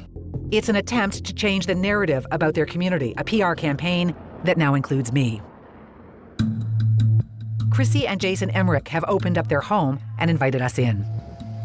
I have sessions today, a couple sessions today. And I love my life with Jay. I absolutely love it. I love spending time with this man. I never get tired of him. I always want to spend time with him. Chrissy and Jason have been together for what they say is the best 5 years of their lives. Are you happy in your life? Yeah. And you have everything that was promised to you when you first joined Twin Flames Universe? I think the only thing that was promised to me was my twin flame, so yeah. Jason and Chrissy started out living together as a so-called soul family, each believing someone else was their twin flame. And then they got the call. Jeff was like, well, we would really think you guys should explore that you two are twin flames. Because you were really freaked out at first. It's like, that's not what you wanted. No. Right? Like, I mean, we were on this journey for, what was it, 2 or 3 years thinking that, like, it was someone else. And so there's a lot to process there. Right. But did it ever strike you as odd that all of a sudden you two are actually twin flames? Like, it's just a bit hard for an outsider to grasp. It's not like they're matchmaking people in any way. Do you guys remember the Westboro Baptist Church? I remember when they let an interviewer in and he went in to the Westboro Baptist Church to prove them wrong and then became a member. And then he became a member and he didn't leave. He became a member and joined for decades. Do you remember? He had a family and stuff. Do you remember that? Can you imagine going into the cult and then joining it, bro? By the end of it, I'm shook. I'm shook. They're just like, hey, you guys have a connection here. Why don't you explore it and see what's there? Sometimes it resulted in twin flames. Sometimes it didn't. Welcome to Creating in the Kitchen. Jason, a trained chef, runs Divine Dish, a division of Twin Flames Universe. For $129 a month, followers receive emailed recipes with a side dish of some wild claims. We're now bringing you Divine Dish, which is actually the solution for world hunger and starvation. What makes food divine? It's curated through God. So, Jeff.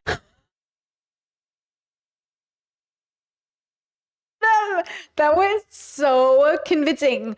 Hey, what's great about your website? Jesus frequents it? Yo, his hesitation is beautiful. Gets the recipes from God. Yeah. No, that sounds a little bit weird. I think Which part? The God giving recipes to Jeff. Okay, wait, you know what my partner told me the other day? Because, I live in Croatia. It's a Catholic country. My partner goes, is it true y'all sell holy water in bottles? I was like, okay, first of all, you don't have to sell holy water. You can literally just go to a priest and have him bless water. And I was like, but technically, someone might sell you a bottle of holy water from Lourdes. And he's like, yeah. And I was like, listen, okay, you don't have to buy holy water. You could just go to a priest and be like, bless this water, bitch. And he'll bless it. And all of a sudden it's holy water. Okay. But yes, technically, if you're a tourist, you might be tricked into buying holy water, which is unnecessary. You don't have to buy holy water. And then we were like, it was just like this thing where it's like, my partner is not a fan of religion. Like his family's very liberal. His dad is not a fan of religion. Like I married into a not fan of religion family, which I love. Like that's really great. But yeah, it's like one of those things where it's like, yeah, it's basically like charging people for air. You're basically like charging people. That's what I'm saying. A lot of the Catholic Church is fucked up and all of business. At the end of the day, the Catholic Church is definitely fucked up. You just know at the top of the Catholic Church, it is so fucked up. Okay. It is so, and the worst part is that people really believe in it. I've met so many authentic, real believers of the Catholic Church, and I just can't believe they still fall for it, even though their church is constantly in a scandal. It is constantly paying out to victims of sexual abuse. It's insane. Well, I think he just uses it's not like, the lightning bolt comes down and he hammers into a tablet. Those days are over, I believe. It's another intimate way of gaining control. You don't get a choice to decide what kind of food you're putting in your body to nourish you. Former Twin Flame CEO Keely Griffin says there's pressure for followers to subscribe. People gain weight really rapidly. How much weight did you gain? I gained 80 pounds. Whoa. 80 pounds, Keely. Yeah, it's a lot. No one is pressured, in my opinion. Well, who's responsible for them feeling pressured? Right. While What? Jason runs Divine Dish, Chrissy is at the helm. Does he keep them fat because it's slower for them to, it's like harder for them to run away? That was a joke I hope my fat community knows was made out of love. Okay, it's hard for me to run, but when I was bigger, it was definitely a challenge. But are they saying they keep them fat? Is that I don't understand. I don't understand the point of this. Sorry, I hope that joke was a little funny, but you know what I mean. Of a controversial Twin Flames universe business called the Mind Alignment Process, or MAP. I am Dr. Chrissy Kay, the CEO of Mind Alignment Process Incorporated. She calls herself doctor because she has a PhD in public safety leadership.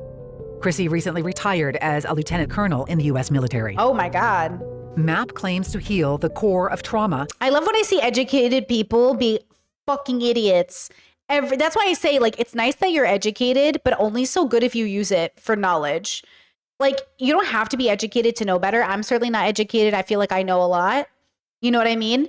Isn't it amazing when you see people who have gone through education? That's why I say, like, the smartest person you know can be scammed.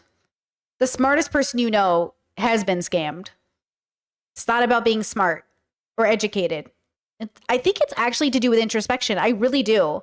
And I think even the reason, if you understand my levels, 5-ness isn't like, it doesn't mean you're the most introspective, is kind of the key here. It's to say that you've realized that it's the beginning of the journey. Like, you really, doesn't matter how introspective or extrospective you are, you can get fucked over. You can get scammed. You can make a mistake.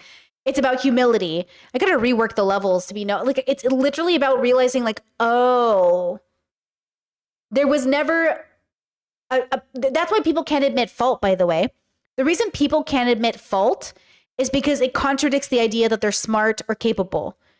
What did Trump say? I've never asked for God for forgiveness. He's never admitted he's wrong. Because to admit you're wrong contradicts the idea that you could be smart. And I just want people to realize you can be smart and wrong at the same time. I'm smart and I'm wrong, plenty. In just one session.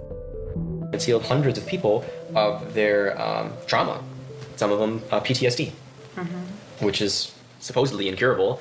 But what MAP does is it goes to the root of a, trauma, and it brings peace there. And then with peace brought to that root, there is no longer a need for your disease, and it goes away. In other words, do the mirror exercise to heal the trauma that's causing disease. The 12-week program costs over $2,000 US. What is Jeff or Shalia's expertise in developing a mind alignment program? So I think that I know that Shalia has she took some psychology courses in school, but if you're looking at like therapists or they don't have that level of credentialing.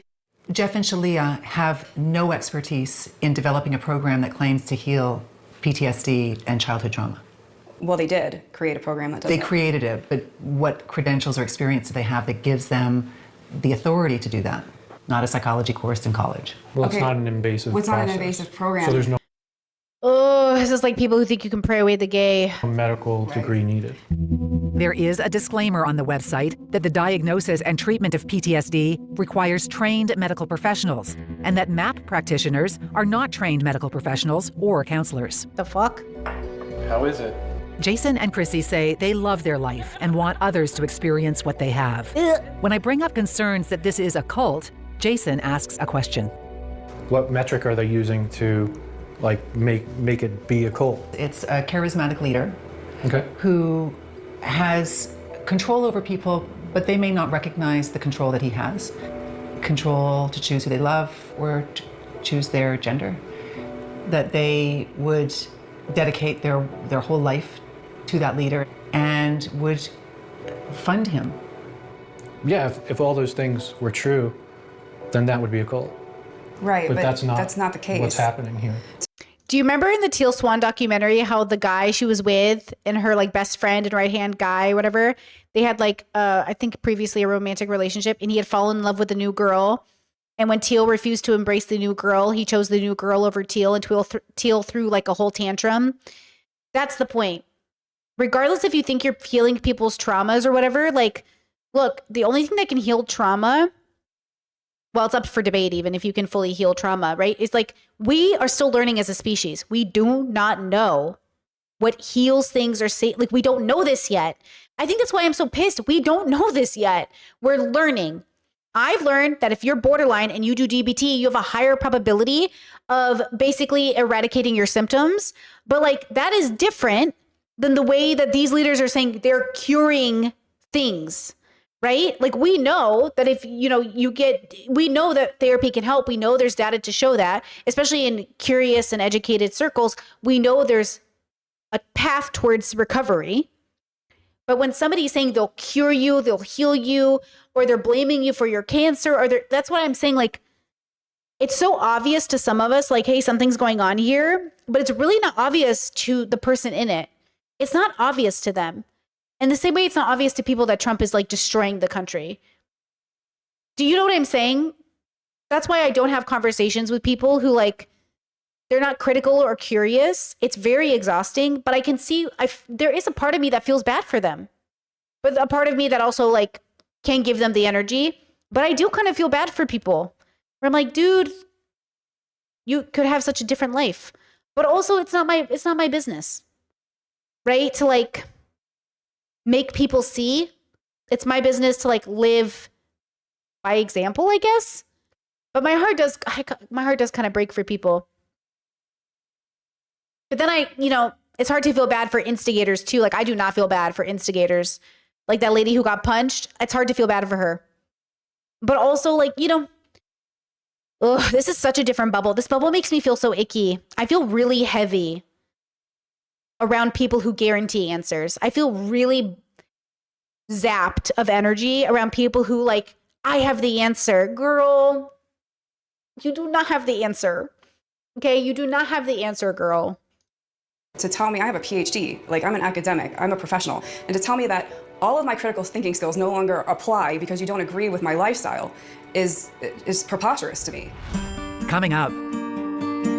Yeah, it was special. It's kind of like the end of an era of my life. Oh, did he have to sell the car because he's running out of money? So you're going to be filming us sitting down? Is that what you mean? Yeah, Okay. I'm gonna film all that. Jeff and Shalia Devine have a long list of What?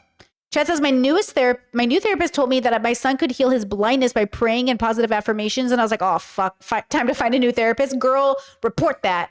But see, that's the problem. Therapists are just people.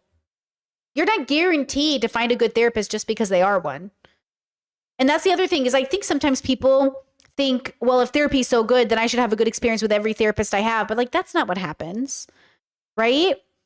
People are people. They're flawed. We are all in this together, girls. Like I said, we are in a group project and we're all failing together. But like, we're just people. Nobody is more divine. Nobody is more powerful. Nobody is like, everybody is just trying their best. And sometimes I feel like people could try a little harder, but I know they're limited. You can only make as much choice as you have accessible to your brain. You are limited. We are all limited. We can't just make the choice. Like, I'm still on the possible vegan journey, right? Like, I'm still plant-based, but I haven't, when Elle told me, like, seeing animal meat in the fridge could feel like, I think this is what she was trying to say, would feel like seeing a human leg in the fridge. Like, yeah, I'm not having that. I'm not having that. I don't know if I will. But she says it's kind of like that, where you have a switch and you're like, oh, but I don't feel that way, but I do feel bad about factory farming. And I do miss meat, by the way. Like I want meat. Like, okay, I was just talking to my partner about this because I was like, I want meat. He goes, you don't want meat, otherwise you would eat it. No, I want it, but I can't bring myself to do it. I do think about it, but I can't bring myself to do it.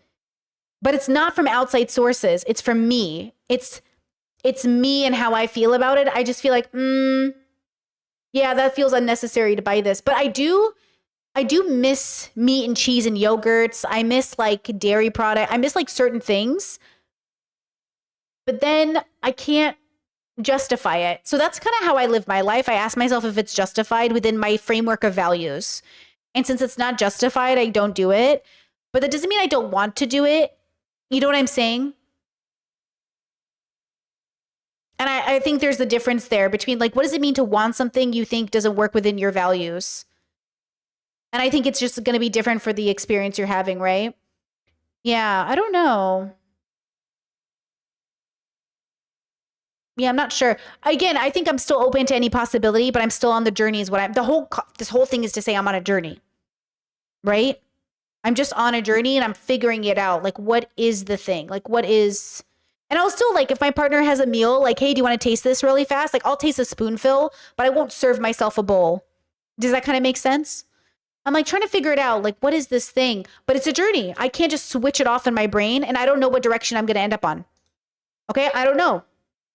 But like I said, I've been enjoying the journey. I'm eating well. I love the food I'm eating. But it's definitely a journey, is what I'm trying to say. You know? Allegations against them. They deny every single one. Yeah. and say they are the victims of cancel culture. There are people who paint you both as puppet masters, as cult leaders, who have a level of control over people who are very vulnerable. We are not puppet masters. We are not over-exercising our control to get people to do things that we want them to do. I appreciate this opportunity to be able to share our side of the story, to tell people, like, you may not believe me. He stops looking at me and makes a direct appeal to camera. Don't look at me. Don't look at me. Please hear what we have to say. Don't. Please listen to our students. They are not brainwashed. This is not a cult. This is a textbook example of cancel culture. Explain that for me. Well, you know, I think she's probably the better person to explain that. She's the one doing all the studying of it all. Well, there was a reaction towards us, and it got shared all around the internet, and it got picked up, and then it just kept snowballing and snowballing. You have described yourself as the Master Christ. It's a spiritual exploration. And, you know, this cancel culture takes everything super out of context to make it look like I'm some megalomaniac who's using these... Girl, you said it, girl. You said it, girl.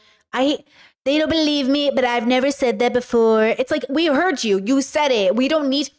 I don't understand. Listen to the man speak. The man said it. Nobody had to convince me of nothing. I'm so frustrated that people don't understand that.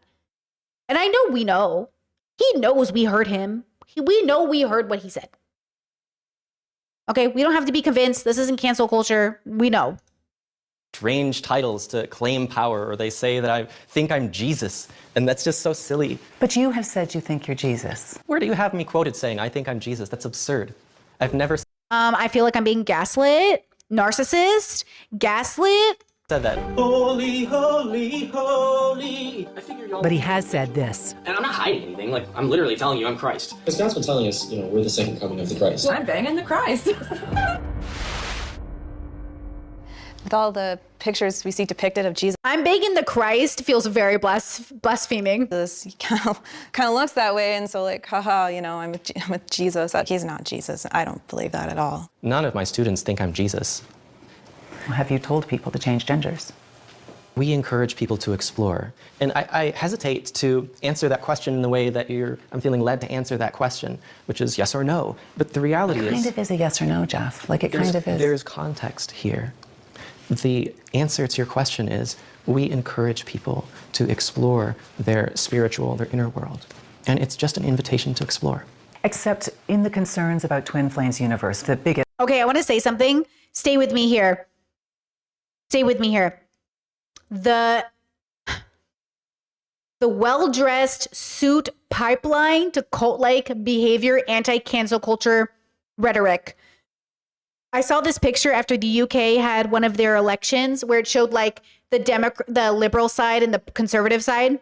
And the conservatives were dressed really well in suits and the liberals were dressed in normal people clothes. And they're like, see the voting demographics, how liberals dress like shit and conservatives dress nice. But it was just like people dressed in regular clothes. But I do think it's a signal of like, I get a nice suit. And because I'm wearing a nice suit, I should be respected. And because I look nice, I must be correct. And so the rebellion of that is wearing like the hoodie, or what's his name? What's that guy in, what's that elected official who wears the hoodies all the time? He's signaling he's one of us. But like, that's the thing is like, all of it is a signal. But I think that's sort of interesting, this idea of like, oh, like, look how nice I look. And there is a Fetterman, thank you. There is a truth that we should show up groomed. I have this podcast I'm working on. I hope it's good, but I think there is an actual answer to showing up looking professional that does not have to exploit or exist at the expense of marginalized communities, nor dog whistle to people in a way that puts marginalized communities at risk. But I think right now, fashion is definitely being used as a dog whistle. And I'm like, there's something here, girls. So you notice that he got a suit. He looks nicer. He's well groomed. But it's not just being well groomed. It is something. There is something about it, huh? Like, yeah, there's a pipeline, I'm telling you. Most harmful allegation is that you are dictating people's gender and that they are taking it to extreme lengths, including having surgeries and hormone therapies and changing their gender. Well, and so I think it's a fair question. Of course. That's a yes or a no, and there's not really a ton of nuance in it. Great. So is it a yes or a no? We've invited people to explore their gender. And that invitation to explore gender comes from God? No, it comes from a human talking to a human. No, but do you get the message from God that someone is in the wrong gender?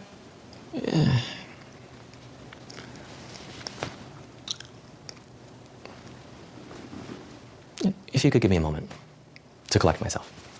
Thank you.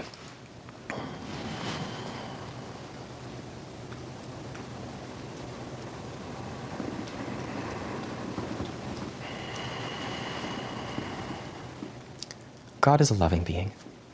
God wants the best for us. I am not God. I have never claimed to be God.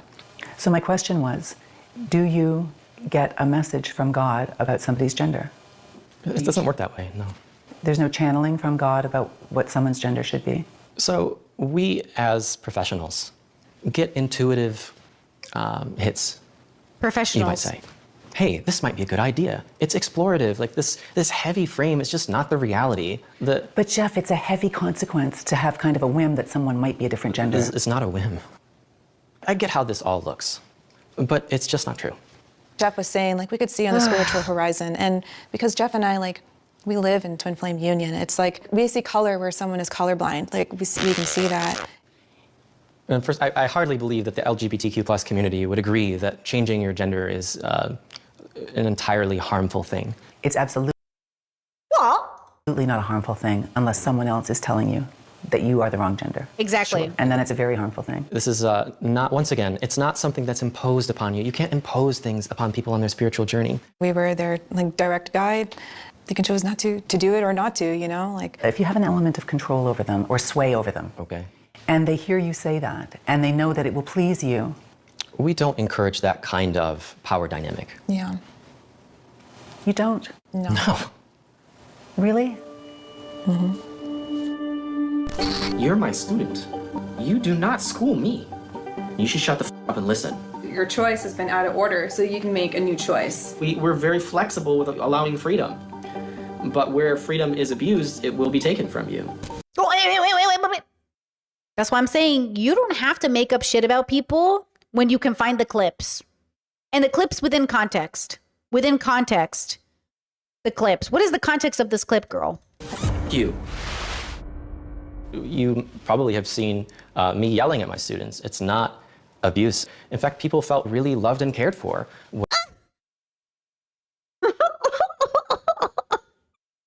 Look, I love when Hassan yells at chat. I love when I yell at chat. I think it's funny. There's something funny about streamers yelling at chat because it's just like a dynamic that can be funny. But not all yelling is the same, okay? I really don't understand why people get so mad at Hassan for yelling at chat. I think it's hilarious. But I do love it. I think it's kind of funny. But I think there's a way to do it that makes it gross or not gross, right? I think there is a way that makes it gross or not gross. And maybe that's not an objective. But that is not the same thing. It's like saying, like, I really appreciated that my dad yelled at me when I was a kid. That really made me feel safe. Said no child ever unless they were traumatized. No. The people in power who are supposed to protect you, which is not your streamer friends, by the way. Streamers are not your parents. We are not meant to protect you. That's not my job, right? But a parent who's meant to protect you, yeah, there is no benefit to them yelling at you. That's what he's saying. He put himself in a position of power and protection and then was like, they felt very loved when I verbally abused them. Absolutely not. The military, them yelling at you, not helpful. They think it's helpful because of toxic masculinity, but not. But no. Absolutely not.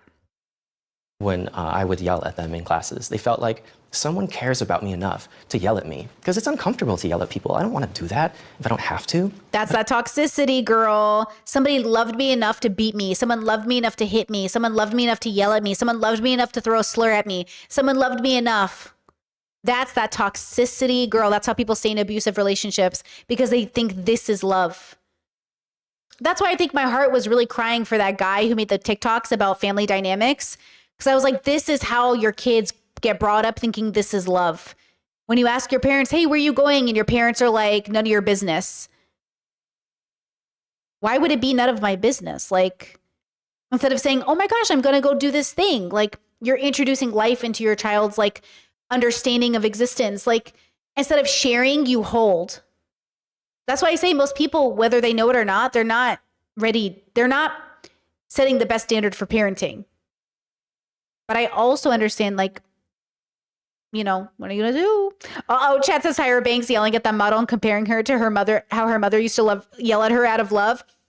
Tyra Banks, those shows, the way they would abuse contestants, I'm telling you, like, we've really normalized violence, normalized abuse, normalized yelling. What about that guy? Did you guys see that story about that guy?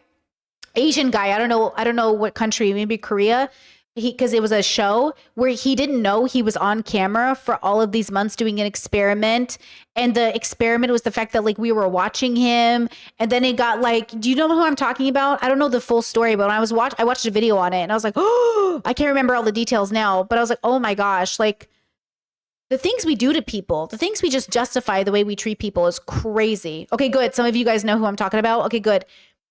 That was Japan, I believe. Okay, thank you. Crazy.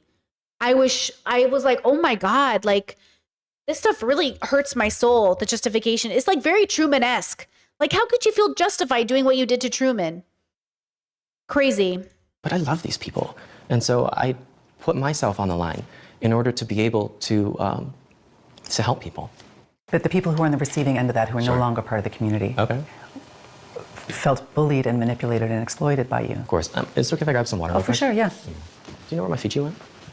No. You may need to get a new one. Okay, that's fine. So, Jeff, you talk about yelling at people lets them know that you actually are showing them love. No, but kind of.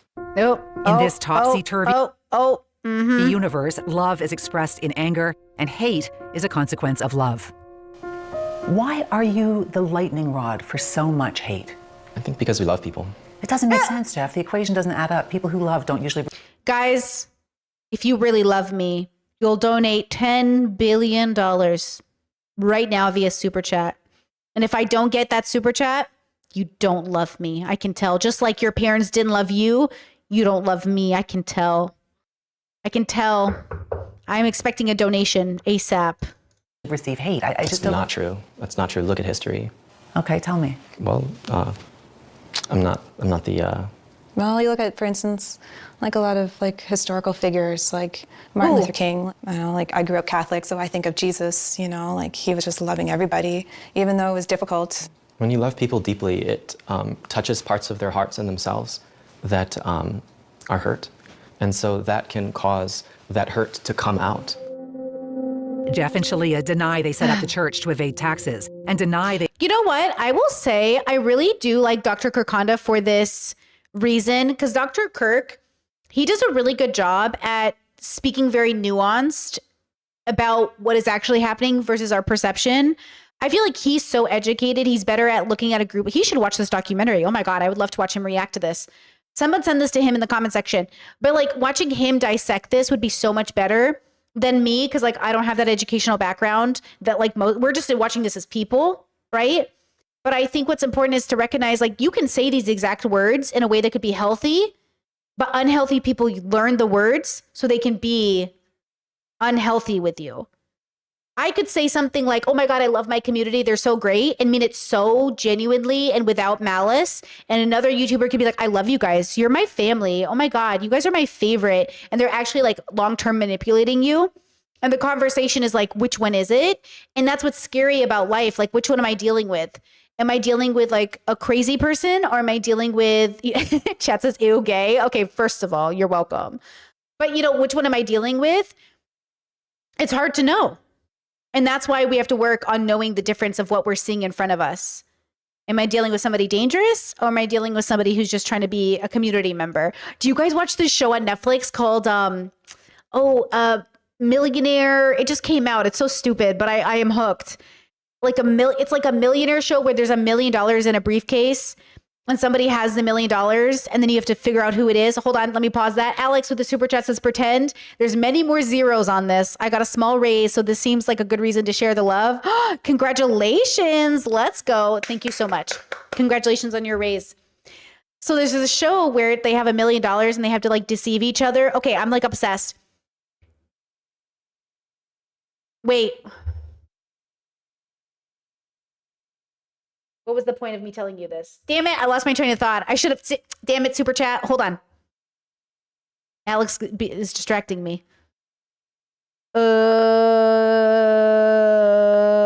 Shoot, I forgot where this was going. What was I saying?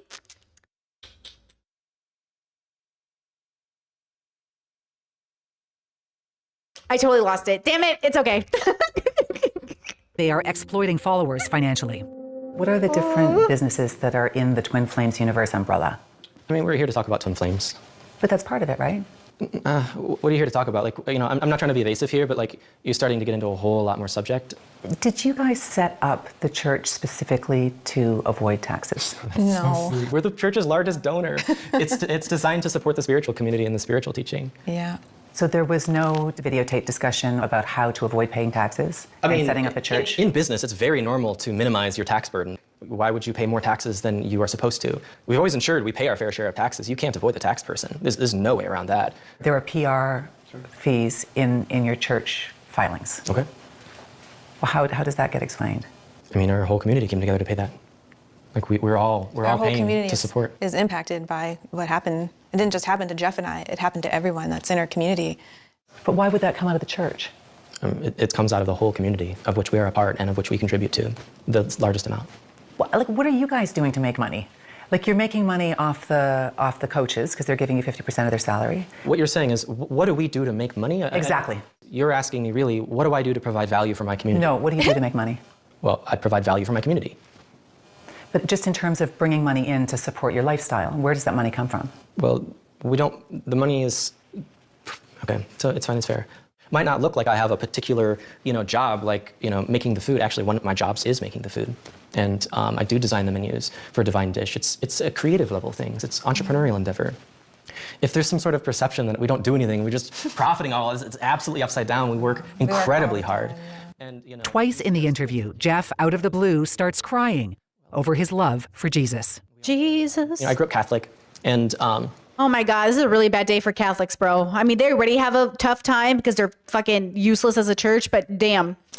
I left the religion in the church because of their... You guys know this one? You know this one? Holy, holy, holy Lord, God of power, God of might, heaven and earth are full of your power, your glory. Hosanna in the highest. When he was saying holy, holy, holy earlier, I was like, holy, holy. Oh, damn. It's been a long time since I've been in church. Their stance on gay marriage. I felt that if two people loved each other, they should, I'm very passionate about this. They should be allowed to get married. And it was so painful to leave my church. I have so much love for Jesus.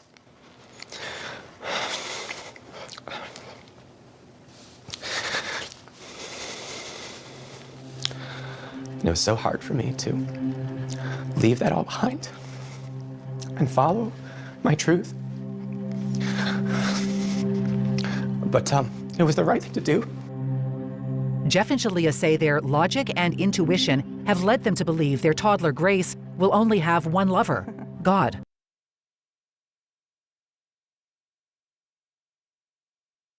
You know those memes where they're just screaming? I wish I could scream on the top of my lungs. Bro. We believe she's more like a monastic soul. Someone whose life path is dedicated to God as their lover alone. But I'm still going to teach her about, sex and sexuality. This is just an idea that we have come to, and we're seeing where it goes.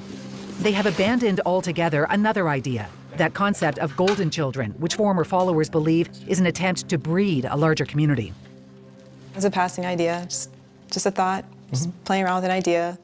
It's kind of strange, kind of weird. Yeah. Seemed maybe cool. Seemed like a cool idea. Explored it for a short time and let it go. And then it wasn't like a big deal or anything. What? Do you think that it's possible that you will one day see inviting people to explore the divine masculinity as a silly idea that you should move away from? Yeah. Part of your... Yeah, any of it. There's no sacred cows here. Like even the twin flame concept, like it's okay if it's misproven. Followers have moved countries, married strangers, changed genders, based on teachings that no longer seem set in stone. You guys are on a journey that people are following very closely because they believe in you. Yeah. And you're experimenting with things that They know that we're experimenting. They and know we're experimenting. Trust me, people have a mind of their own in our spiritual community, Very and much so. they don't always listen to us. And like, that's okay. Like, I don't really care. It's your life. Is this all going to come crashing down? No. No, I think if anything, we're only going to continue to thrive. Why are you getting all misty-eyed? Oh, I'm thinking about Jesus. You know, my love for Jesus. Yeah, so just thinking about that. That's all.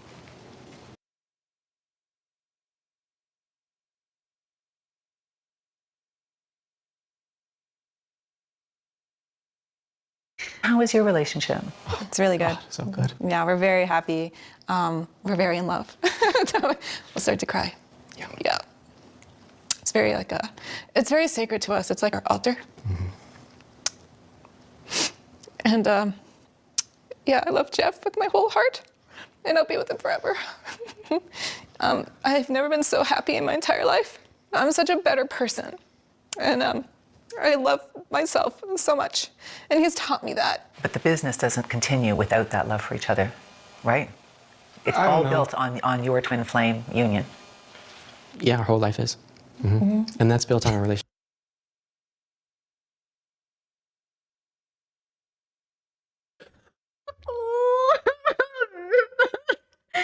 Chad says I'm using the next time my stomach is upset, I have to fart. I'm just thinking about my love for Jesus.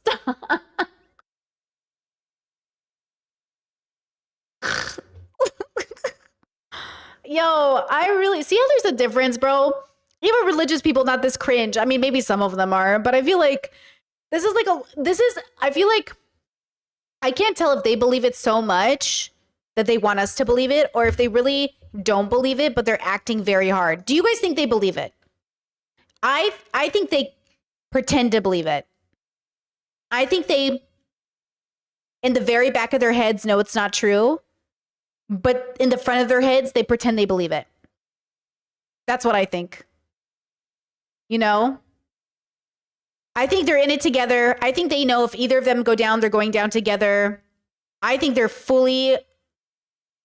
Yeah, I definitely don't think he's doing this alone or she's doing it alone. I think they're definitely in it together. But I think, yeah, they sold themselves on the grift. I think they grifted themselves. That's what it feels like. It doesn't feel like the same way when I see a Trumper be like, he's going to save America. I believe they believe that. In both parts of their head. Like in the both parts, even the back of their head. I believe it. That they believe it. Certain ones.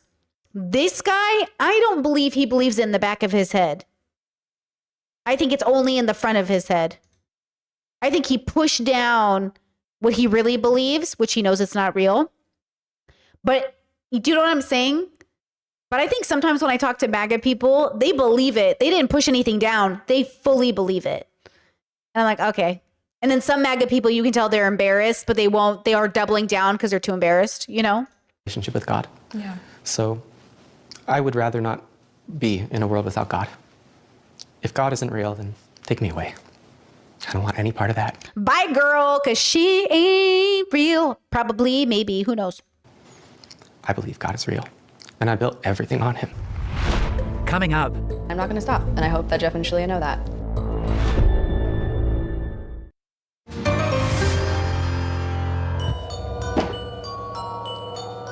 We happen to be at the Twin Flames Universe headquarters as a tow truck pulls up. Oh. The yellow Corvette, a symbol of Jeff's success in so many videos, is hoisted up and taken away. I got that for my 30th birthday from Shalia.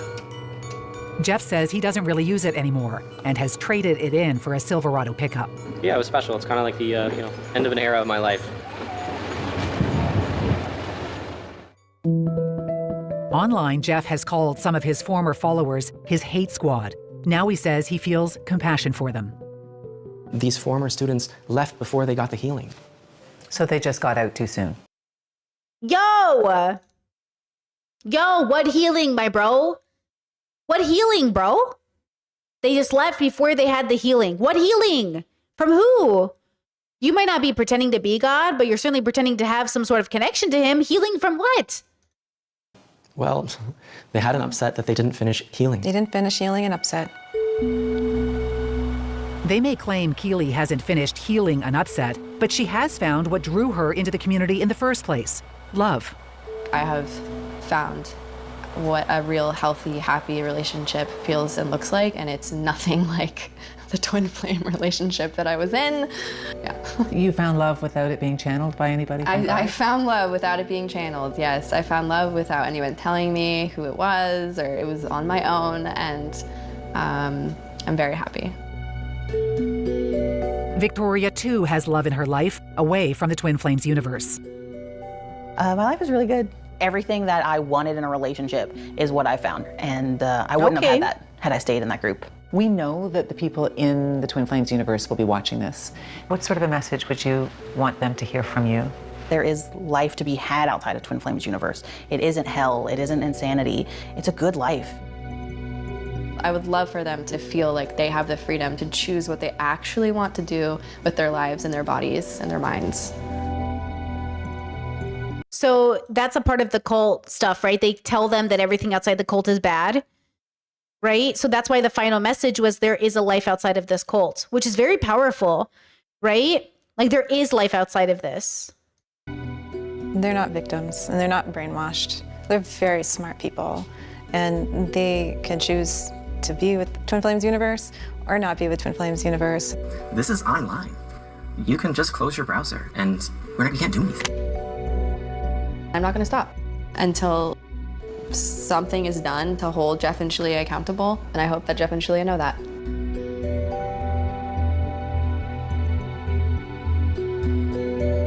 The Michigan Attorney General's Criminal Investigation Office has requested Kelly Griffin's hard drives.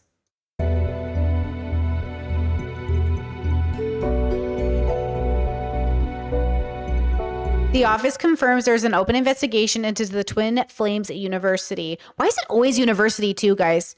Help me here. What is Andrew Tate's university called? Grifter University. What's the other one? Dennis Prager, whatever, Hustlers University. Why is it always like university, education? See how they're always trying to co-op an educated, like an education label?